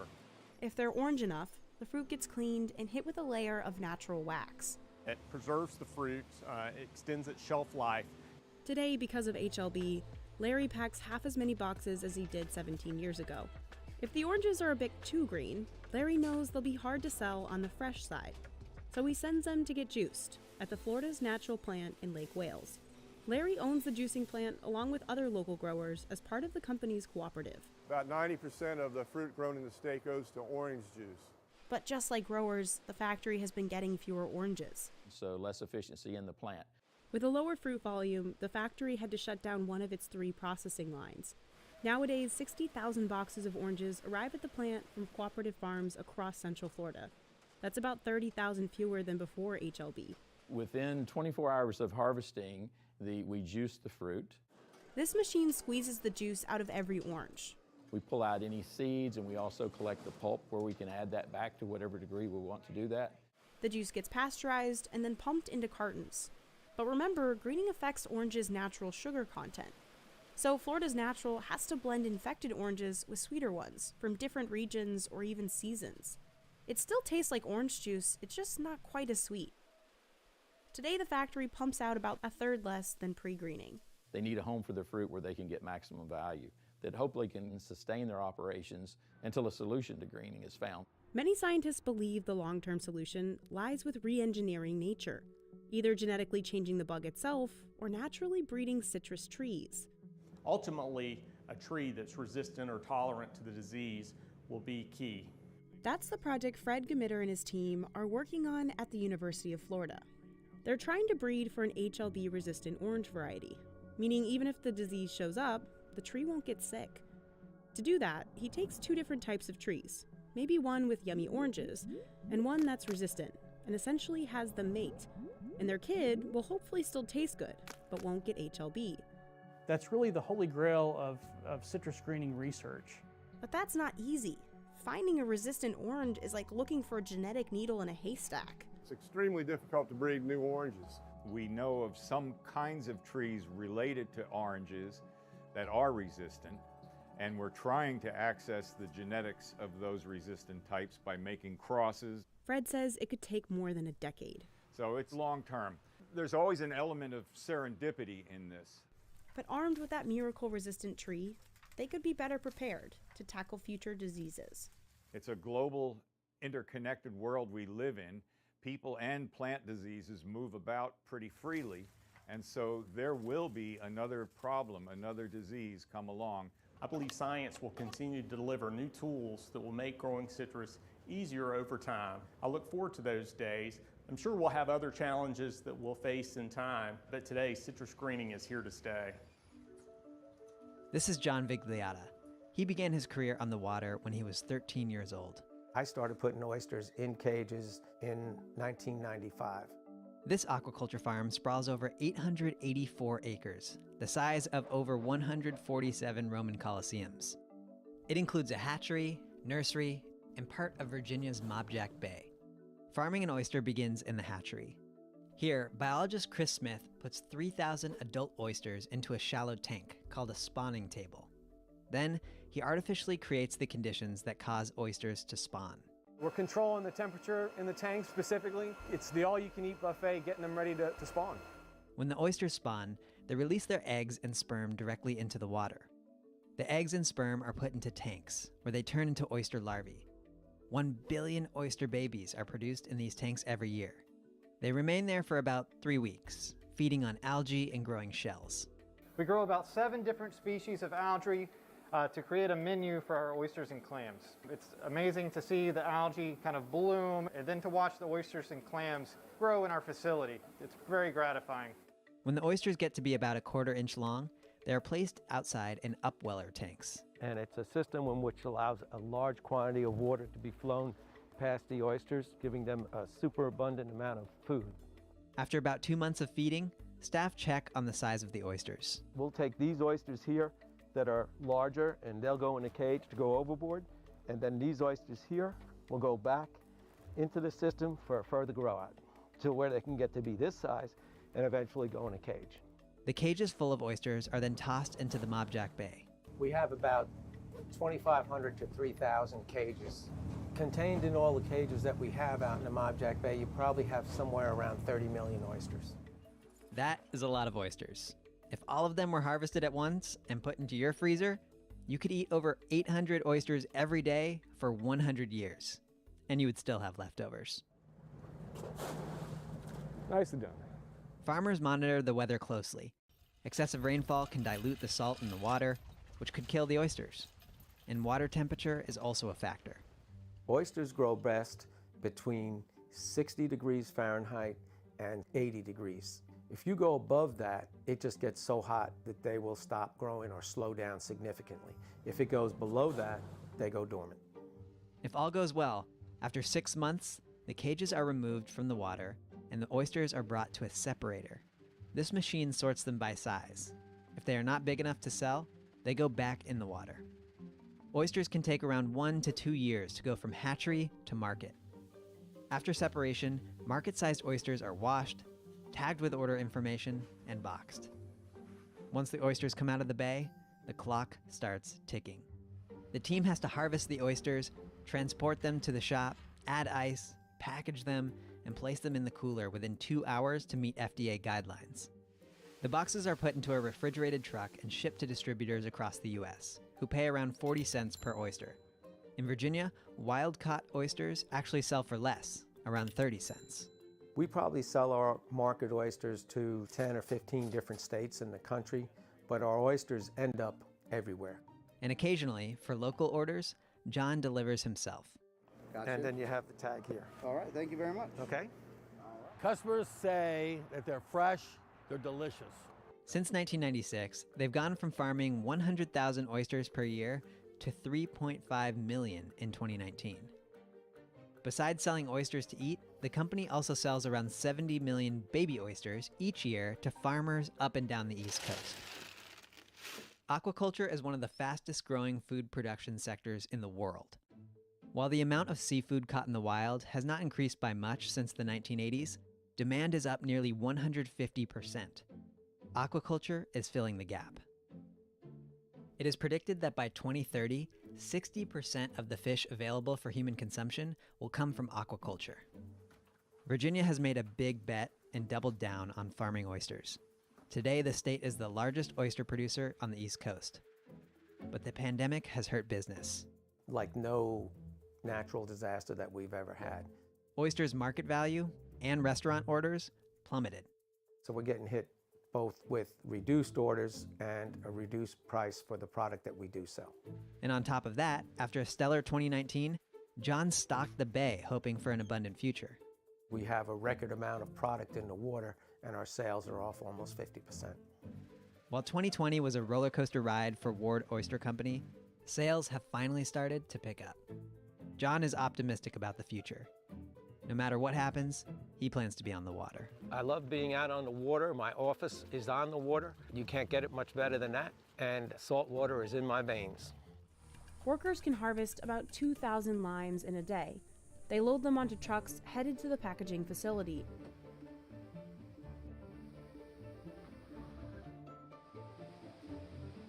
Empezamos nuestro proceso con el área de vaciado. This machine dumps limes onto the processing line. Each one gets washed with a detergent disinfectant. Para retirar cualquier tipo de suciedad, polvo que pueda traer de campo la fruta. And hit with a spray of palm wax. It's not just to make the limes look shiny. Fruta es para poner como una capa sobre la fruta que le va a ayudar a su vida de anaquel o a que la fruta tenga una mayor vida, pues que no se deshidrate y que no se madure tan pronto. Throughout their journey in the factory, the limes will get sorted multiple times. Some stations do it by hand, others with fancy tech. Nuestra máquina consta de un sistema operativo el cual toma de 20 a 40 fotos a cada fruta que va pasando.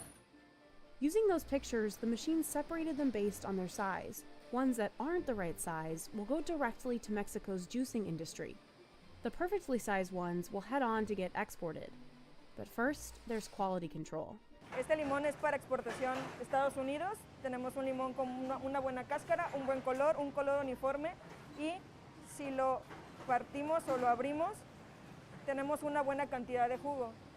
After they pass this final test, the limes are ready for packaging and shipping. The majority of the limes produced in this region end up in the United States. Demand for limes has been increasing for decades as Latin American and Asian cuisines became more popular. But in 1994, after a new free trade agreement went into effect, the floodgates for Mexican limes opened. Now, the US is the biggest importer of limes globally, doubling the amount it purchased from Mexico in the last 10 years. To keep up with demand, Mexico increased its production 50% in the same decade.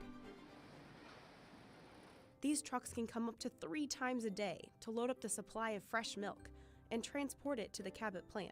Here it will become either butter, cottage cheese, sour cream, yogurt, or of course, cheese. Cheddar cheese. It takes Cabot about 10 gallons of milk to make just 1 pound of cheese. To make Cabot's signature cheddar, first the milk is pasteurized. The milk is then poured into a huge vat where a starter culture of bacteria and the special enzyme called rennet are added in. This combo jumpstarts the process of curdling the milk into cheese. And as the cheese is formed, big steel wires break it down into small curds and a liquid known as whey. Once the cheese curds are cooked through, the whey and the curds head to the finishing table. Here, the whey is drained out. Salt is added in to cut some of that acidity. This is also the point where Cabot can add in herbs and other ingredients to make their specialty flavors, like super spicy habanero and the cheese for us weaker heat seekers, the pepper jack. After that, everything's mixed together. Next, the cheese curds are squeezed together to form massive 40 or 60-pound blocks. Those blocks are then sent to the aging room, where they're left in a temperature-controlled space to mature. These folks are the cheese graters, the people responsible for making sure Cabot's cheese is aging up to their world's best standard. On average in our inventory, we have close to 70 million pounds of cheese that we repeatedly will sample on an everyday basis. Some days we're evaluating up to 150 samples or vats a day. When the cheese finally makes it to the aging room, the cheese graters take a plug or a sample out of each block.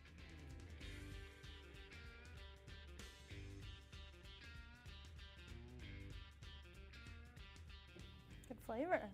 It's a good Monterey Jack, a little salty. And Monterey Jack is typically a short-aged cheese.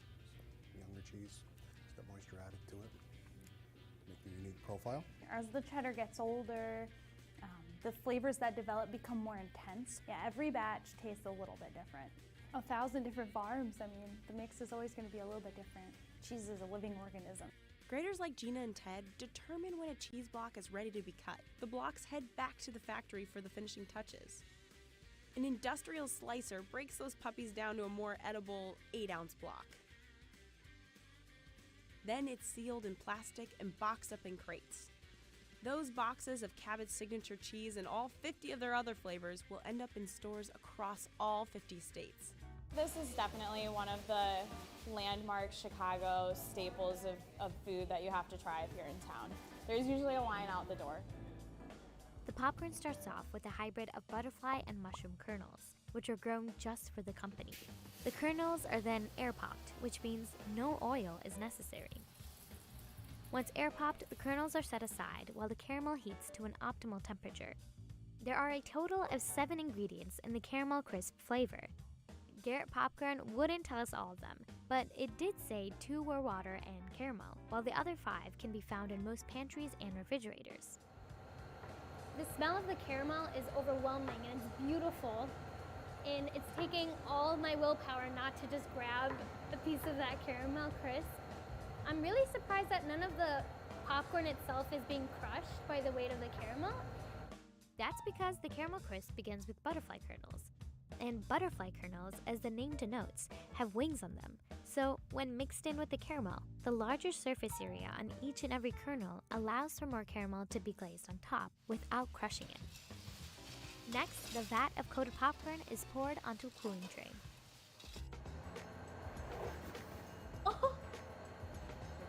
Oh my God, it smells so good. And we're doing this not to make it clump, right? Am I doing a good job? Good. I was booted out. So Eric here stepped in because we only have a small window until the caramel crisp cools off, and we needed to separate it enough so that when it cooled off, there was no clumps. And we have to do this so lightly so that we don't crush the popcorn. Next comes the cheese corn. It's made with mushroom kernels that are round and fluffy. After popping, they're smothered with a mouth-watering cheddar cheese sauce. But beware, Garrett's cheese corn has a reputation for staining your fingers. It all starts in the fields. Machines called vibradoras shake ripened olives out of the trees. Cuando tú vibras una pata, todas las vibraciones se van al exterior. La pata nunca vibra hacia abajo, hacia la raíz. Vibra hacia arriba. This method doesn't damage the branches or the tree trunk. It just makes the ripe olives fall to the ground. Benito says he's never harvested so few olives in a season. Una sequía tan larga, tan horrorosa en nuestra zona.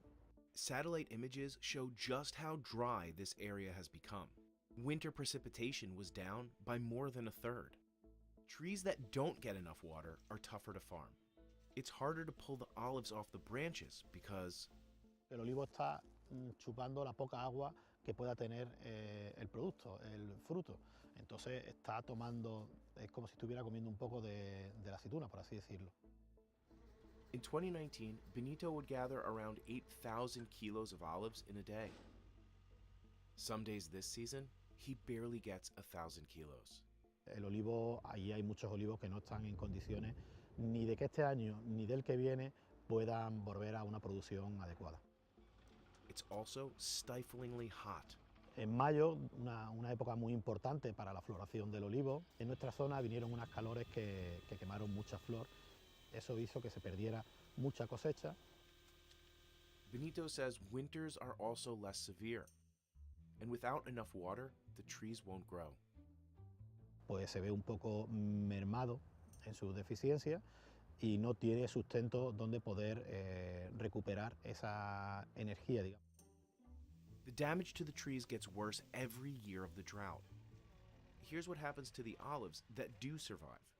Farmers unload their crops in processing facilities run by Decoup, and a conveyor belt carries thousands of raw olives an hour.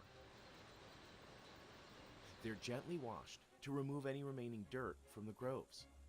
But the value of their crop isn't set. The olives have to be taste tested first. Extra virgin olive oil is the least processed. It's extracted not through the use of heat or chemicals, but by grinding the olives and pressing out the oil. That's what makes extra virgin the most expensive type of olive oil. But it's also considered healthier because it retains all of its natural vitamins and antioxidants. First, machines blend the olives into a thick paste. Pasa a unos molinos de molturación de acero inoxidable de martillo, que son necesarias molturar la aceituna completamente para luego pasar a un batido. El batido es necesario para preparar la pasta de masa de aceituna para la extracción posterior. Then, massive decanters extract the oil out of the mush. They also keep the olive waste, called alperujo. After it's composted, it's used as fertilizer or fuel. Este proceso más moderno es más sostenible, más ecológico. Por eso ha sustituido al anterior, porque no hay agua residual. Decoup maintains high standards for quality, and Francisco Aguado tries to make sure every bottle leaving this factory is perfect. The new olive oil is stored in huge stainless steel tanks. Nitrogen fills the gap at the top of the canister to keep the oil fresh. It's kept in the dark at a constant temperature. Decoup has the biggest olive oil storage facility in the world. It can hold 300,000 metric tons. That's 1/3 of an oil tanker. The tanks can keep oil fresh for up to 2 years. Each batch of olives has a distinct fragrance. Pues puedo decir que huele como a campo, a tierra húmeda, un olor muy bonito, muy agradable. Finally, the olive oil is poured into bottles and sealed.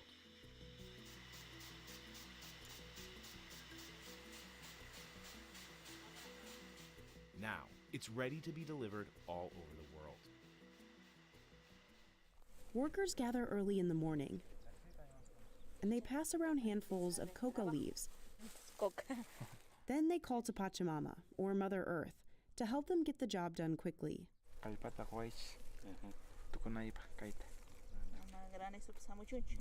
Ignacio says the plant acts as a mild stimulant that gives them strength.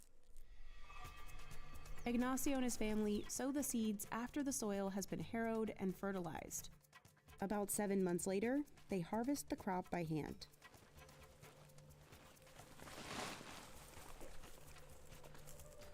Y se pone a secar al sol. Como está lloviendo ahorita, el grano está húmedo. Y cuando está húmedo, si lo colocamos, tiende a honguearse. Then they cut the branches and remove the edible parts of the grain.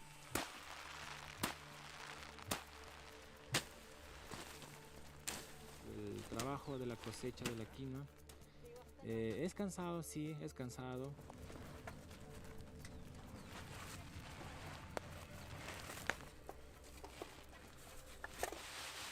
They shake the grain to remove any leftover dirt, and then transfer the quinoa to a small warehouse. Gracias al apoyo que tengo de mis hermanos y de mis padres, entre todos hemos ido trabajando un poco más. Listo para la planta. About a decade ago, Ignacio and his family would have traveled across the country to sell their quinoa. Nosotros teníamos que llevarlo a otro lugar, ¿no? Al mercado local, llevar quizás hasta Juliaca, hasta Puno, ¿no? Para poder venderlo. Cosa que hacía un trabajo de más, ¿no? But that's now the job of Copacabana, a cooperative that represents more than 600 farmers in southern Peru. De ahí fue la iniciativa para poder nosotros como productores unirnos, ¿no? Hacer un equipo, en formar una alianza con unos productores de otras zonas también. Representatives from cooperatives like Eusebio visit the farms to inspect the grains. The cooperatives pay farmers like Ignacio about $1.50 per kilo. Pues le damos asistencia técnica, le facilitamos con maquinaria, le facilitamos con insumos, ¿no? Para que tengan. Sin embargo, no les regalamos, sino también es al costo del productor. About 1,200 tons of quinoa are processed every year at the cooperative's facilities. Once the quinoa reaches their warehouse, workers thoroughly wash it twice to remove a bitter chemical called saponin. Porque si no se hace un buen lavado, entonces tiene cierto amargor la quinoa.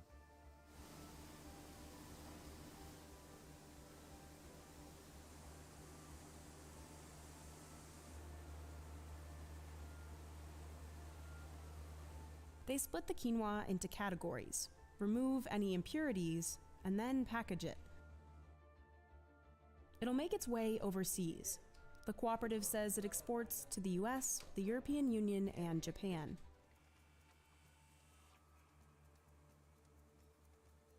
Workers load up their dinghies. They commute 10 miles along the Rio dos Peixes.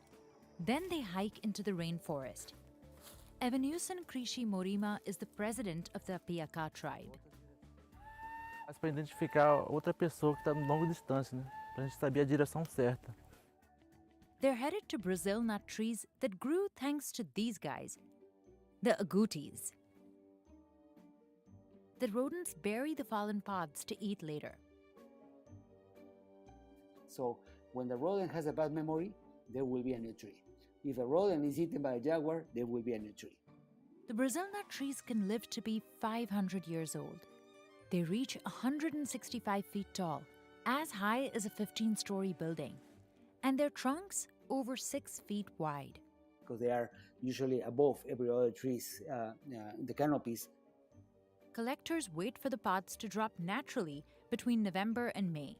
That's what makes this such a sustainable nut. Each tree drops about 300 pods every season, and they can come down at 50 miles per hour. If you are down there and one of these things fall in your head, you're dead. Catado ouriço por ouriço. Vou fazer montinho e jogar lá no... Then they get to work cracking. como eu também cortei meu dedo. Dentro desse ouriço tem aproximadamente, varia de 15 a 30 castanhas dentro. They make their way back, this time carrying bags that are roughly 100 pounds. Pega uma caixa de supermercado e lava a castanha. Workers will spread them out on beds to dry them in the hot sun. Depois da secagem, a gente pode embalar. Coloca num saco limpo. The Piaka once numbered in the tens of thousands, but they haven't had an easy past, facing massacres, persecution, epidemics, and enslavement from rubber tappers. And now there's less than 1,000 Apiaka left. In the 1900s, they started selling and exporting nuts to Europe. They depended on middlemen from big cities who made the trip to their remote village to buy nuts for just 6 cents a kilo. Não tinha ninguém para recorrer, era o jeito de entregar a nossa produção com preço bem mínimo, né? It wasn't lucrative enough, and many families left the industry altogether. It collapsed big time. When the price of the nuts is so low, then it is not an incentive to people to harvest it. While agricultural cooperatives aren't a new concept, environmental technician Antonio Vieira Gimelo thought it might work for the Apiaka. So he joined 4 tribes across Mato Grosso into one cooperative called Copama. The collectors would then sell directly to the cooperative, cutting out the middlemen completely. And the idea saved the local nut industry. E hoje em dia já estão trabalhando com R$8 o quilo, né? That's about $1.64 a kilo. It may not sound like much, but it's more than a 2,000% increase from the 6 cents collectors made before. Workers then transport the dry nuts to a processing factory in the town of Juruena. Uma viagem aí de 500 quilômetros de distância para esse produto chegar até na Copavan. Once the nuts arrive, workers transfer them to the dryer. They'll stay here for 10 to 12 hours. Lá é colocado lenha, manda o vapor para cá, secou, manda para os barracões onde ela vai ficar estocada para a gente estar trabalhando durante todo o ano. The factory tries to stock up, so they have enough supply to last the 6 months of the off-season. They're dried again for 4 days to extend the shelf life. Then they had to get steamed to loosen up the shell. A gente leva para torragem e depois elas voltam para fazer a seleção final, que é o processo de tirar casquinhas, ver se tem alguma danificada, separar o restante da quebrada da inteira e fazer um empacotamento que é para levar. Here in New York City, Junior's is an institution, but its cheesecakes aren't actually made in the city anymore. In 2015, the company moved to this New Jersey plant. When we took over this building, because we didn't have the space to do it out of Queens. 240 workers whip up millions of cheesecakes and layer cakes here every year. Not surprisingly, every batch starts with the most important ingredient. This year we'll probably go through about 7 million pounds of cream cheese. Junior's partners with Kraft Heinz, the maker of Philadelphia cream cheese. Workers unwrap each of those giant blocks of cream cheese and tip them into the mixing bowl. So far we have cream cheese, we have sugar, we have eggs. Still to come, we have some heavy cream, some vanilla, and I think that's just about it. It's kind of simple. Workers roll these giant mixing bowls over to the assembly line. To speed up production, Alan added automatic depositors. It gets pumped up here into here. This is going to meter out exactly the right amount. First, workers drop a slice of vanilla cake, not graham cracker crust, into each pan. We use cake on the bottom because this is a recipe that my grandfather created in 1950. It's a lot of work just to make the bottoms. Slowly, the pump works its way through the entire batch of batter, plopping perfect dollops into each pan. Then this guy knocks out any excess air. On this line, they're making strawberry swirl cheesecake. The swirl used to be piped by hand, but this robot took over the gig in 2017. Next, the cakes head to baking, but this step also has a unique twist. A lot of bakeries use rack ovens where you just slide the whole rack in and slide the whole rack out. It doesn't work for our cheesecake. His team bakes the dense cakes in a water bath. Spreads the heat evenly. The bottoms of the cakes don't burn. They rise up like a souffle. You can see how the cakes are literally above the pan. When they're golden brown, workers pull out the trays and pour out leftover water. Then they test the internal temperature. They take temperatures for food safety, but I can see with my eyes. After they've rested, the cakes aren't jiggly anymore. We don't do jiggly, we do juniors. Using this repurposed pizza oven, bakers can heat the pans just enough to release the settled cakes. After the cheesecakes get depanned, we bring them into our blast freezer. Alan keeps it at a balmy 0 degrees inside. But it's not just plain or swirled cheesecakes in this freezer. The company whips up dozens of different flavors of cheesecakes, layer cakes, and desserts. The chocolate mousse cheesecake is hit with a heaping pile of mousse, doused in a waterfall of chocolate and covered in mini chocolate chips. There's also the pumpkin layer cake cheesecake. Robots and bakers work together to ice it. Leftover cake tops are ground up to make the crumb that goes around the edges. All the finished and chilled cakes converge on the packaging line, from the pumpkin cheesecake to the 24 mini cheesecake variety pack bound for Costco. Workers place each cake in a box, slap on a label, and put it in an even bigger box. That all heads to the freezer a second time. This will all be gone within 30 days. Right now it's enough space, but I can see maybe next year us needing even more space. This is going around the whole country. Most of the 6-inch cheesecakes end up in one of the 12,000 supermarkets supplied by juniors. From Wegmans to Kroger, Publix, Stop and Shop, ShopRite. Tomato ketchup is one of the world's most popular condiments, and it can be found in many households around the world. We have it with burgers, fries, and just about anything that we can think of to complement our meals. Heinz is one of the market leaders in ketchup, selling over 650 million bottles of ketchup around the world every year. We visited its European factory in the Netherlands to see how the world-famous condiment is made.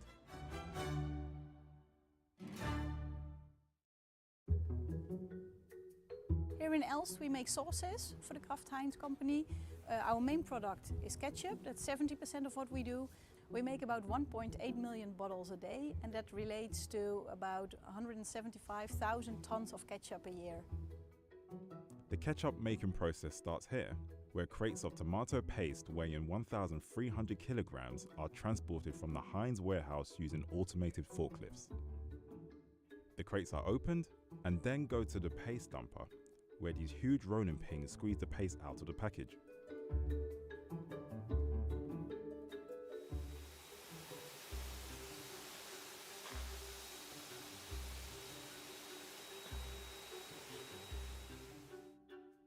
After the paste has been extracted, it sits in a storage bin where it's mixed with water to give it a smoother consistency. This makes it easier to transport to the storage tank, where it will sit until moving on to the ketchup kitchen. This is our ketchup kitchen, and this is where we actually produce the tomato ketchup. Ketchup is made of 5 ingredients: sugar, vinegar, tomato paste, brine, and the secret spices. The spices are dosed by hand. We dose everything, we mix it, and afterwards it goes into our process. The process is mainly about heating the ketchup and then cooling it down. Afterwards we fill it into the bottles. But before any ketchup can be shipped, each batch must be rigorously tested through this contraption, which Heinz calls the quantifier. This is our quantifier. It's a method where we measure viscosity of our Heinz tomato ketchup. It's a methodology that we use in all our ketchup factories, so that we compare the ketchup quality for all the factories. What we do is we put a certain amount of ketchup inside the quantifier, we release it, and we measure how fast it has traveled after 10 seconds.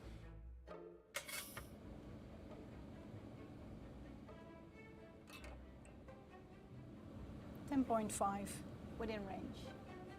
It's a special method designed by Heinz. The ketchup cannot move faster than 0.028 miles per hour. If it has traveled too far, we have to block it, cannot sell it. If it's within the range, we can release it.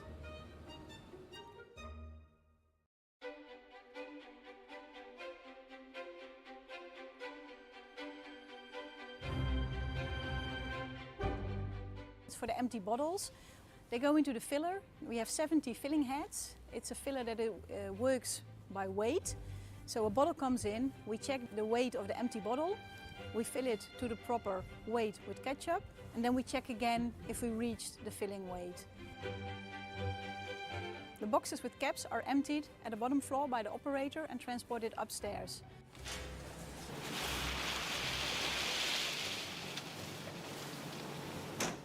Upstairs, we make sure the caps are put in the right position and go to a single row of caps so that we can position them properly on the bottle in the filling machine.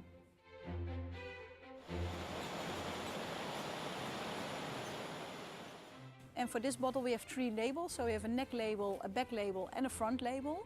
These labels are self-adhesive, so we don't need any glue for it. After the labeler we go to a tray packer where we get the tray from the bottom.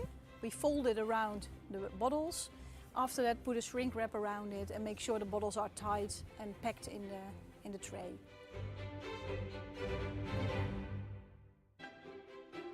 From the tray packer, we go to the palletizer, where a robot puts the trays in the right position. And from the right position, we make layer for layer on the pallet. After that, we put a shrink wrap around it.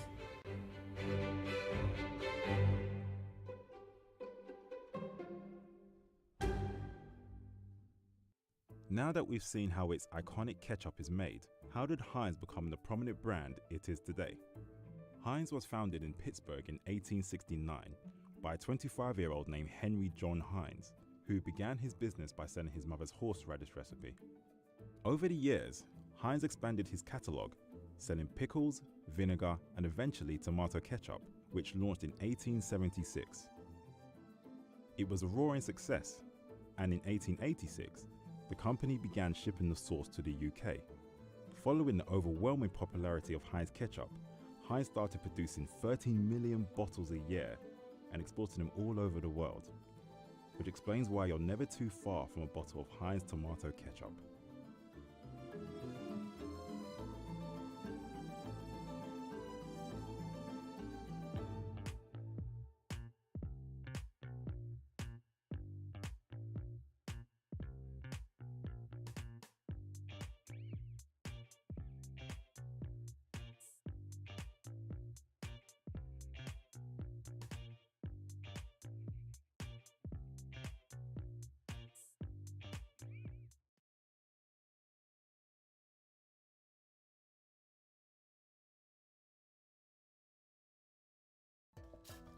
From Mexican mezcal and Indian desert salt, to Ghanaian cocoa and Portuguese sardines, in 2022, we took you behind the scenes of some of the world's biggest industries. Our first stop is Washington, D.C., where the Smithsonian National Museum of Natural History hides 99% of its collection behind security. The Smithsonian Museum of Natural History has over 147 million specimens, the largest collection in the world. Everything from giant dinosaur bones to delicate butterflies to pickled animals like this stonefish. Most venomous in the world. Whoops. But less than 1% of it's on display. The rest is tucked away in what's called collections, hidden behind the scenes. All right, so this is our vault area, our secure storage area for the mineral collection. It costs more than $100 million to run the museum, and it's mostly funded with taxpayer dollars. So why does the US government spend so much money on things most Americans will never see? Well, the specimens aren't just sitting here gathering dust. They're actively used for research, with big impact. This is what caused the airplane to land in the Hudson River. But flooding could endanger it all. We went inside the secret collections in Washington, D.C. to see how they acquire, clean, maintain, and protect millions of specimens. This is how much of the Museum of Natural History you can see. But the hidden collections make up the rest of the space, more than 1.4 million square feet, Spread across the museum and the off-site support center, there are 7 different departments, from entomology to paleobiology, and the collections are constantly growing. Visiting the museum is free to the public because it's government funded through tax dollars, but researchers here can't use tax money to acquire new objects. So how do they get them? Well, they're either collected in the field, donated, or purchased with endowments. For example, this giant Arkansas crystal was donated to Mineral Sciences in 2021. We don't know exactly how much it cost, but estimates put it in the millions. Over in entomology, scientists collect half of the new insects in the field and get the other half from donations. As people retire and they're looking for permanent homes for their collections, those often come to us. These are the tailless whip scorpions, so anybody who watched Harry Potter would recognize these. They're actually really docile, they're easy to handle. You can actually get these as pets. But getting dinosaur bones is much harder. So here's some of the dinosaur material. Paleontologist Hans Seuss is up against a growing market of private collectors. Started after those awful Jurassic Park movies when everybody decided to have a dinosaur in their living room. People now think that if they find a toe bone, they should get enormous amounts of money for it. And since they have to rely on endowments, museums can't compete at million-dollar auctions. Often commercially collected fossils have no detailed locality information, and that makes them scientifically almost worthless. So all Hans can collect are bones he finds on federal lands, or smaller ones he can purchase with donations. But some collections at the museum are just really old. Today, bird researchers rarely collect specimens in the wild. This bird was collected in 1904. And if they do, it's from healthy bird populations. Today we take tissues, we take song recordings, we keep skeletons, we make spread wings. So we have a lot more parts of the bird that we save. And it's our ethical responsibility to do as much as we can with the specimen if we're going to take it from the wild for research. Once a specimen is purchased or collected in the field, it's transported to the museum. Specimens like that giant crystal then go through a process called accessioning. Is where the museum inspects the objects so they can take ownership of it, make sure that it's in good shape when we receive it here at the museum. The museum acquires 300,000 specimens a year to reflect the scale and the diversity of the natural world. Once a museum accepts an object, it has to get cleaned. Out at the Museum Support Center, any recently living creatures are cleaned using beetles that really like to munch on dry skin. They're a little bit more free-roaming in the larger chamber. There's nothing really containing them except for trays. You don't want rotting flesh in storage. We currently have a sea turtle, elephant, dolphin skulls, and I believe there's a wallaby in there. Cleaning dinosaur bones takes even more work. We'd be lucky if all we had to do was just dust them off. They're encased in their host rock, which is what we call matrix. And that matrix has to be removed little by little, bit by bit. Michelle uses this machine, called an air scrape. It blasts compressed air at the rock. But how do they prepare something to be stored forever? Well, a dinosaur bone can't just sit on a shelf exposed. Over time, gravity would start to break it down. So most bones get a custom storage cradle, built out of fiberglass and plaster. It's basically a fancy Tempur-Pedic. Each costs about $800. They're pest and water resistant. Hans wants them to last because he loves his fossils. I'm kind of a wallflower, but you tell people that you're a paleontologist at the Smithsonian and you're suddenly the center of attention. On the other side of the museum, some of the older animals got stuffed. Squirrel. And some get pickled. When you pickle a whole organism, you can study not just their fur and their skeleton, but their internal anatomy and all that kind of stuff. Everything from a polar bear embryo to bats to giant fish are stored in alcohol. These fish come from all over the world. So see, these do not fit in jars, and the cheesecloth is to keep them from drying out if the level gets low. So the coelacanth, they thought it was extinct, and in 1938, it was discovered in South Africa. It was a very big deal, as you can imagine. Over in entomology, the insects get dried and pinned, so they're temperature stable. Then Floyd and his team put them into these hydraulic carriages. We have 35 million specimens in the collection. We have over 400,000 species represented in our collection, which is more than all the other departments combined. Since insects are essentially our only major competitor for food, and because they have such a profound impact on human health. Each of these storage techniques is designed to last indefinitely. But while the researchers have done all they can to safeguard these precious objects, it's unclear how much longer they'll be able to do that. The National Mall was once a marsh, and today it sits in the floodplain of the Potomac River. We're literally at sea level here. So one thing I've been doing is this year moving all collections out of the basement of this building up to higher floors. As the climate's changing, flooding from heavier rainstorms and the Potomac are a growing threat. Water seeping into basements along the mall and threatening the treasures of the nation. The Smithsonian will tell Congress tomorrow it's $1 billion behind in needed repairs. It's already happened to the museum next door, leading to millions in damage. And the National History Museum is next. But Congress has been slow moving to fund improvements. So we're going to have to start armoring the mall with larger and larger dikes. The museum does plan to expand the off-site support center. It's farther above sea level, so researchers have started moving more specimens out there.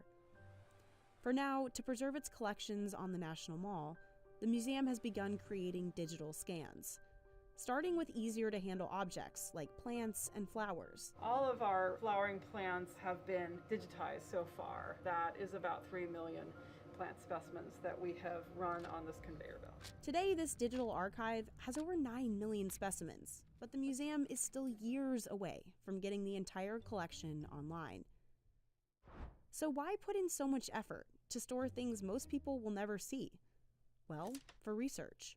So think of a museum not just as a place that displays stuff, but a place that studies and understands stuff as well. The collections are essentially a living library that 12,000 visiting scientists can access. And their work has real-world benefits. In mineral sciences, scientists across the globe can ask Jeff for a piece of any of his rocks for research. This is our reference mineral collection. So this is the part of the collection that gets used primarily for scientific research.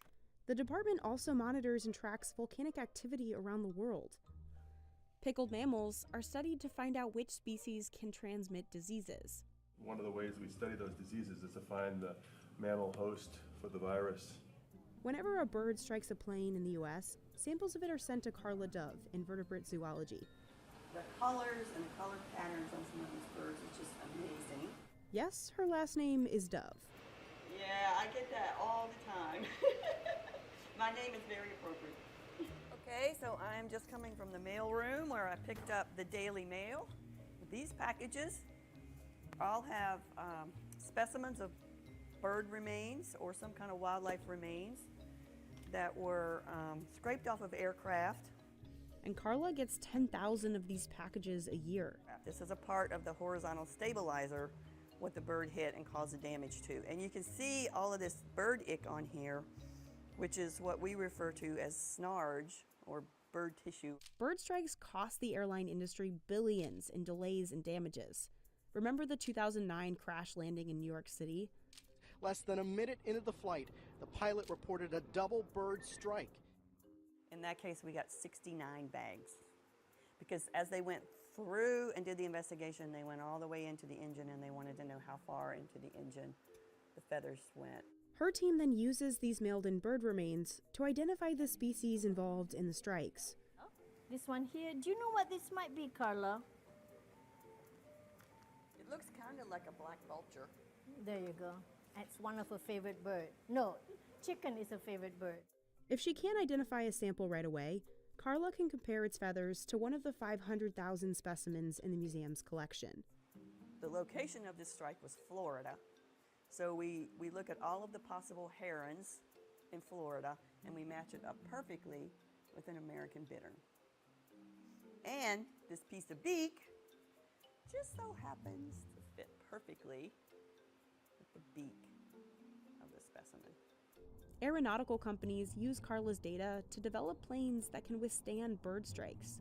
If you know what the species of birds are that cause these problems, you can go out onto the airfields and do habitat management to keep those birds from wanting to come in to these environments. And based on her research, Air Force units have adjusted flight trainings. Thereby reducing the risk of bird strikes, but also, we like to say, saving birds too. But we've barely scratched the surface of the museum's countless research initiatives. We're collecting specimens so that scientists 50 years from now or 100 years from now will have access to the same diversity we have right now. And we may never know how important these collections may be for scientists in the future. Museums are the memory of our culture, and they're the memory of our planet. And imagine the Smithsonian of the year 2400. It'll have specimens from this time that will be a distant memory to the people then, but it will tell the story of planet Earth. This is the oldest fish cannery still in operation in the world. Ramirez packs 60 million cans of fish a year, from tuna and mackerel to sardines, its biggest seller, and a staple here in Portugal. There were once 400 canneries like this one, packing sardines up and down Portugal's coast. Maybe 80% or more that went away, and today we have, I don't know, maybe 20, 25 companies in Portugal. That's Manuel. His great-great-grandfather started the company nearly 200 years ago, and the staff also spans generations. Eu trabalho aqui há 30 anos já. Esta é a Cristina, é minha filha, trabalha aqui também. But keeping Ramirez going hasn't been easy. It's faced a revolution and declining fish populations.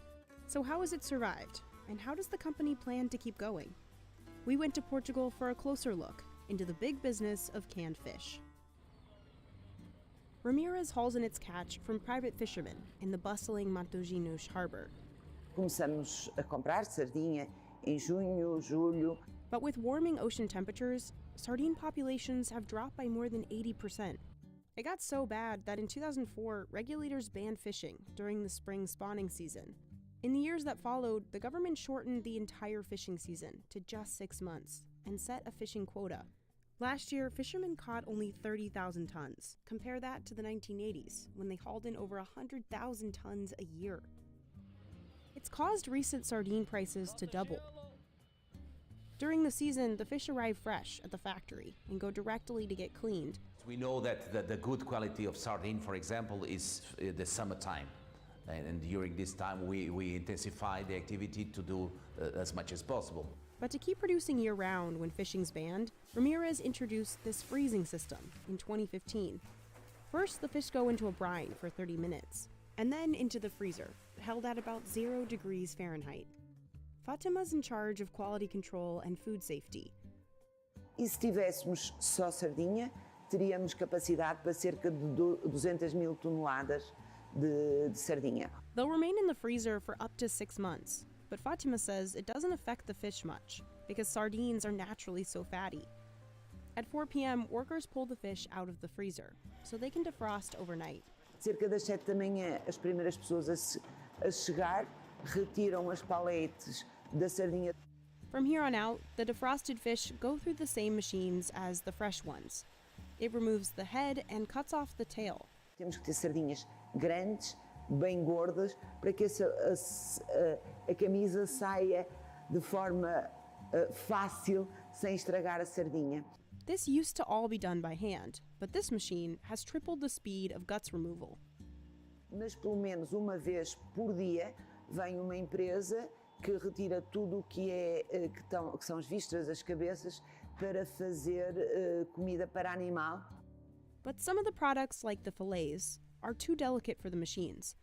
Workers on these specialty lines still hand-cut them using century-old techniques. Depois as senhoras vão pondo dentro das latas. Once packed, they add on a lid and group them into batches. E depois sim vão para o cozedor. They get cooked for 30 minutes, first in hot steam and then dry heat. Once done, the workers add in other natural ingredients like spicy sauce, peppers, or carrots. Next, the cans get weighed. Then this machine splashes in a bit of either water, tomato sauce, or olive oil. Depois entra numa máquina que se chama cravadeira, leva ao tampo e é fechada. The cans drop into baskets in this pool of recycled rainwater. Workers then push the cans into this sterilizing machine to kill off any bacteria on the outside. É aí sim que nos vai a longevidade da conserva. In theory, one can of fish could last for more than a decade.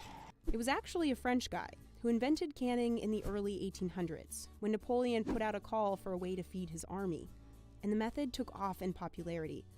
With its long stretch of coastline and abundance of fish, Portugal was primed to get in on the market. And in 1853, Manuel's great-great-grandfather opened the world's first fish cannery in Vila Real de Santo Antonio. By the 1920s, there were hundreds of competing factories along the coast, and during World War II, there was room for all of them. Portugal was neutral, so it exported cans to both sides. Some cans were found at the bunker of Hitler. Some of them were Portuguese and were from our company. And in 1940, the founder's grandson opened up a new factory, where it is now, in Matosinhos. By then, the sardine had become a cultural icon. But after World War II, the industry started declining. We had a revolution in 1974, and lots of companies had no freezing area. They had tough times, of course, so no frozen facilities. Climate change and overfishing were also big contributors to the decline. By 2013, there were only 20 canneries left. So how did Ramirez stay afloat? First, because of its loyal staff, spanning generations. Ramirez runs an on-site daycare, and many of its current employees graduated from it. Eu trabalho aqui há 30 anos já. Esta é a Cristina, é minha filha. Tinha 3 meses de idade quando veio para a creche. O meu pai está na parte da manutenção e o meu marido também é na parte da manutenção. O dia que tenha filhos, trarei para a creche porque é uma mais-valia. The second reason? Gosto muito especial pela inovação.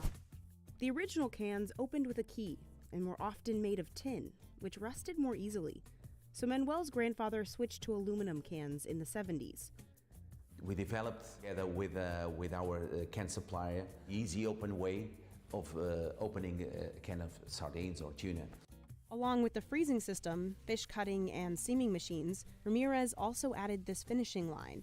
O primeiro é a colocação de inkjet, do lote, da validade e da identificação do próprio produtor. Depois, sim, passa por uma máquina de raio-x, no sentido de ver se tem corpos estranhos. Quality Lab pulls nearly 100 sample cans throughout the day.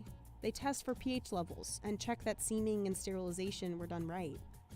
Há muitas mais máquinas, há linhas robóticas novas e tenho mais espaço para trabalhar também. All these machines have tripled the company's production speed, from 100,000 cans every day in 2015 to 300,000 cans per day now. Finally, to stay competitive when sardine populations dropped, Ramirez added new products: tuna salad, mackerel, salmon, and codfish. So this difficulty became, an opportunity to do other very interesting products. Today, the company sells 70 different products and has introduced an online shopping platform. We export almost to 50 countries, spread it all over the world. E depois tem sempre aquela 3 características: é pronto a comer, tem uma validade muito grande, é fácil de transportar. While sardine populations could fall again, Manuel doesn't seem worried. You have been here for almost 2 centuries, so I think we will overcome. The inner core of an agave plant, also called a piña, is what makes mezcal. It's a liquor like tequila, but distillers cook the piñas for 5 days underground in handcrafted ovens like this one. Entre todos están observando cómo arman ese rompecabezas, ¿no? Some of the people who make mezcal in Mexico have been doing it the same way for centuries. And now more people than ever want to drink it. Mezcal's value increased by 50% in 2021, making it the fastest growing spirit in America. Now, the US market for mezcal is bigger than Mexico's. But even as international popularity grows, some producers are getting squeezed out of the industry. And some can't even call their spirit mezcal anymore. Getting a certification can take up to a year and cost thousands of dollars, and producers say it's getting in the way of long-held traditions. So some, like Graciela Angeles Carreño, now label their bottles distilled agave. Si mezcal es lo que yo hoy día veo que es, no me interesa llamarme mezcal, porque cualquier payaso puede hacer mezcal. We head to Oaxaca, Mexico to see how master mezcaleros harvest, cook, ferment, and distill agave. While mezcal and tequila are both made from agave plants, mezcal actually predates tequila and has a distinct smoky flavor. Mezcal gets its name from the Aztec word mexcali, meaning agave roasted in the oven, but it's nicknamed the elixir of the gods. Because, as the legend goes, in pre-Columbian Mexico, a lightning bolt hit an agave plant, creating mezcal. For most of mezcal's history, it was a drink of the lower class. Que era una bebida de pobres, de campesinos, de gente no educada. Graciela's family has made mezcal in the town of Santa Catarina, Minas since 1898. But unlike her ancestors, she grows her agave, or maguey as it's known locally, from seeds. Es como un cascabel. Y así es como aparecen las semillas. While other companies may prefer root cuttings to speed up the process, Graciela uses this slower method so the agave can stand up better to diseases. Son plantas de un ciclo largo y que solo podemos aprovechar una vez en su vida.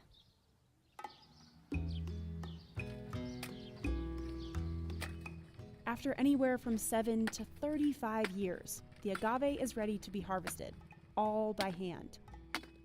Quizás los expertos lo hacen como en unos 15 minutos. ¿Sale, Goyo? Al ataque. First, they remove the leaves. Then they slice off the thorns on the tip and side of each leaf. Because if those thorns accidentally get under your skin, Graciela's brother says they can migrate, which hurts a lot. Acá, en esta parte de acá tengo muchas enterradas. Se cree en la época prehispánica que esto usaban para un tema de castigo a ladrones. Saponins, the chemicals agave leaves excrete, can also be dangerous. Genera ardor, dolor, o en la piel pues comezón y te genera granos. But Edgar says the saponins don't bother him. Yo soy moreno. A las personas de piel blanca les hace más daño que a los morenos. Es la ventaja de ser moreno.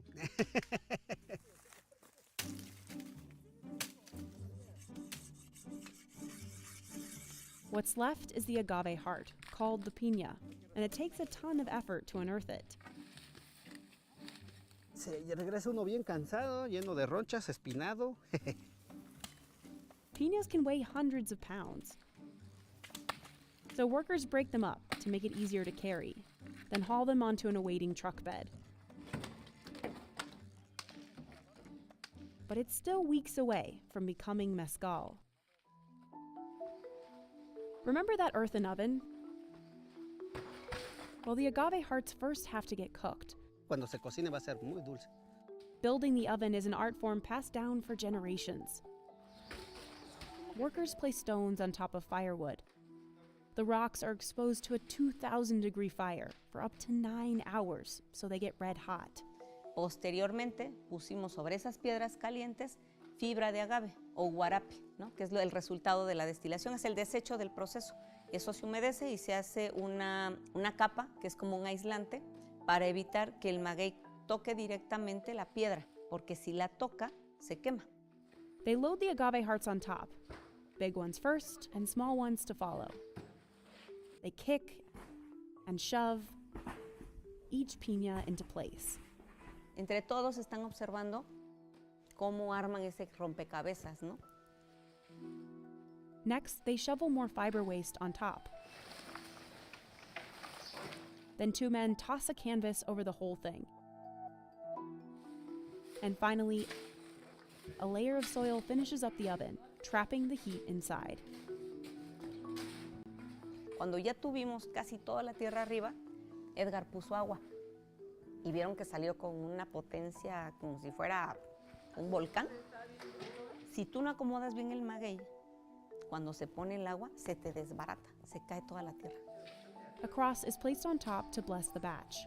Ahí, en el horno va a permanecer por 5 días. What's inside the oven smolders slowly, giving mezcal its distinct smoky flavor. For the next step, we head to another distillery called Tres Mezquites. an hour east in San Baltazar, Guadalvila. Here, Don Goyo has been making mezcal for 40 years. Today, his business pumps out 6,000 liters a year. Siempre le echo 2 copas por la mañana antes del desayuno. He and his team move the cooked agave hearts into this molino, or grinder. To crush the agave, a horse pulls this stone, which weighs a whopping 1,000 pounds. El caballo se llama Satanás.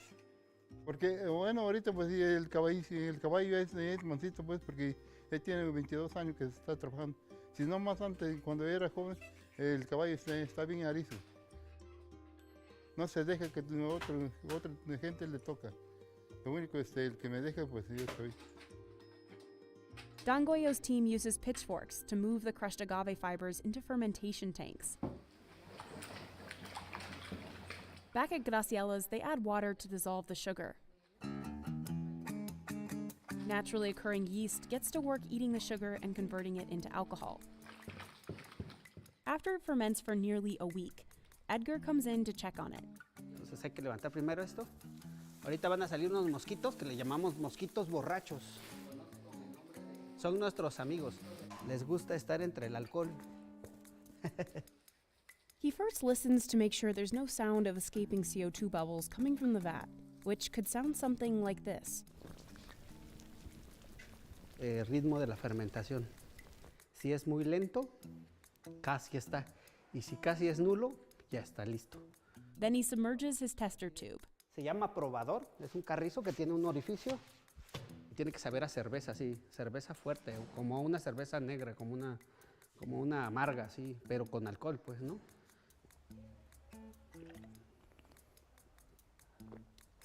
No, todavía les va a faltar mucho. Hoy es día miércoles.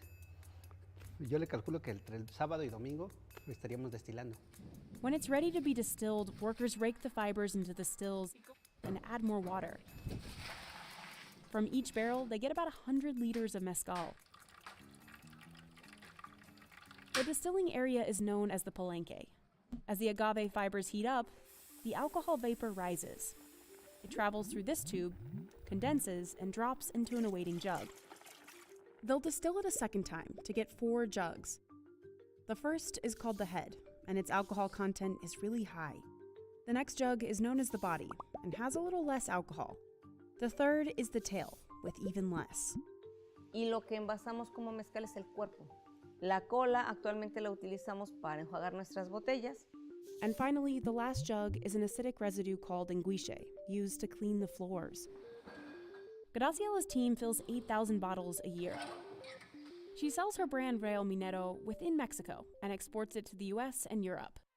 But it wasn't until the 2010s that mezcal began seeing interest outside Oaxaca. It popped up in trendy bars in the US and beyond.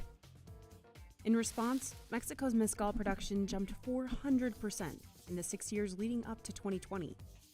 By then, the US overtook Mexico as the biggest market for mezcal. What was once a poor man's drink had reached global fame.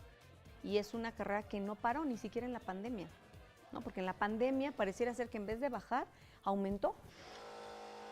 To standardize and regulate the growing industry, the Mexican government got involved. It started in 1994, when the government established a denominación de origen for mezcal, kind of like how champagne can only come from a specific region in France. It was to protect the traditional process of making mezcal and the place where it's made. Es algo que es muy bueno desde el punto de vista que el consumidor va a tener una certeza de que es un producto que va respaldado. In 1997, the government appointed an organization now called Comarcom to oversee and enforce the rules for certification. Rules like mezcal had to be made from 100% agave in only these 9 states, and it had to have a certain amount of alcohol by volume and methanol. The DO seems like a great idea to guarantee quality standards across Mexico and keep production inside the country. And at first, even mezcal producers advocated for it. Those new regulations eventually came with a catch. Today, to get certified, producers now have to have time and a lot of money.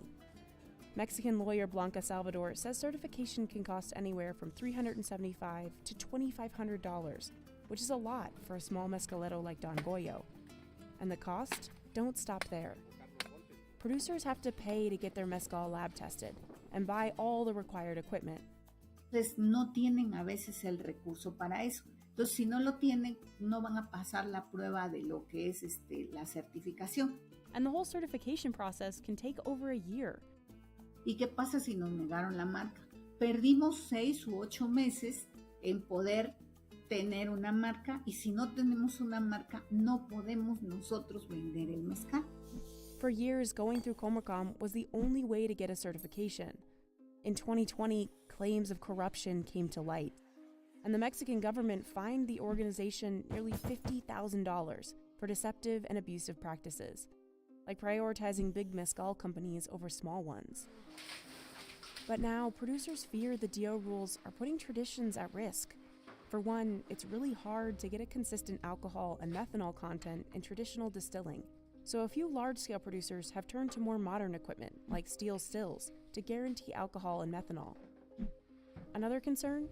Changing name standards for agave, despite generations of indigenous groups using native words for the plant. When Comercom told Graciela to drop the ancestral name of Quiche on her labels for Mexicano, it was her last straw. So in 2021, she and her family decided to stop certifying their brand, even though their distillation process didn't change. Porque se vuelve un tema burocrático, un tema político. Entonces, no nos gustó, por eso nos salimos. Choosing family tradition over regulation, Graciela labeled everything distilled agave. No dice mezcal, pero es un mezcal. And other distilleries followed suit. But there's another problem. All that demand has drawn interest from international companies. It's created more competition on top of an already tough certification process. Of these popular brands, none are Mexican-owned. A French company owns Del Maguey, a British company owns Casamigos, and a New York-based company funded El Silencio Mezcal. Even celebrities like George Clooney, Adam Levine, and the stars of Breaking Bad have gotten in on the market. Because of the DO's protection, American companies can't make mezcal in the US, but they are allowed to buy loads of it from Mexican producers, repackage, and resell it for a lot more than what they paid. This system has left traditional producers, even certified ones like Don Goyo, with a dwindling piece of the booming global industry. No tengo marca porque, bueno, falta ¿cómo se llama? Del dinero, pues, para ponerle marca. So he sells his mezcal in label-less plastic bottles to a middleman. Don Goyo earns $15 to $40 per bottle. Casa Cortez, one of the brands that eventually buys Don Goyo's mezcal, resells it for $38 to $100 a bottle. Compran menos y después ellos lo duplican, pues.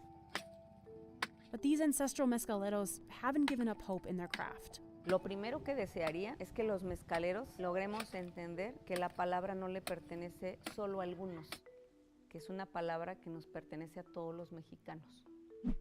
Nowadays, the government has added more certifying agencies to lighten the load of Comercom.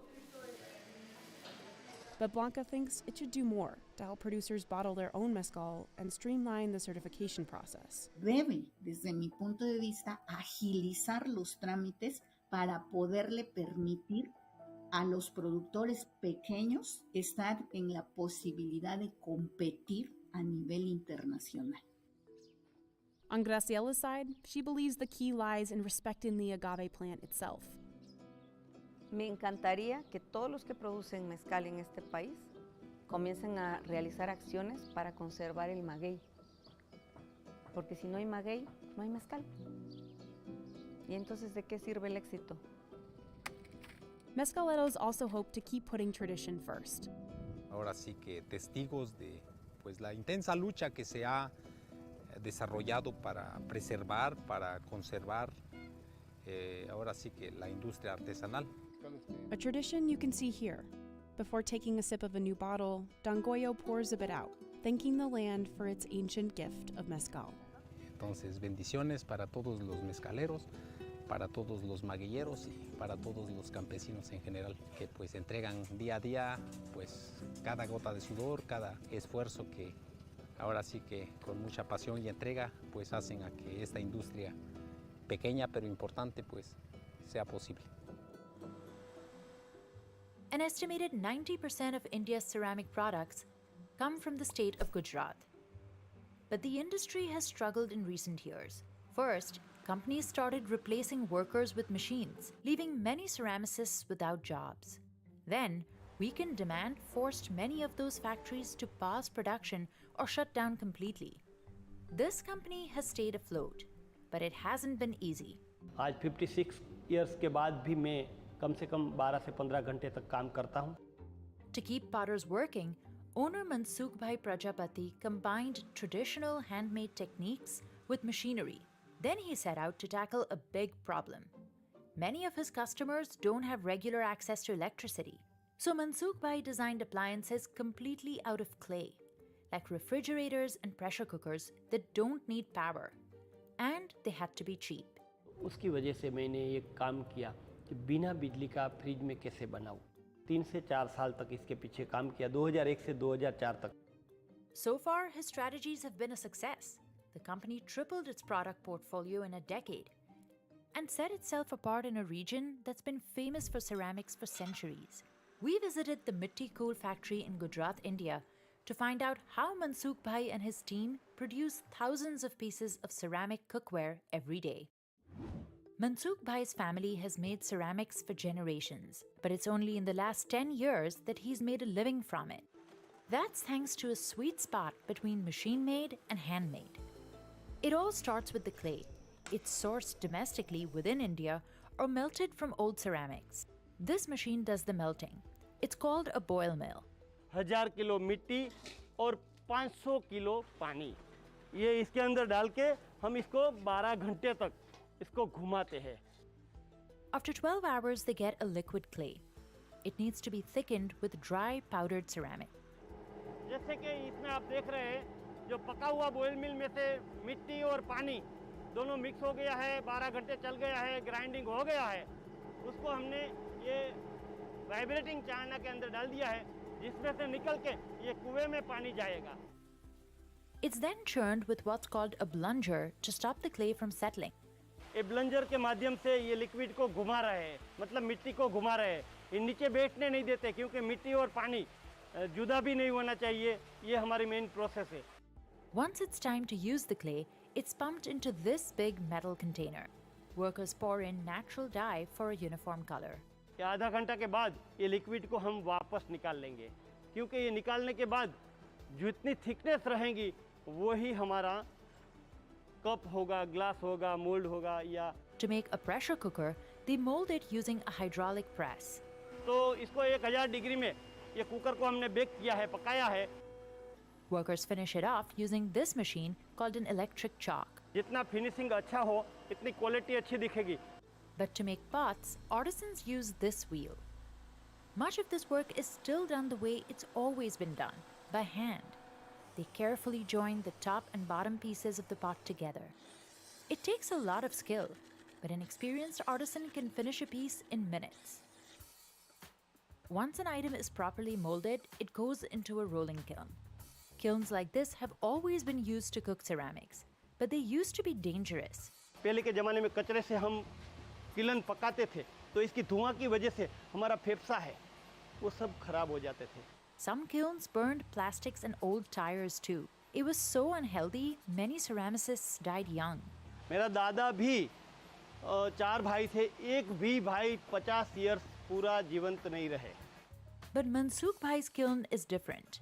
इसके बदले हमने ऐसी technology किया कि कोई भी जगह पे धुआं भी ना हो और उसको हेल्थ को कोई भी प्रकार की नुकसान ना हो.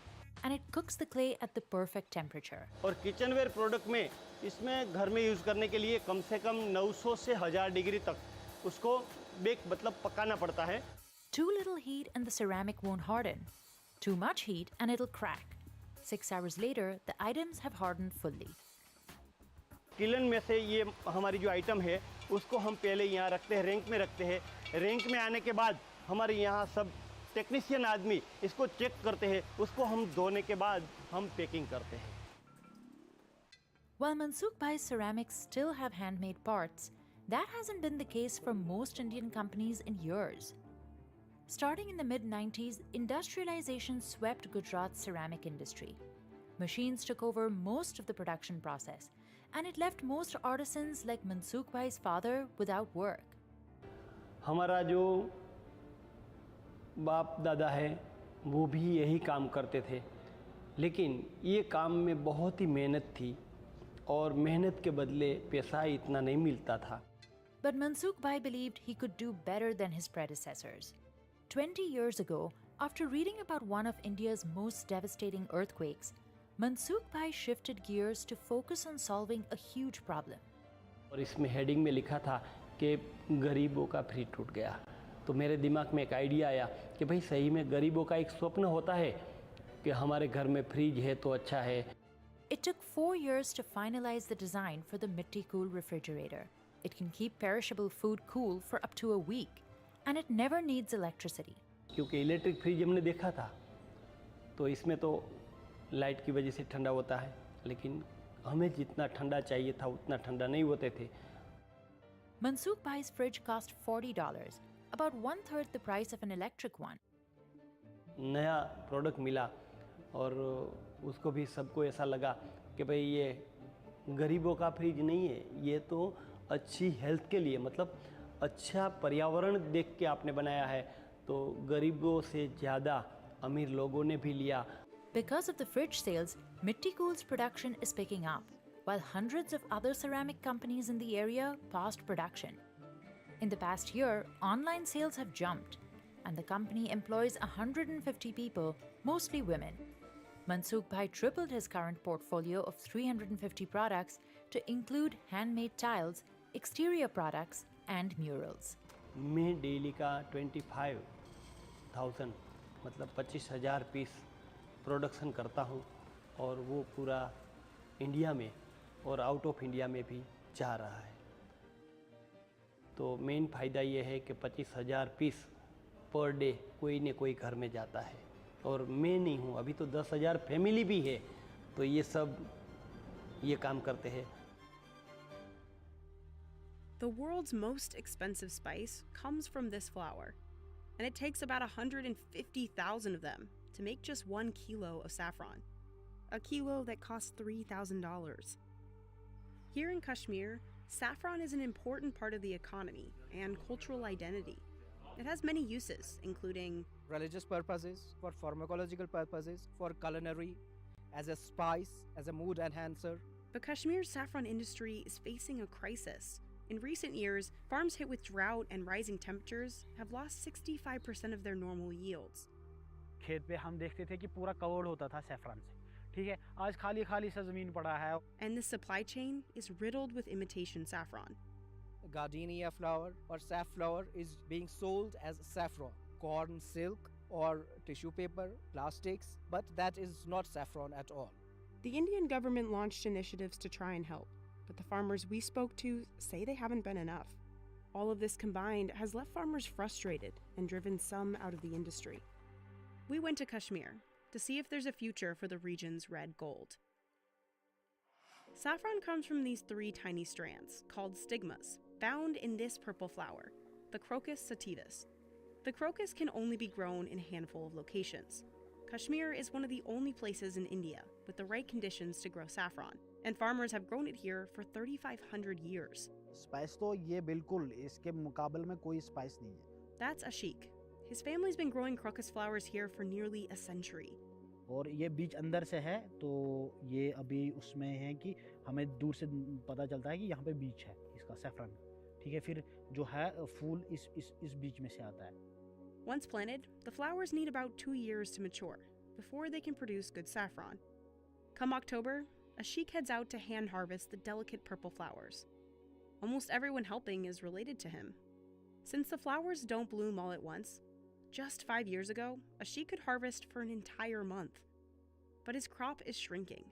This year, with fewer flowers, the harvest ended in just 6 days. इससे पहले हम जाते थे 10 बार 15 बार मतलब उतनी मतलब मैं कह रहा हूँ 5-6 साल पहले, ठीक है, अब ज़्यादा अब कम हो रहा है. Ashik's farm is not unique. He's getting hit with the same climate and political issues affecting the entire region. Climate change is definitely having an effect. The temperature, earlier it used to be a bit cold this time around the season when the saffron harvest would take place. But now it's very warm, so that has affected saffron badly. Saffron needs cold soil to grow, yet Kashmir's temperature has risen by 1.45 degrees Celsius in the last 20 years. And the rains, we had very few rains in the last, I think, 4 or 5 years. When the rains do come, they're more intense. In 2014, heavy flooding washed away the saffron crop, and saffron farmers are still reeling from the severe drought in 2018 that dried out the soil. ये quality में उतना ज़्यादा impact he नहीं पड़ता है, but quantity में impact पड़ता है. और टाइम पे बारिश न होने की वजह से प्रोडक्टिविटी कम हो जाती है. Then there are the political issues. Kashmir is a disputed region between India and Pakistan, but India administers the part where saffron grows. In 2019, the Indian government implemented an internet and communication blackout. That, coupled with the pandemic lockdowns the following year, caused saffron farmers and the supply chain to suffer. Over the past decade, saffron production was so low, the government launched the National Saffron Mission. The goal of the $53 million mission was to revive the saffron crop. It promised to rejuvenate saffron bulbs and build irrigation systems to fight drought. But many farmers say the mission hasn't helped as promised. बहुत सारे पैसे खर्च हो गए, millions खर्च हो गए, ठीक है. आई थिंक जितना मेरा एक्सपीरियंस है रिगार्डिंग सैफरॉन की, वो सब फेल हो गए. Of the 124 wells the National Saffron Mission promised to dig, the government says 121 were installed. Ashik's farm got one of those wells, but he says it never worked. उन्होंने दिया था कि saffron mission बिल्कुल लगाया हुआ है, जिस दिन से लगाया हुआ है तब से ऐसे ही पड़ा है. ये आप देखिए ना, मतलब जब से लगाया तब से यहीं पे है, ऐसे ही है, कोई ये नहीं है. And farmers had to pay for these irrigation systems. 5,000 रुपये मे त्रो मान मे तकरीबन 2 लाख रुपये यमन निश कमन निश एग्रीकल्चर वाले निश मोन 2 लाख रुपये मे त्रो अगर जमींदस 3 कनालन मे 3 पर 15 गो सोद 2 लाख रुपये मोन ना दिवान इरिगेशन वनकसन आब तो ना दिवान तम पोस वापस.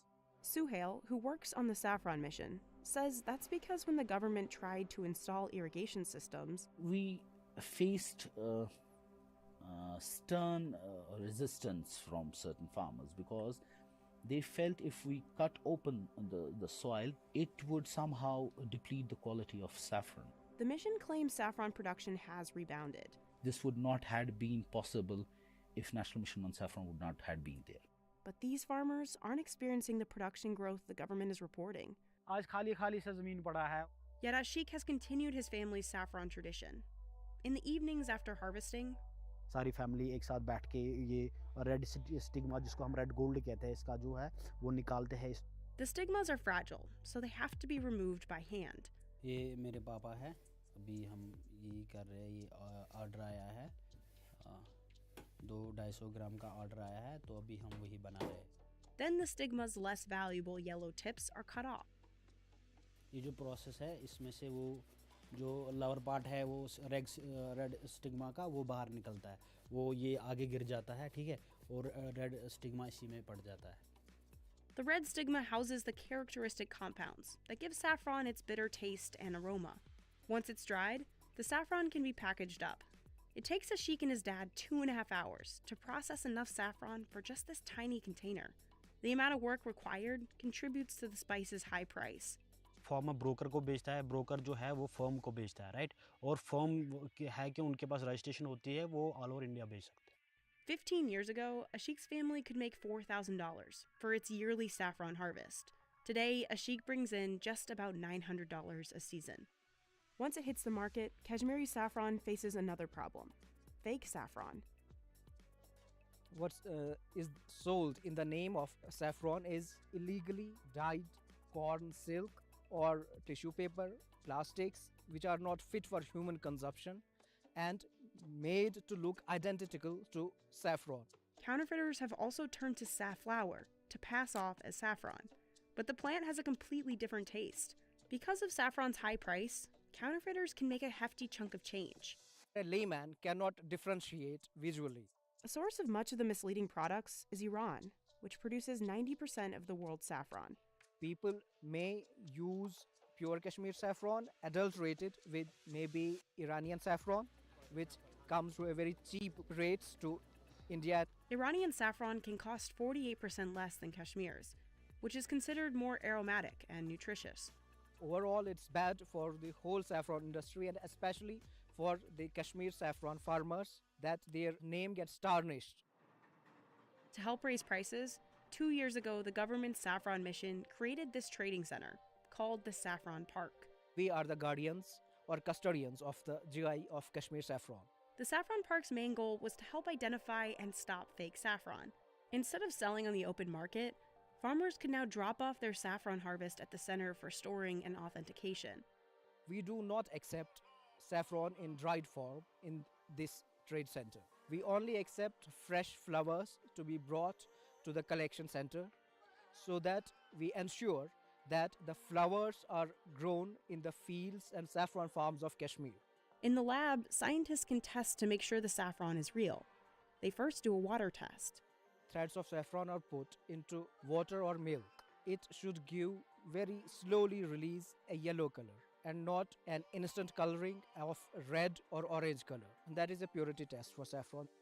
But they also use machines to look for levels of saffron's characteristic compounds. If it's proven fake, it's thrown out. And if it's real saffron, it gets packaged up with a GI tag. Geographic Indication Certificate. Saffron of India is the only saffron in the world who has been given this certificate. Just like champagne only comes from a specific part of France. And GI tag saffron should be taken as an authentic, pure Kashmiri saffron. The center then markets the saffron and sells it online through its new auction site. Every saffron bottle is traceable to the farmer and his land. It has been a very successful model of e-auction that we have tried. Muzamil says saffron that would normally sell for $1,300 in the open market can sell for $3,000 through the center. It is 2.5 times what they used to get. Then they have a channel. They don't have any middlemen. They just grow it and then sell it off and go back to their homes with their money. Suhail said the center has been a success and works with 35% of Kashmir's saffron farmers, or about 6,000 families. We are doing good. I'm damn sure we are building on their trust. We are giving them economic stability. We are giving them better value of their produce. But not everyone's convinced. Bashik said he doesn't trust giving his crop to a center. The industry's woes have driven some farmers in Kashmir to leave the saffron business altogether. काम को छोड़ के दूसरे काम को पकड़ना पड़ा है. 6,000 families have left the saffron industry. Reports say many have shifted to apple and almond growing. हम उस चीज से बाहर आएंगे, ठीक है ना? तब जाके हम यही कह रहे हैं कि हमारा इंटरेस्ट जो है इस चीज से खत्म हो चुका है. The National Saffron Mission hopes to turn things around. We have had major setbacks. We are fighting it. There should be acknowledgement of our efforts.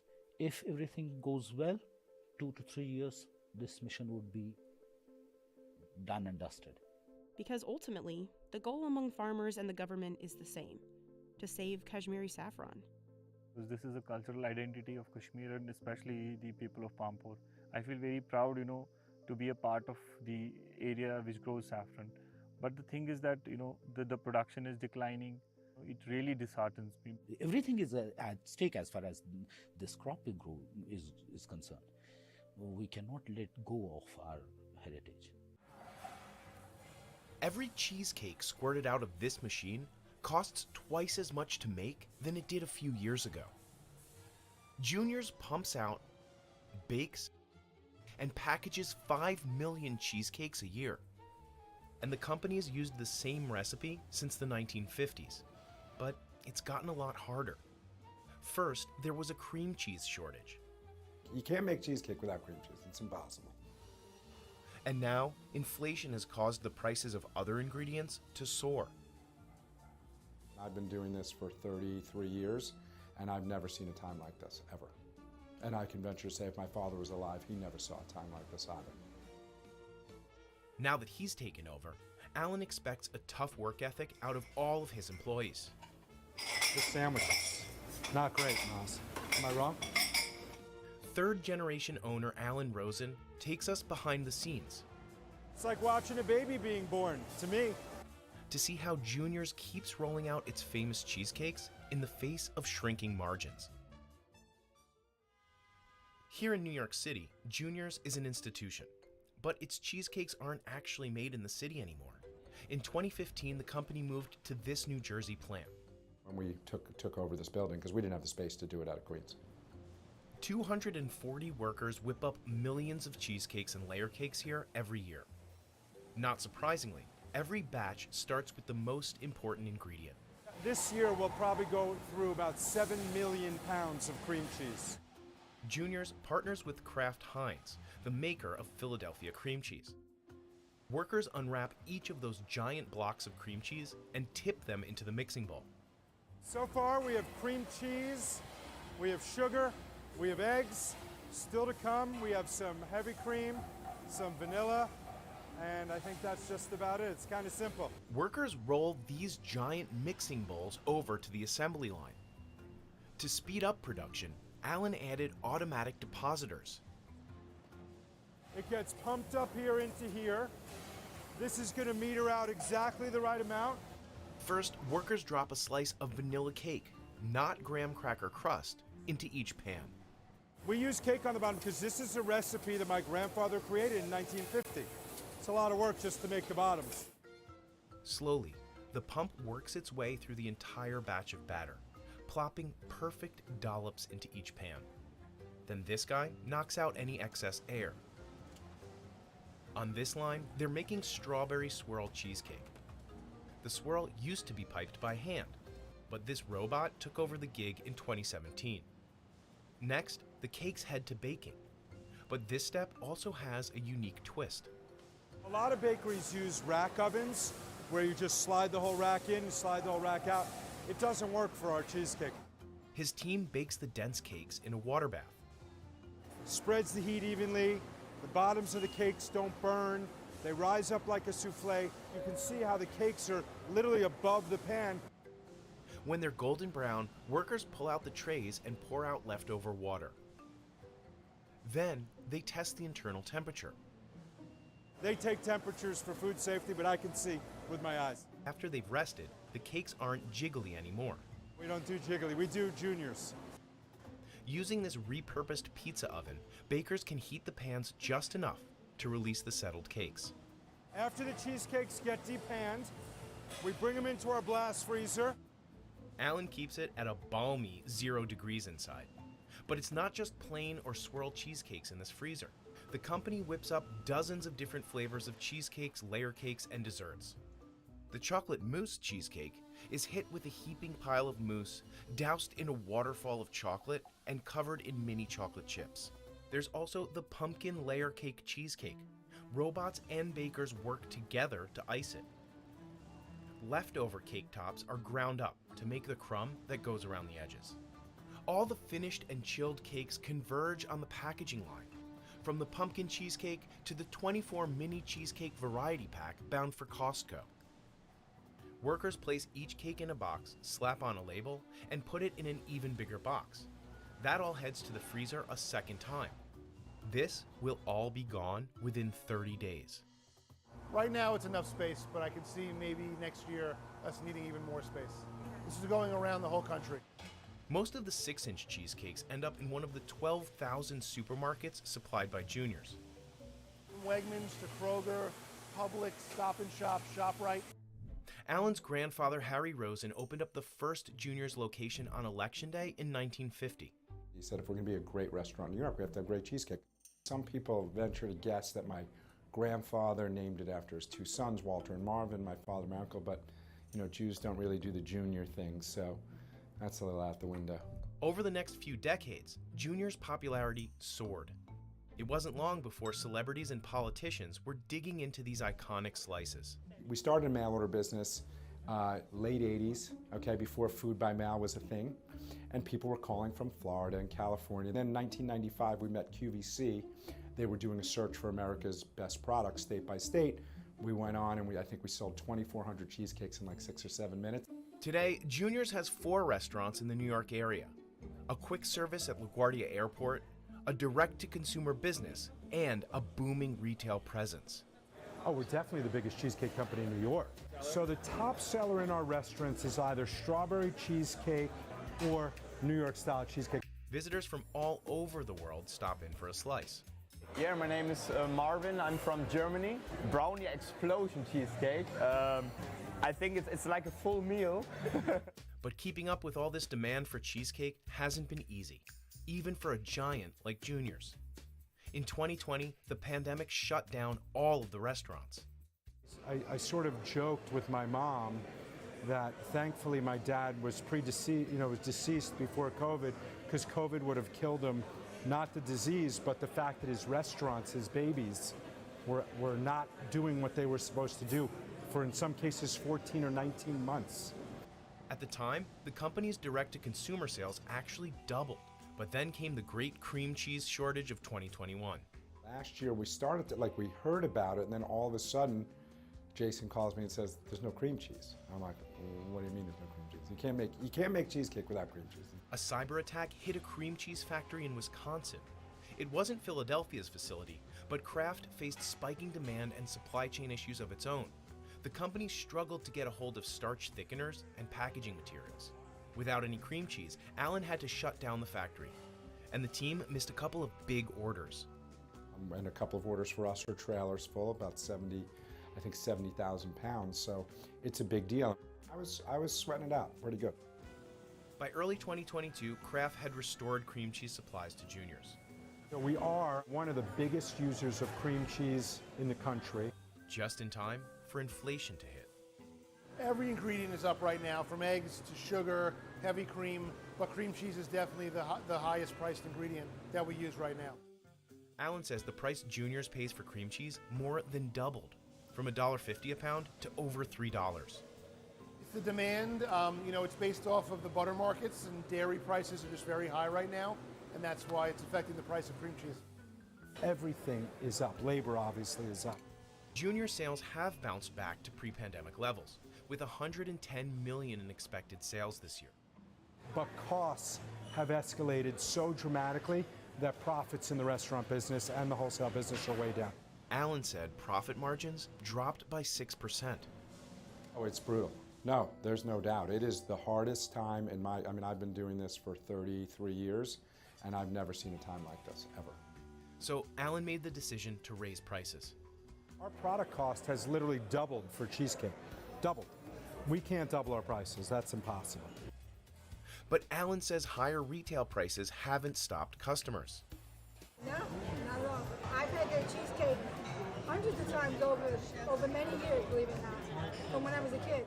Restaurants kind of around where we're from ordered this cheesecake to be shipped to Oklahoma City. But even if food costs continue to rise, Alan says he'll never touch the recipe. We had to move people around and reschedule, but we're not changing any recipes here. That's never happening. We'd sooner not make cake. Listen, we have a 72-year history of making cheesecake the exact way we're doing it, exactly the same way forever. We're not changing that. So how does he plan to stay afloat? One, with those robots, and then with new products, from cheesecake shakes to updated cake flavors, like this strawberry Christmas cheesecake. Oh my God, that is so good. And finally, Alan says diversifying helped him weather the storms of recent years. Of course, Junior's has the restaurants, but what it makes from supermarket sales is quickly catching up. I would say it's about 50-50. The restaurants drive about half the volume of the company, and this drives about half the volume of the company. I think the fact that we are diversified is what saved us. But is this business sustainable if food prices keep increasing? You know what? The tell will be in the next 3 months. I think it's sustainable because I'm a big believer in our business and how good we are at it, and that people are always going to want a cheesecake. This slimy glob of yeast and bacteria ferments to make kombucha. And where there's fermentation, there's alcohol. Anywhere from 1 to 3% alcohol by volume can occur naturally in raw kombucha. That's less than a light beer. You would be in the bathroom having a mini cleanse before you could actually end up intoxicated. They'd have to drink 10 bottles. But U.S. law requires ABV never go over 0.5% for kombucha to be sold as a soft drink. If they do go over, producers could face tax penalties or risk getting their bottles pulled from shelves, which has happened before. So producers have two choices: get an alcohol license to ferment kombucha naturally, or redo the entire product so it doesn't create as much alcohol, which is what GT Dave, kombucha's first billionaire, did. Either way, dealing with the boozy byproduct is expensive and complicated, and some say may eliminate what makes kombucha a healthy drink. This congressman is trying to pass an act that would raise the legal limit of alcohol for just kombucha to 1.25%. But can it pass? We went to Oregon for a deeper look at how one brewer works within these regulations to produce over 30 million bottles a year. Here at Brew Doctor in Portland, Oregon, the kombucha starts with 3 main ingredients: water, tea, and sugar. It's the same 3 ingredients that have made up the drink since its likely creation, in China, thousands of years ago. In Japan, it was made with seaweed, hence its name, kombu-cha. These days, brewers start the tea with botanicals, like rose, mint, and lavender. It's fun with these botanicals to think about the giant fields they come from. A single batch of kombucha needs about 85 pounds of tea to get it going. That'll make 66,000 bottles. In here, what we do is we bring in hot water. Then they add sugar. So essentially what we're doing here is making a big pot of sweet tea that will then get fermented into kombucha. Steeping takes around 40 minutes. Then it's pumped through this waterfall filter. And all the organic material comes out. And so we partner with our local municipalities to compost. To ready the vat for the next batch of tea, this guy crawls in to clean it out. And that already brewed sweet tea heads to tanks in the fermentation room, where the tea first starts to produce alcohol. At 500,000 gallons total, all the liquid in here would almost fill an Olympic-sized swimming pool. The room is kept at a steamy 82 degrees Fahrenheit, and it smells kind of sour. And that seems to be where our kombucha fermentation is happiest. So we add the sweet tea into the tank where there's already a SCOBY. A SCOBY is a symbiotic culture of bacteria and yeast. Essentially, it's a living organism that kickstarts the fermentation process. As the kombucha is fermenting, the SCOBY forms in layers. Eventually, you'll just have layer upon layer upon layer upon layer. It's this guy's job to pop CO2 bubbles that form at the top of the tank. The SCOBY's bacteria eats up the sugar and creates carbon dioxide, which makes kombucha bubbly, and alcohol. As long as it has sugar to feed on, a SCOBY can grow to epic proportions. If this tank were as wide as a swimming pool, it would create a SCOBY the width of a swimming pool. This batch has been fermenting for just over 3 weeks. At this point, Brew Doctor's kombucha has about 3% alcohol by volume. Compare that to a light beer, which sits at 4.2 ABV. Dude, it's so good with alcohol in it. No. Cheers. Every fermented food, from yogurt to kimchi, has trace amounts of alcohol. You can't feed yeast sugar and not create ethanol. That's natural. Brew Doctor pays annually for a distillery license, but because Brew Doctor sells its kombucha as a soft drink, the team has to remove most of the natural alcohol, bringing it from 3% to under the legal limit of 0.5%. They use this machine, common in the wine industry. This column is heated slowly at low temperatures. Cones spin inside to spread out the liquid. A cool vapor evaporates, carrying the small alcohol molecules with it. It's a very elegant, mechanical way of taking ethanol out of a liquid without affecting the nature of the liquid. That fancy machine costs Matt $1 million. But now we're responsibly selling a non-alcoholic product to our consumers. Testing is also required by law, but it's another complicated and expensive step in the process. This alcohol testing machine can cost up to $40,000. Each bottle gets a label warning of the trace amounts of alcohol. At this point, the alcohol is well under the 0.5% limit. Next, it's packed and shipped. But kombucha will continue fermenting once it leaves here. And if it's stored improperly at a grocery store, alcohol that's naturally present due to the fermentation would continue to increase. If you drink spoiled milk, is that something you take up with the producers? Is it something you take up with the store? So there's a couple of questions there in terms of who really is liable at that point. The current law says producers are to blame if ABV ever goes over 0.5% before it winds up in a customer's fridge, which is exactly what happened in 2010. At the time, there weren't a lot of eyes on the fledgling kombucha industry. But then a bottle of kombucha in a Maine Whole Foods started bubbling. State authorities tested it for alcohol and found it to be 2.5% ABV, way above the legal limit. It still wasn't enough to get an adult buzzed, but that bubbling bottle upended the industry. Everybody kind of found out about alcohol in kombucha. Whole Foods dropped all kombucha from their shelves. Virtually every kombucha maker in the entire country was asked to temporarily cease production. Kombucha was going up, it got pulled off the shelf, it dropped like this, and it just created this sort of wound that we've been trying to heal from ever since. Brands scrambled to get their kombucha under compliance. Some brands just didn't come back. Honest Tea and Vibrance stopped producing kombucha altogether. It was close to catastrophic. Being off the shelf for 3 months can almost kill any brand. Others, like BrewDoctor, dropped a lot of money on alcohol removal machines. Others use kombucha from concentrate and dilute it with water or juice. Some brands chose to pasteurize. But some argue removing the alcohol can also erase some of the drink's health benefits. They would also remove the organic acids and the beneficial microorganisms that make kombucha probiotic. To keep his drink raw but still compliant, we took the original recipe and we got it licensed as an alcoholic beverage. Then GT created a whole new recipe. We modified the temperature that we fermented the kombucha, the length of time that we fermented the kombucha. So the alcohol content was lower. The 0.5% ABV rule is from a Prohibition-era tax code. So what we're dealing with is an antiquated law that isn't based in the laws of nature. If a product is at 0.4 versus 0.6, it's not the difference between you getting drunk or intoxicated. It's really just a legal technicality. The companies that made it work, despite the regulations, have thrived in an industry that has bounced back. GT became kombucha's first billionaire. We have over 50% of the market share. But producers and government leaders are pushing back on 0.5%. In 2021, Congressman Earl Blumenauer from Oregon introduced the Kombucha Act to Congress. Its goal? To increase the alcohol limit for only kombucha to 1.25%. It's a natural process where you're simply not able to regiment it in a way that keeps under that 0.5%. This new limit is not unheard of. Canada's kombucha is allowed to contain 1.1% alcohol, and Australia's 1.15%. They're forced to make their product according to the tax code, not what their customers want to drink. It would also allow kombucha to be closer to its original form, ethanol and all. They have to decide if they want to make kombucha the way it's always been made, for a couple thousand years, and have an alcohol content, or if they're going to use a solution like ours where they can get the alcohol out. The act would also allow more wiggle room for kombucha to naturally keep fermenting on store shelves. I anticipate that the industry is going to explode once the act passes.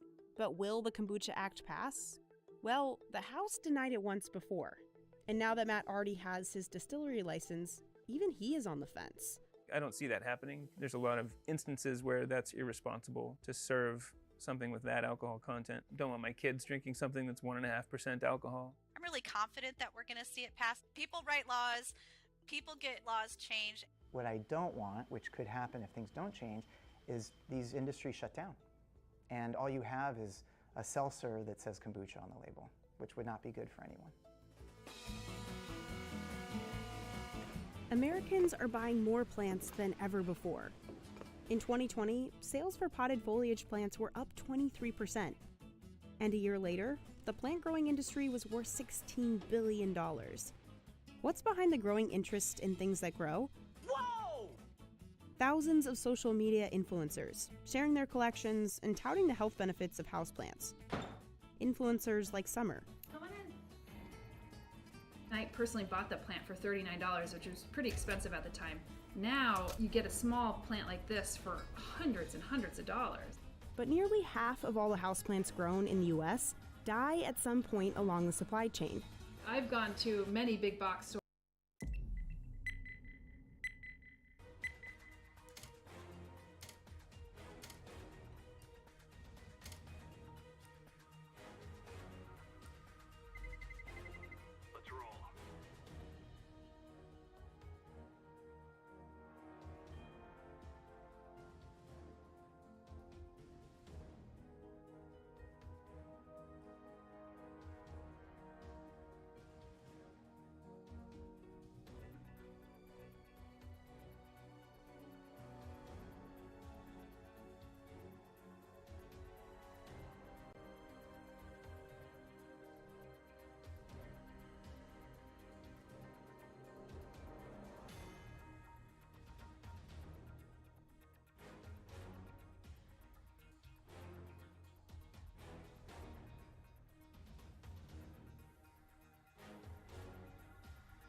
next wave of missiles are about to be fired.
Supply drop incoming.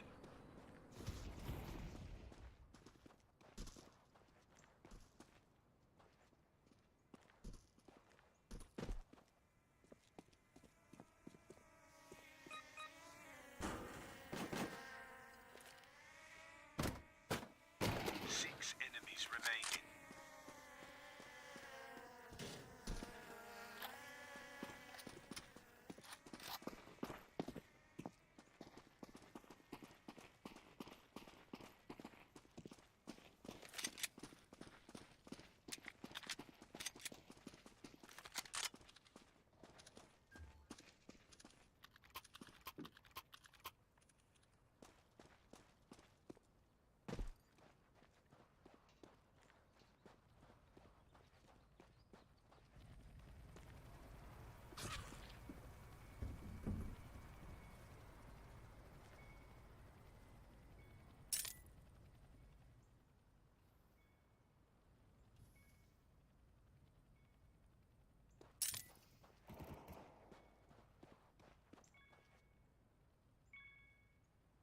enemies remaining.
There's just us left, son.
Impressive performance. Well, thank you in advance for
safety. The first wave of missiles are incoming.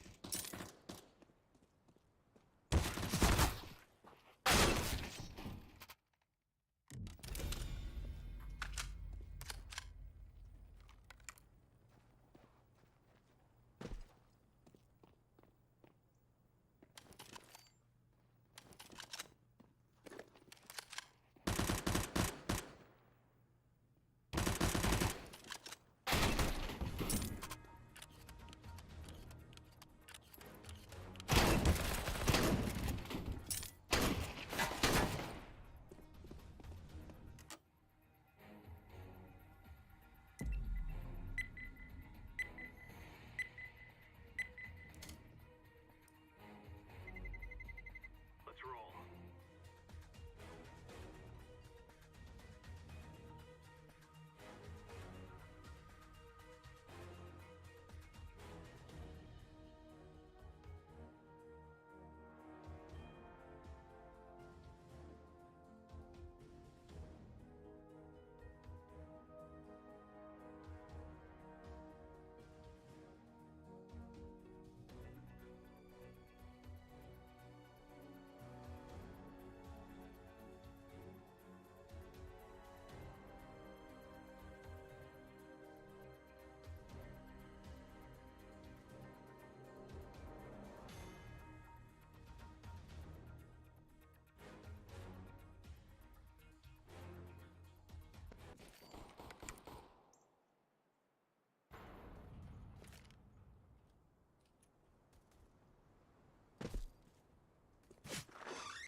Missiles are primed.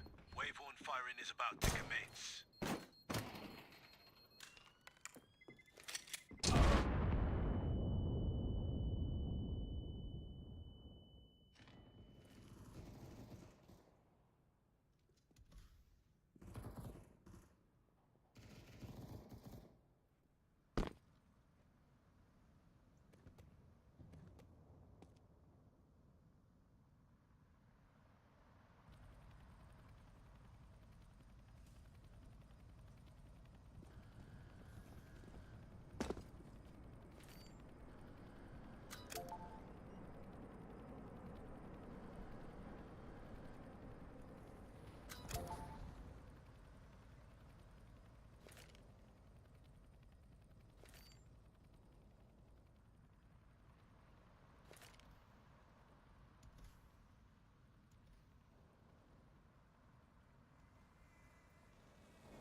auto.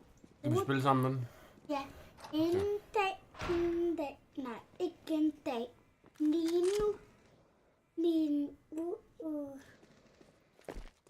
Far, så Ja, denne gang, der skal du snakke til en computer og trykke på noget, så du er god til at gøre noget, så jeg får det samme skid, som du gør, så jeg elsker det.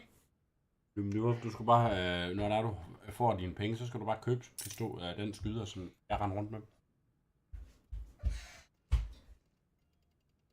Men jeg har ikke så nok penge til. Og jeg har ikke så nok penge til det. Inde i sådan. Ja. Så kigger man lige sådan der. Ja, kig lige der på skærmen. Så kan man lige se, hvordan man skyder din ven. Det skyder din ven. Ja, det er rigtigt. Lige. Kan du se det? Ja. Det er sådan, han gjorde. Men den ikke. Der kommer en mand til. En mega god hende. Hende er smuk, og hende piver sommer af. Hende er dagen i den. Hedder hende. Dagen jeg indtil. Bang. Oliver. Der kommer Esquango. Vil du spille? Så skal Asta nu have så meget. Hvad er det?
Let's roll.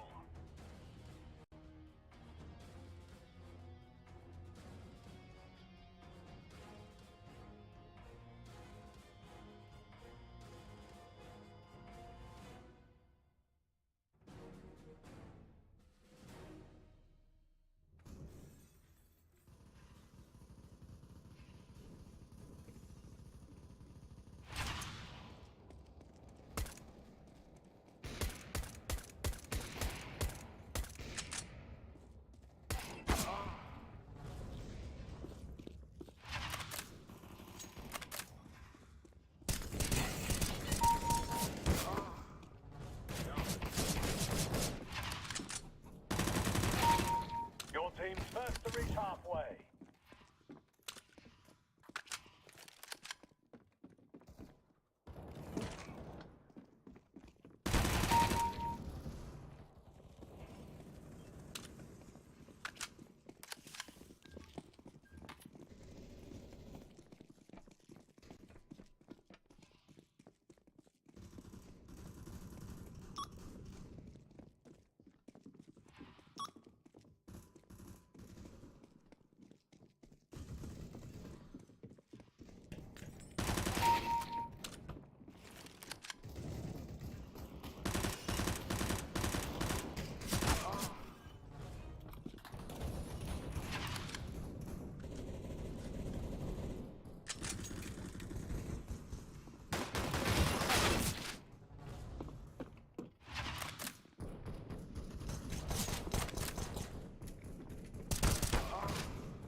Good kill.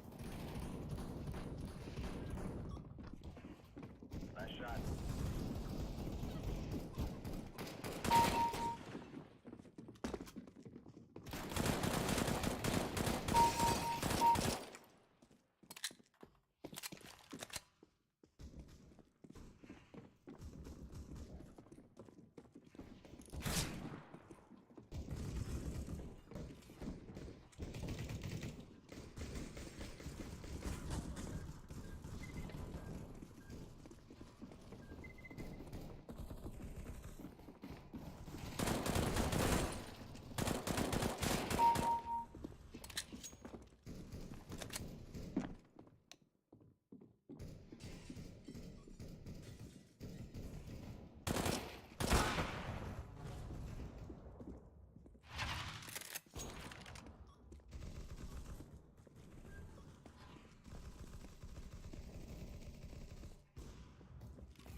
back to go.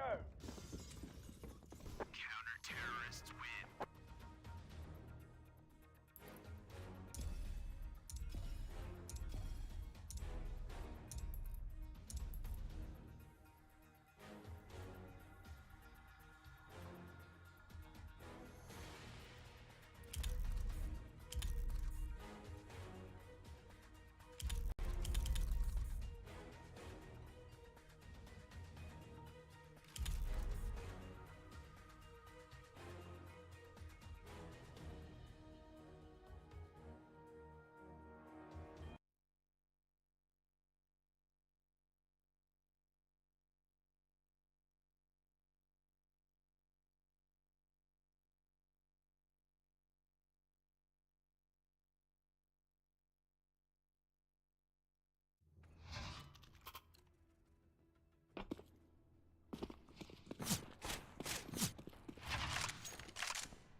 They've taken.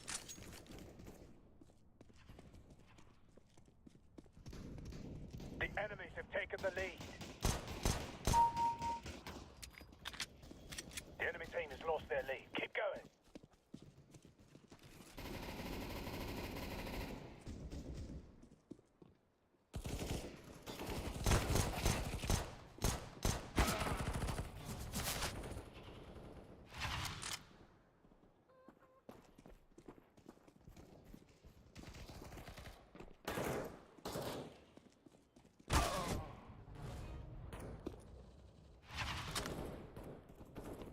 Your enemies are winning.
reach halfway.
Your team is in the lead. Nice shot. The enemy team is leading.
first kill.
Your team's first to reach halfway.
skal bare lige have en pause.